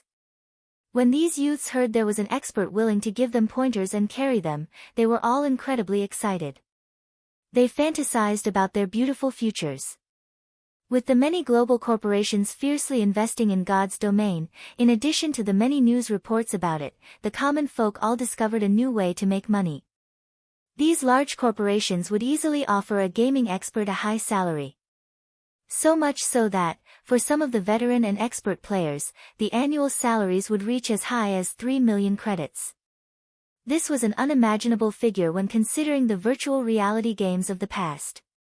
Previously, those with an annual salary in the millions just from gaming were godlike players standing at the apex. Now, however, even retired experts could receive an annual salary of 3 million credits. Meanwhile, The current trending top-tier experts could receive an annual salary of up to 8 million credits. According to Shifeng's knowledge, the annual salary of the guild leader of Ouroboros did not even exceed 6 million credits, while Gentle Snow's annual salary was only 4 million credits. Of course, the snow goddess would not even pay heed to this small amount of money. She could easily obtain an income of several tens of millions just from advertisement. In addition to her family background, money was truly not a problem for her. Unlike Shifeng, who played God's domain to change his fate, fulfilling his wish that never was fulfilled, Gentle Snow's goal was purely the joy gained from stimulating adventures. Luckily, I'm not here to buy a gaming helmet, Shifeng sent a glance to the sea of people at the department store, exclaiming. He then turned towards a mobile phone store near the electronics department store. It was an inconvenience for him to continue using an old-modeled phone. Hence, Shifeng was prepared to switch to a quantum watch instead. Not only did it support communication between multiple languages, but it also supported bank account binding, allowing Shifeng to transfer credits at any given time. This way, he would neither have to always go to the bank to retrieve money nor would he have to constantly carry around a stack of cash, causing a bulge in his pockets. He could avoid showing others a bulge on his lower body, preventing an awkward situation from occurring. Immediately after Shifeng walked into the quantum watch store, a beautiful saleswoman came up to greet him. "How may I help you, sir? Our store's #1 priority is quality. We have various models of mobile phones. I especially recommend the latest Quantum 3000.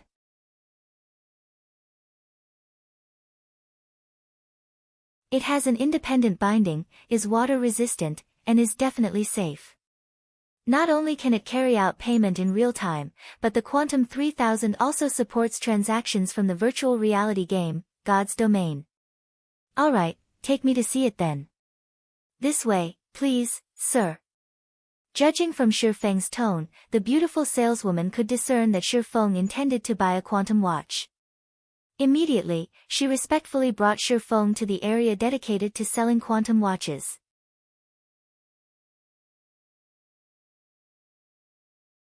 She then took out dozens of models. Not only were their designs beautiful, but they were also elegant looking and convenient to use. They were all operated by a holographic screen, and even when carrying out vigorous activities, the clarity of the display and sound would not be affected in the slightest. "Sir, as we are doing a promotion for God's Domain, you only need to pay 29,999 credits instead of the usual 30,000 credits to take the Quantum 3000 home." Shifeng could not help but sweat at the saleswoman's promotion. Just how was this any different from 30,000 credits? This price was practically unaffordable for the average university student if they did not possess a well-paying job, and even then, they would usually need to save up for half a year before being able to buy one. However, Shifeng was indeed in need of the latest quantum watch. After all, it would be particularly convenient for him. Although running to the bank was good training for his body, it was, after all, a very troublesome task. It was especially true when he needed to make a transaction of millions of credits. He would definitely look fishy if he carried around a large suitcase filled with money. "Give me this blue one," then, Shifeng chose a good-looking model. Under the beautiful saleswoman's guidance, Shifeng carried out the bindings for his identity, original phone number, bank account, and so on. Shifeng then swiped using his new quantum watch, paying the bill for it. It was a very convenient item. Now that he had obtained a quantum watch, Shifeng went on to purchase 10 bottles of A-rank nutrient fluids and 50 bottles of B-rank nutrient fluids, spending a total of 150,000 credits for them. Although it was a heartache to spend so much money, in consideration for the future of his body, Shifeng still needed to carry out several in-depth strengthening training sessions. So, he needed to purchase this number of nutrient fluids at the very least. D. His quantum watch rang and vibrated, notifying him that his class monitor, Xiao Ruoshi, was calling him. Aside from notifying him about the class assembly last time, the class beauty, Xiao Ruoshi, had never once contacted him. "Class monitor, is something the matter?" Shifeng immediately asked. "Fellow student Shifeng, must I have a purpose to call you? Or are you trying to tell me that you hate receiving calls from me? Zhao Ruoxi said in a slightly downcast tone. No, no. How could that be possible? I still haven't thanked you for your help the last time. Hearing such a bitter tone from Zhao Ruoxi, Shi Feng hurriedly responded. In his heart, Zhao Ruoxi was a very good girl. Not only was she smart, kind, and beautiful, but she was also the only one who stood up to Ling Failong, demanding justice for Shi Feng.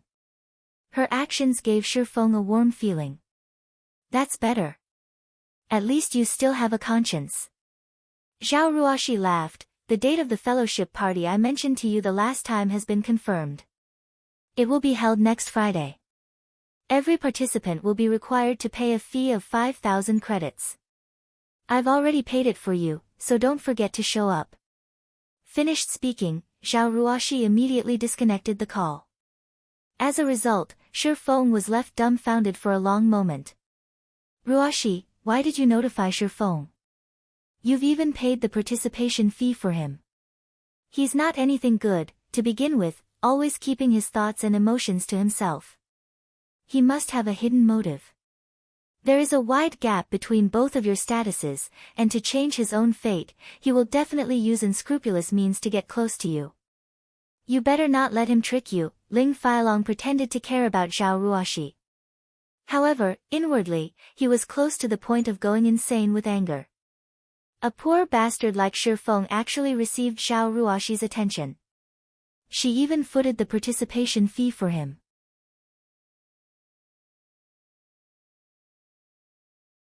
Her actions revealed that she indeed possessed some interest towards him. Enough, Ling Failong. Whoever I pay for is my own business. I don't need you to butt in on it, Zhao Ruoxi said in displeasure. Ling Failong was speechless. However, he did not dare to display his thoughts, hatred for Shi Feng permeating his heart. Originally, everything had been smooth sailing for him. Yet, Shi Feng's sudden appearance caused everything to run amok.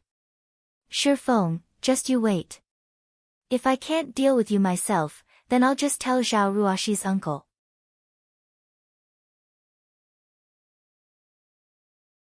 We'll see how he takes care of you. Ling Failong inwardly sneered. With Shi Feng's lowly status, Zhao Ruoxi's uncle would definitely reject them being together. As long as he exerted a little effort, he could easily deal with a small fry like Shi Feng. At 6 p.m., Shi Feng returned to his rented apartment. After spending the afternoon running around, Shi Feng finally found himself a good apartment in the city's center. The furnishing of the apartment was quite thorough. Moreover, the surrounding environment was very appealing. With the initial deposit paid, as long as he packed up his things, he could move into the apartment tomorrow. After tidying himself up, Shi Feng drank a bottle of B-rank nutrient fluids. He then lay on the bed, donning his gaming helmet and resuming his conquest in God's domain.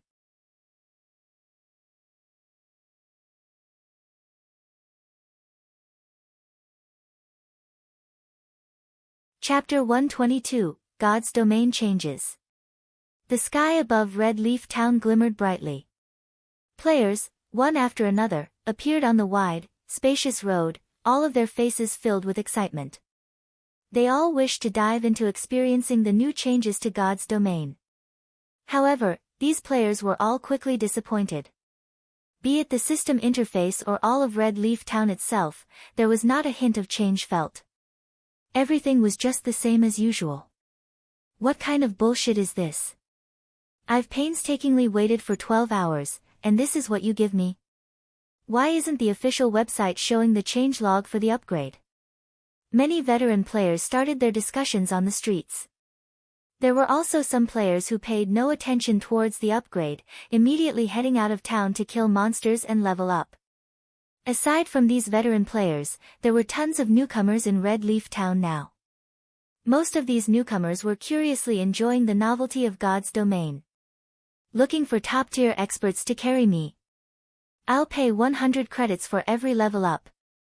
If you are looking for a fool to scam, then don't bother talking to me. I'm looking for serious inquiries only, a new player shouted on the wide street. Following, several more newcomers similarly shouted. However, though their offers were all lower than 100 credits, they all acted like tycoons, standing proudly as they shouted out their offers. At that moment, Shifeng stepped out of the hotel. He felt his spirit brimming with energy, one of the benefits of staying in a hotel. After the evolution of God's domain, the number of hidden attributes a player possessed had greatly increased. For example, stamina, concentration, and so on. However, one would only become aware of these changes after personally experiencing them. Players could no longer run tens of kilometers without tiring like before, nor would they be able to battle for as long as they wanted. Before, the only problem players faced was the tiring of the spirit. Now, however, everything was largely different. For players at level 0, they would become dead tired after only walking for 2 or 3 kilometers, not having even an ounce of fighting strength remaining. Similarly, continuously grinding monsters also became much more difficult. It was just like jogging. Players would consume a lot of stamina when battling monsters.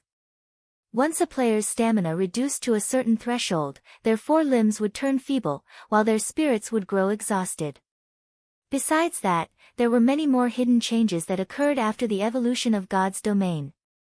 As the main God system made God's domain more realistic, simultaneously, players would find it even more difficult for them to level up. It should be time for me to go shopping. In Shifeng's previous life, after the upgrade of God's domain, the prices of items soared sky high, increasing by at least 2 or 3 folds. As a result, many players regretted not stockpiling a large number of resources after the evolution of God's domain.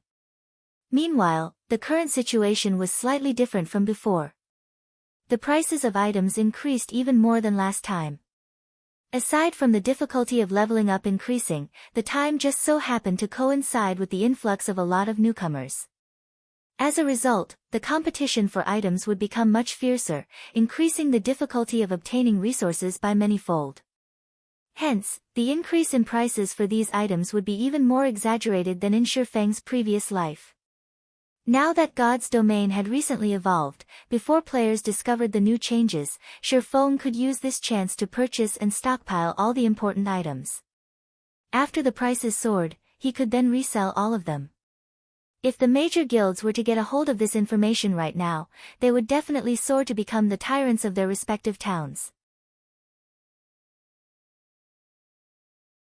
For Shifeng, however, he could only make a quick buck. When comparing an individual to a guild, the resources obtainable by both were on totally different levels. There were plenty of players within a guild, so they would be able to easily obtain a ton of rare resources within no time at all. Meanwhile, although Shifeng knew how to obtain those resources, just how much of them could he obtain by himself?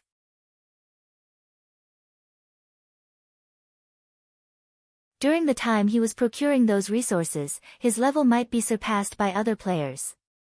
Hence, his only choice was to shop for the resources at the auction house. This expert over here, please wait a moment. Are you interested in making some extra income? A level 0 berserker walked up to Shifeng, asking with a smile on his face. Shifeng was wearing a complete Silvermoon set equipment. His weapon was also a secret silver rank. Although newcomers did not possess identification skills to discern Shifeng's level, Shifeng's dazzlingly high-quality equipment was clearly much better than the veteran players on the street. It was needless to say that Shifeng was definitely an expert. Extra income. Shifeng turned around, discovering that it was a newcomer calling out to him. For convenience sake, some of the more wealthy players would normally hire experts to aid them in completing a quest. In return, they would pay a considerable amount of credits as remuneration. Regarding such extra incomes, Shifeng was still somewhat interested. He continued, "Tell me about it, then."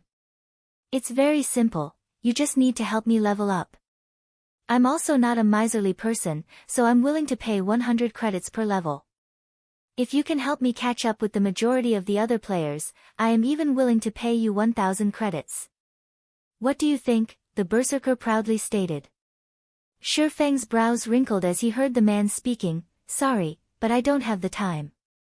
You should look for someone else to help you." Feng had too many things he had to do. Not only did he need to make sure his level didn't fall behind, but he also needed to earn money and accumulate advantages for his future guild. He needed to make preparations for the upcoming power struggle in White River City. Just from clearing out the items in the auction house, he could earn several hundreds of thousands of credits. So, why would he waste his time just for a measly 1,000 credits? He hadn't fallen to such a low standard as of yet. Finished saying his piece, Feng turned and walked away, heading towards the bank to store his items. Hold on a moment, the berserker called out for a long time, but Feng paid him no attention from beginning to end. Immediately, the berserker said in a fit of rage, "Crap, what's there to be so proud of? If you don't want to do it, there will be many other experts who would be willing to carry me. You'll regret it when that time comes. Looking for an expert to power level me. 100 credits per level. Don't miss this good opportunity," the berserker started shouting once again. However, even after shouting for a long time, not a single veteran player paid him any heed. Ha ha ha. This newcomer is just too hilarious. My stomach is hurting from laughing too much, a level 5 ranger laughed as he passed.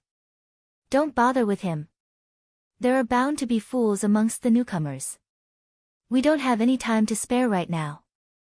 We need to purchase some bread and potions quickly. Otherwise, we're going to be scolded by our leader, the ranger's pro companion too hurriedly said. I know. I just think that person is a fool. Does he really think God's domain is just some small-time game? Does he think we can level up once every minute? Forget 100 credits per level, even if it were 1,000 credits per level, I still wouldn't do it, not to mention a top-tier expert player. Without 10 to 20,000 credits, there won't even be a need for a discussion, the ranger sneered. In the initial period of the game, everyone was rushing to level up. They were all afraid of being left behind by the majority of the players, losing their chance to shine. Hence, where would they find the time to help the newcomers? Not to mention 100 credits, right now, the pro players at level 5 could earn more than 1 silver in a single day. When converted to credits, that amount would be more than 100 credits.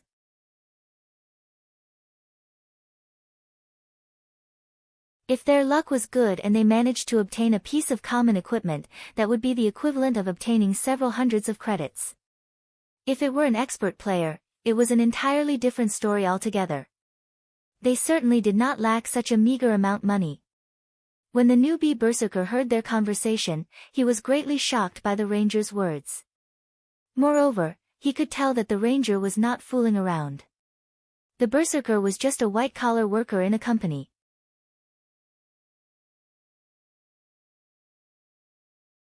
Previously, he was similarly willing to spend some money to seek the aid of others, letting others power level him.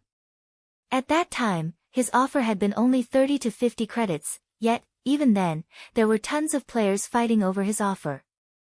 However, right now, his offer of 100 credits did not receive even the slightest attention. It turned out that power leveling even a single level required several thousand credits. That was practically an entire month of his salary. The berserker's face immediately flushed bright red. He felt that he had just humiliated himself greatly. He had been shouting on the streets for so long, thinking highly of himself all this time. Even when he heard the gossiping of the passerby players, he only thought that they were astonished by his offer. However, in reality, it turned out that they were just scolding him as foolish. It was no wonder the previous expert had rejected his offer immediately after hearing the price.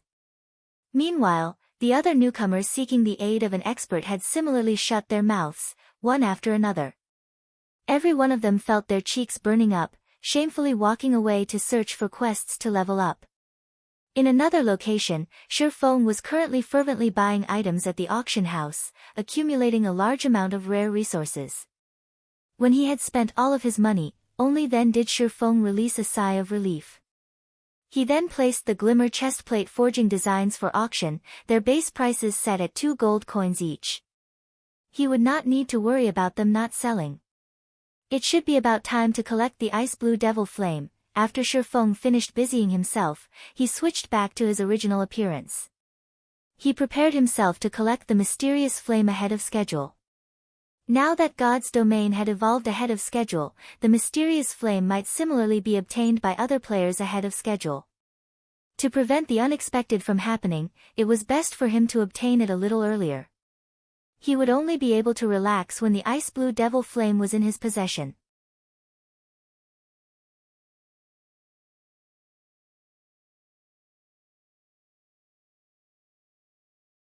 Chapter 123, Survival of the Fittest. Ice Blue Devil Flame. It was one of the handful of Tier 2 mysterious flames that could only be found in White River City. This flame held a fatal attraction towards forgers. Moreover, the 100 Ghost Forest that housed the Ice Blue Devil Flame was only a short distance from Red Leaf Town. Hence, it would be a big waste if Shifeng did not obtain it for himself.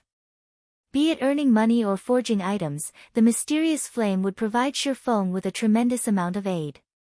Right now, Shifeng was still several hundred proficiency points away from becoming an intermediate forging apprentice. However, even if he became one, it would still be quite difficult for him to forge the secret silver ranked Silver Dawn. When forging secret silver equipment, an intermediate forging apprentice only had a 2% chance of success, while a basic forging apprentice had a pitiful 1%. If Shifeng included the 20% from the Book of Forging, 5% from Black Steel's insignia, and 5% from the runic hammer, he would, at best, have a 32% success rate after becoming an intermediate forging apprentice. Furthermore, forging the Silver Dawn required 3 extremely rare materials, which dictated that Shifeng would be unable to create many of them. If Shifeng forged the Silver Dawn with such low success rates, he would absolutely take an irrecoverable loss. Although the loss of tens of silver coins with each failure was not a problem to Shifeng, the materials required were simply too rare. They were not items Shifeng could obtain simply by wishing. An extensive amount of time was needed to obtain all of them. Moreover, the Abyssal Blade probably required 10 Silver Dawns to level up. Hence, the Ice Blue Devil Flame was a must-have for Shifeng. The Tier 2 Ice Blue Devil Flame would considerably increase the forging success rate, not to mention the various benefits it would bring Shifeng in the future. Hence, this trip to the 100 Ghost Forest was a must for Shifeng. Shifeng departed Red Leaf Town, his destination, north. Due to the matter regarding stamina, Shifeng did not hurry too much. The quicker he ran, the quicker he would run out of stamina. Instead, if he maintained his running speed at a certain threshold, the rate his stamina replenished was equal to its consumption. However, this threshold differed for every player as it depended on the player's attributes, making it extremely hard for players to obtain. When Shifeng passed by the level 5 monster area, Grey Wolf Prairie. In the midst of the grass that grew to the waist of an adult, players' corpses randomly lay about, scattered. From a glance, the majority of players who died were solo players, while a minority consisted of parties who party-wiped. Going several hundred yards deeper into the prairie, the thick grass suddenly grew restless. At the sight, Shifeng immediately unsheathed both of his weapons. Soon after, 2 level 5 players rushed out from the thicket, their appearances extremely unsightly. Bloodstains littered their clothing, and their weapons were no longer on their persons. When the 2 of them noticed Shifeng, without hesitation, both of them immediately rushed toward him. After the 2 players ran out of the grass, a group of level 5 white-eyed grey wolves similarly came running, closely pursuing the 2 players. The white-eyed grey wolves howled as they chased their prey as if announcing the location of their quarry to others of their pack. White-eyed grey wolf, common monster. Level 5. HP 540/540. Shifeng immediately understood the 2 players' intentions, they wanted to shift their calamity onto him. Brat, count yourself as unlucky for meeting us. Since you are going to die anyway, you might as well help us lure this wolf pack. An assassin looked towards Shifeng, laughing grimly. Saying so, the speed at which the 2 ran at Shifeng increased somewhat slightly. However, they greatly underestimated Shifeng. When the players were about to run past Shifeng's hands immediately latched onto the 2's arms. With his superb strength, he immediately tossed the players back to the pack of wolves that rushed ahead. Before the players could even react, they landed in the middle of the wolf pack. Their bodies smashed onto a few of the white-eyed gray wolves as they landed, eliciting a few anguished wails from the wolves.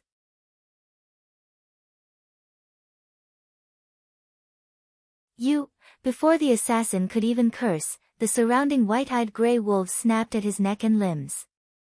His flesh being torn apart, the assassin's HP madly fell as he let out an agonizing wail. The ranger beside him was naturally not spared this fate, and very quickly, the wolf pack finished him off as well. Shifeng held not an ounce of pity towards them. If the two of them had run in a different direction, they might have had the slight hope of surviving.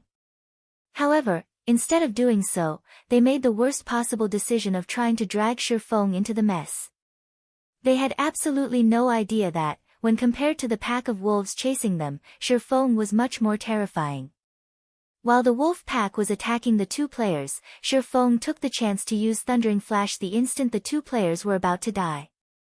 Like a fierce tiger released from its cage, the green-colored arc of lightning loosed an earth-shaking howl as it pierced the bodies of the white-eyed gray wolves, causing a series of damages over -300 points. The white-eyed gray wolves died instantly, and only piles of burnt ash remained. Although Shifeng had killed over 10 white-eyed gray wolves with a single attack, he was already level 7.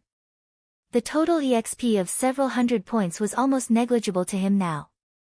After collecting all the loot, Shifeng took an isolation scroll out from his bag. With the evolution of God's domain, the monsters in the wild had similarly received a huge upgrade.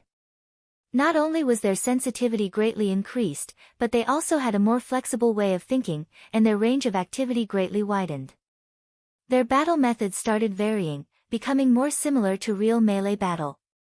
Meanwhile, the biggest change the monsters underwent after the evolution of God's domain was that these monsters would no longer shrink back, even against high-level players. Also, their range of vigilance would no longer reduce. Hence, players needed even more caution when dealing with monsters. Otherwise, they could easily lure a large group of monsters onto themselves. On his way to this place, Shifeng had met many players who died in such a way. For example, a party that had killed a few white-eyed gray wolves failed to leave the location quickly. As a result, the scent of blood spread to the surroundings and attracted more white-eyed gray wolves, wiping out the party. After using the isolation scroll, Shifeng quickly departed the Grey Wolf Prairie. He then passed through Kirk Grand Canyon, Cybus Lake, and many other high-level monster areas. After traveling for 6 hours, Shifeng finally arrived at the level 15 monster area, 100 Ghost Forest. The 100 Ghost Forest was a cursed location. In this dark and withered forest, where sunlight never reached, only the cursed apparitions lingered. These apparitions had a 60% resistance against physical attacks and possessed 20% evasion. The monsters also had insanely high attack power, and to the current Shifeng, they only needed to land 2 or 3 hits to kill him. However, these monsters only had 600 HP, and magical attack damage was increased by 100%. Hence, the 100 Ghost Forest was a leveling heaven for mage classes. Due to God's domain evolving, these cursed apparitions had become much more sensitive to their surroundings. They were widely different from the other beast-type monsters. Instead of scent, these monsters could easily sniff out the aura of living beings within a 100-yard radius, and even if one used stealth, the cursed apparitions could still detect them. However, Shifeng had come prepared. He took out a bottle of dispersing potion, immediately emptying its contents. The potion concealed the aura of a living being for 10 minutes. With the aid of the dispersing potion, Shifeng only needed to be slightly careful to avoid the detection of the cursed apparitions.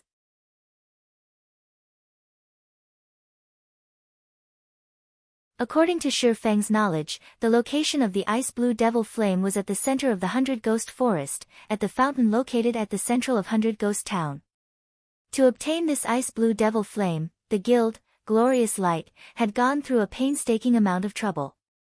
Only after sending thousands of their members and having hundreds of them die, did they manage to clean out all the monsters found in 100 Ghost City, obtaining the ice blue devil flame. Naturally, Shi Feng knew he did not possess the ability to clear out all the monsters in 100 Ghost Town. However, he had other methods of securing the mysterious flame. Only, they were all filled with extreme danger. After arriving at the 100 Ghost Town, with much difficulty, Shi Feng halted his steps, observing the town. When a cooling breeze blew over Shi Feng from the withered forest, he suddenly felt an indescribable chill. Killing intent. If Shi Feng did not have the experience of many years of blood-soaked combat, earning himself a natural instinct to detect danger, he would have been completely ignorant towards this faintly discernible killing intent. As this was not his first time feeling such a chillingly cold killing intent, Shi Feng immediately unsheathed both his swords. At that very instant, a black figure appeared behind Shi Feng. Following which, a silver glow stabbed directly towards Shi Feng's neck and another towards his lower back. Like a poisonous snake, the two attacks were both swift and fatal. From these two actions alone, Shi Feng knew his attacker was a top-tier expert immediately. Although Shi Feng was slightly on guard, the speed of the attacks was just too swift for him to dodge.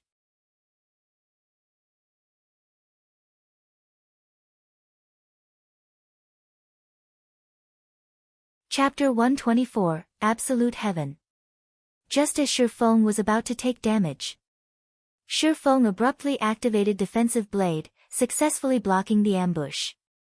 If an assassin's ambush struck a player, they would enter a fainted state for 3 seconds. These 3 short seconds were enough for an expert assassin to obliterate half a MT's HP.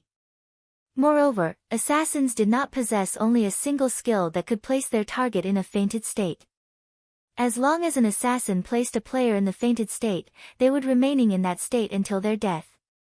Scram! Shi Feng roared.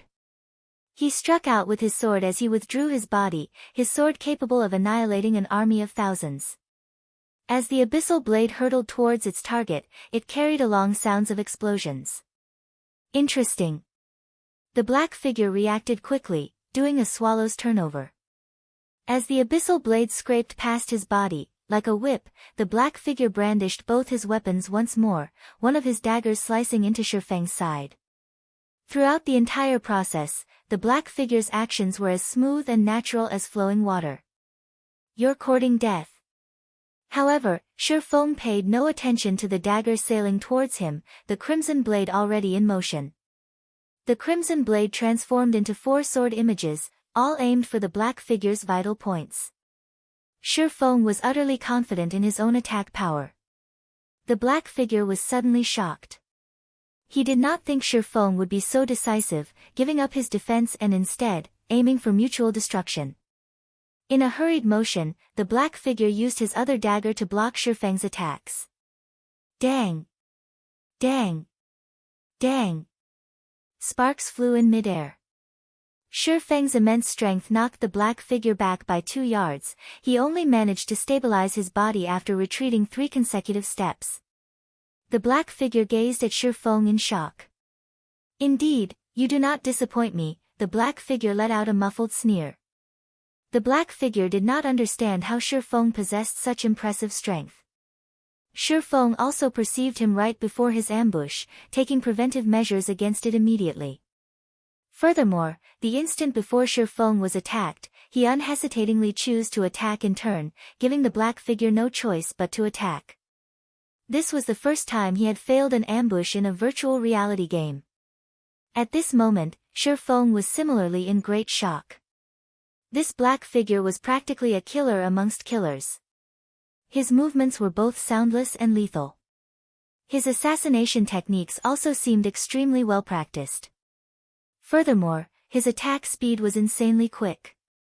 The black figure was even able to tail Shi Feng without discovery. If he had not revealed his killing intent the instant before he attacked, Shi Feng might truly have been his prey. The black figure wore a black hooded cape, which completely concealed his facial features. Moreover, the hooded cape he used was very special.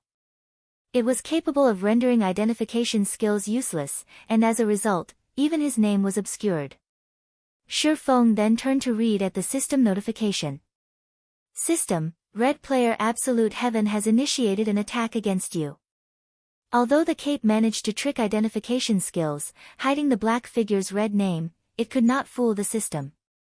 Shifeng had never heard the name Absolute Heaven. However, judging from his skills, Absolute Heaven was definitely not some nameless figure. The failure this time is due to my inept preparation. The next time I come, I'll definitely take your life, Absolute Heaven said as he turned around to retreat. You think you can escape? Shifeng used Wind Blade, the abyssal blade thrusting towards Absolute Heaven. As long as an assassin was revealed, their battle prowess reduced by half.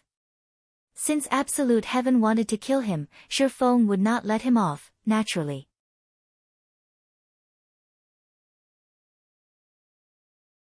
He needed to kill this assassin before anything else. He did not wish to have someone constantly following him, aiming for his life.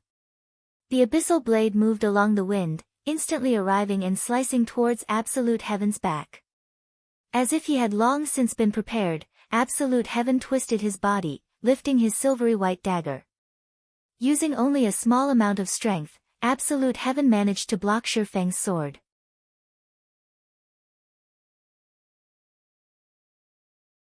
Simultaneously, his other silver-colored dagger stabbed towards Shifeng's abdomen. Kidney strike. From the series of attacks from before, Absolute Heaven had accumulated sufficient energy to force Shifeng into a fainted state for 4 seconds. Shifeng did not think that Absolute Heaven would return with a counterattack. He immediately did a side flip, avoiding the kidney strike. However, Absolute Heaven's second dagger closely followed, the dagger aiming for Shifeng's backside. Backstab. Shifeng immediately leaped into the air, avoiding the backstab. Then, as Shifeng descended, he abruptly brandished the abyssal blade. Thunder and fire coalesced around the abyssal blade, and like a thunder dragon roaring, the weapon struck down towards the ground. Thunder flame explosion. Absolute Heaven instantly noticed the ferocity of Shifeng's attack. He lifted both his daggers in front of him, using block to defend against this violent strike. However, how could Shifeng's super strength be so easy to defend against? At the moment of contact, Absolute Heaven was immediately forced to kneel. Both his legs sank into the ground, while his body nearly crumbled from the pressure. The successful block of the thunder flame explosion shocked Shifeng. However, he reacted by swinging the abyssal blade, casting Abyssal Bind on Absolute Heaven. Immediately, 9 chains bound Absolute Heaven, preventing him from moving a muscle. Shifeng then followed up with an attack with both of his swords, his full strength placed behind the strikes. 10 sword images flew towards Absolute Heaven, the target unable to dodge or avoid any of the images. Let's meet again next time, Absolute Heaven laughed. He discovered that Shifeng had a plethora of attack patterns, allowing him to send out attacks in unbroken succession. Absolute Heaven's body then started dissipating, the 9 chains that bound him falling to the ground. Similarly, the 10 sword images managed to pierce only air. This was an advanced skill of assassins, Vanish. Not only would it forcefully place the user in an invisible state, but it would also allow the user to enter an invulnerable state for 1 second. Don't even think of getting away. Shifeng was not willing to let Absolute Heaven go. Looking at the impressions in the grass left by Absolute Heaven's feet, Shifeng used Thundering Flash. 3 electric arcs shot out. Absolute Heaven activated Wind Steps, entering an invulnerable state once more for 1 second and successfully fending off the attacks of Thundering Flash. He then ran speedily away. Similarly, Shifeng activated Windwalk to chase after him. However, shortly after Shifeng began pursuit of Absolute Heaven, he noticed Absolute Heaven taking out a handful of white powder. Shifeng immediately turned his head, shutting his eyes tightly. The moment Absolute Heaven scattered the white powder, he released a blinding white light. Flash Powder, it was an item that temporarily blinded monsters and players below level 20 for 4 seconds. It was an extremely rare tool, and it was only sold in the magic shop located in the slums of Red Leaf Town. Moreover, each player could only purchase 10 bags of it per day. After the momentarily blinding light subsided, Shifeng opened his eyes, searching for Absolute Heaven. However, he discovered that absolute heaven had long since escaped, his figure no longer in sight. After searching for a long time, Shifeng was unable to discover his tracks. Without any better options, Shifeng could only choose to give up. Just where is this absolute heaven from? Shifeng's heart filled with questions. Not only did this assassin possess excellent techniques, but he also had a large number of skills. Moreover, Absolute Heaven was equipped with a complete level 5 bronze set equipment, and both his daggers were secret silver ranked. His origin was definitely not ordinary.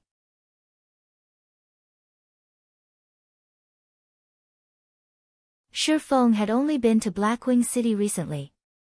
Even if he had provoked the bloodthirsty war god guild, those people did not know of his true identity.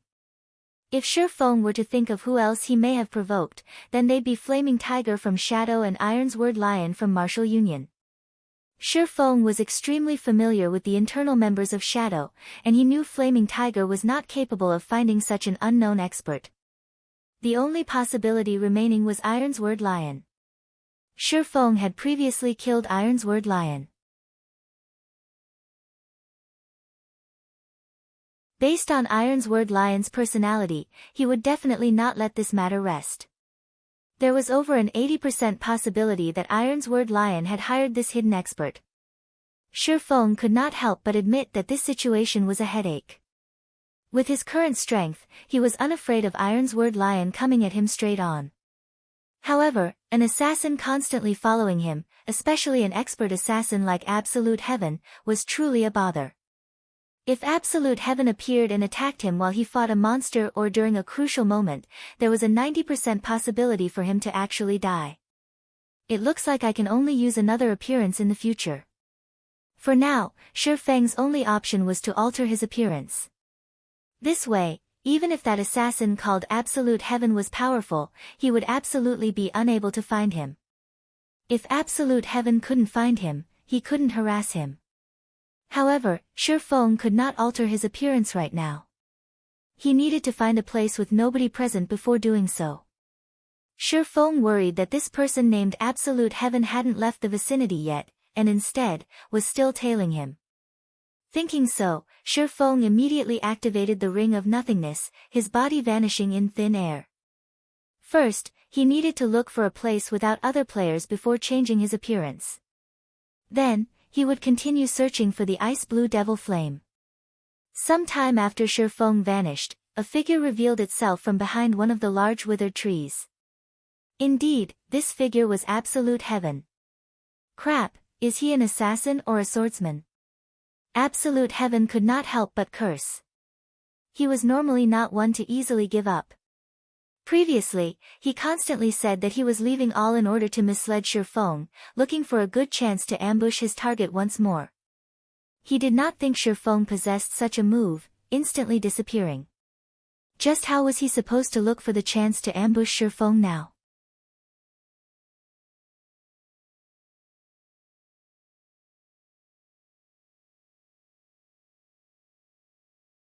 Chapter 125, 100 Ghost Town.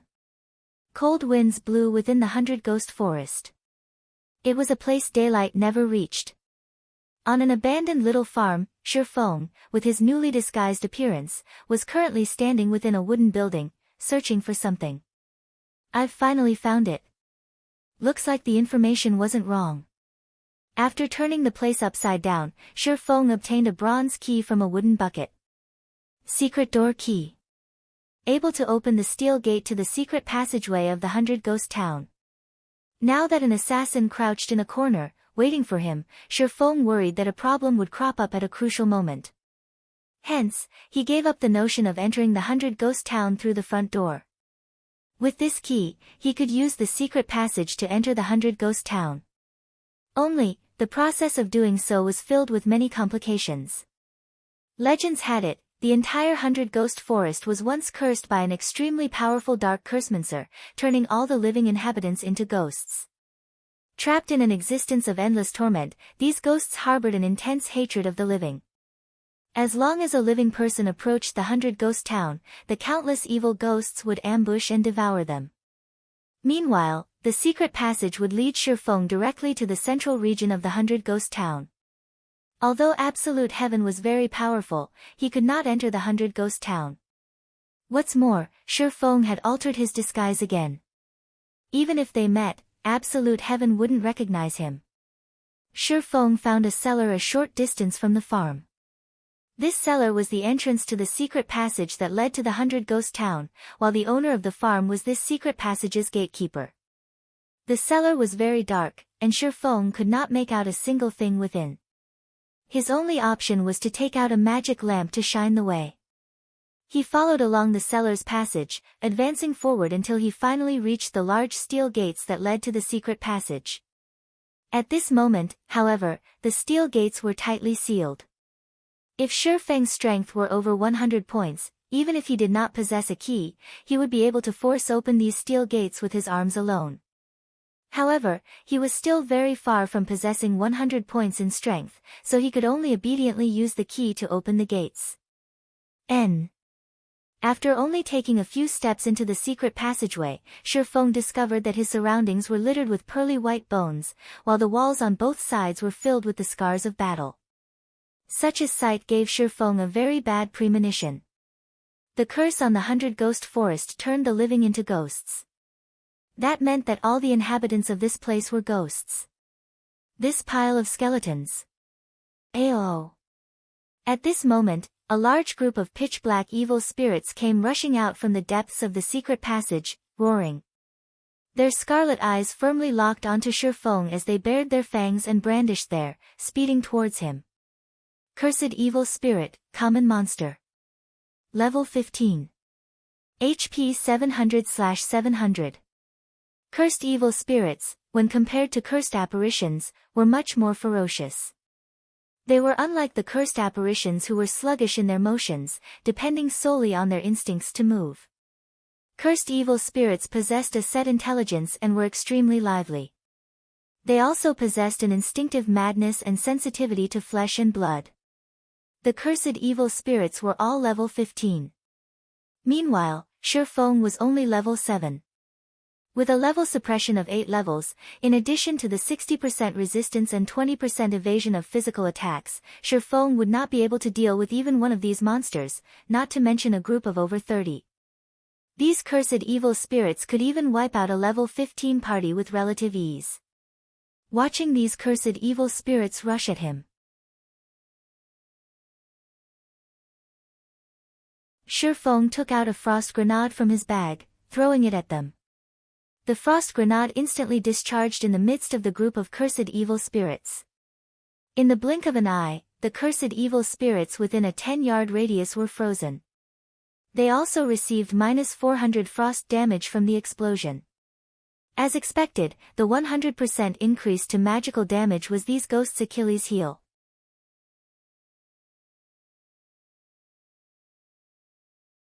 The reason Shifeng chose to hurry to 100 Ghost Forest was the frost grenades he had managed to buy during his trip to Blackwing City. The basic frost grenades were sufficient to deal with the ghosts in 100 Ghost Town. After all, 200 damage was no small amount.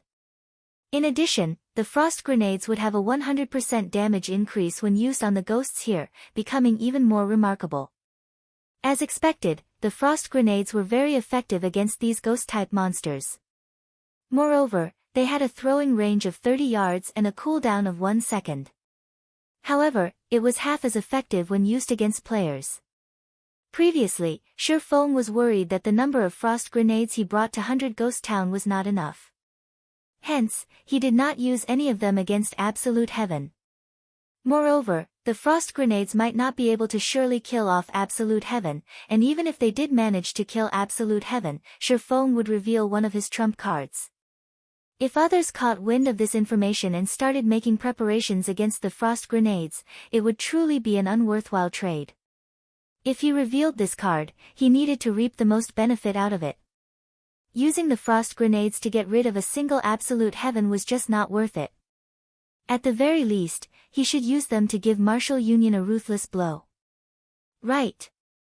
How could I forget that the ghosts are darkness-type monsters? The Demon Hunter title should have quite some use. Feng suddenly recalled his own Demon Hunter title, swapping out his current title. Immediately, the attributes of the cursed evil spirits reduced by 10%, while the damage they received increased by 10%. Feng then threw another frost grenade, the bomb exploding with a loud bang in the midst of the group of evil spirits. A patch of damages of -440 points appeared above the group of monsters. Instantly, he annihilated the 30+ cursed evil spirits. System, level 15 cursed evil spirit killed. Level difference of 8. EXP obtained increased by 800%. Obtained 4,800 EXP. System, level 15 cursed evil spirit killed. Level difference of 8. EXP obtained increased by 800%. Obtained 4,800 EXP. System, level 15 cursed evil spirit killed. Level difference of 8. EXP obtained increased by 800%. Obtained 4,800 EXP. A series of more than 30 notifications appeared in Feng's view. Although ghost-type monsters gave the least amount of EXP, the rewarded EXP for killing monsters of a higher level was still extremely high. Even if Feng was level 7 now, his experience bar still increased by a sizable chunk. He reached 23% of level 7, his leveling speed even faster than a rocket. After these evil spirits died, they dropped quite a lot of copper coins and tiny spirit essences. 10 tiny spirit essences could be used to form a spirit essence, one of the needed materials to forge magical attachments. Hence, spirit essences were also worth quite a lot of money. After collecting the drops, Feng discovered that the evil spirits had actually given him over 1 silver coin. There were also over a dozen tiny spirit essences that dropped. When formed into a spirit essence, it was worth 1 silver coin. This was definitely a good place to earn money. Although there was still the loss of 2 frost grenades, costing a total of 3 silver coins, if Feng could lure more than 50 monsters each time, he would barely make a small profit. Hopefully there will be more evil spirits in this place, Feng said with expectation, his hand holding another frost grenade. Half an hour later, Feng finally arrived at the secret passage's exit. The secret passage was very long, and on his way here, he met with the ambushes of another 5 groups of evil spirits. However, the frost grenades dealt with them all. The number of evil spirits in each ambush only counted slightly over 20, causing Feng a loss. In return, however, Feng's experience quickly rose. He would level up if he just killed a few more groups of evil spirits. It was truly an invigorating experience. The gate that opened to the 100 Ghost Town was widely agape. Before Feng exited the secret passage, he could already hear the countless roars and wails outside. Above the secret passage was the Hotel of 100 Ghost Town, and one could just imagine that the number of ghosts there was definitely not few.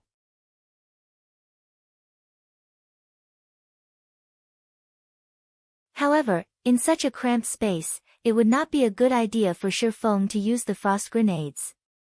Having no better choice, Feng activated the Ring of Nothingness. The state of nothingness was different from stealth. Feng entered another space entirely, and even the ghosts could not discover Feng. Feng could stay in the state of nothingness for a short time.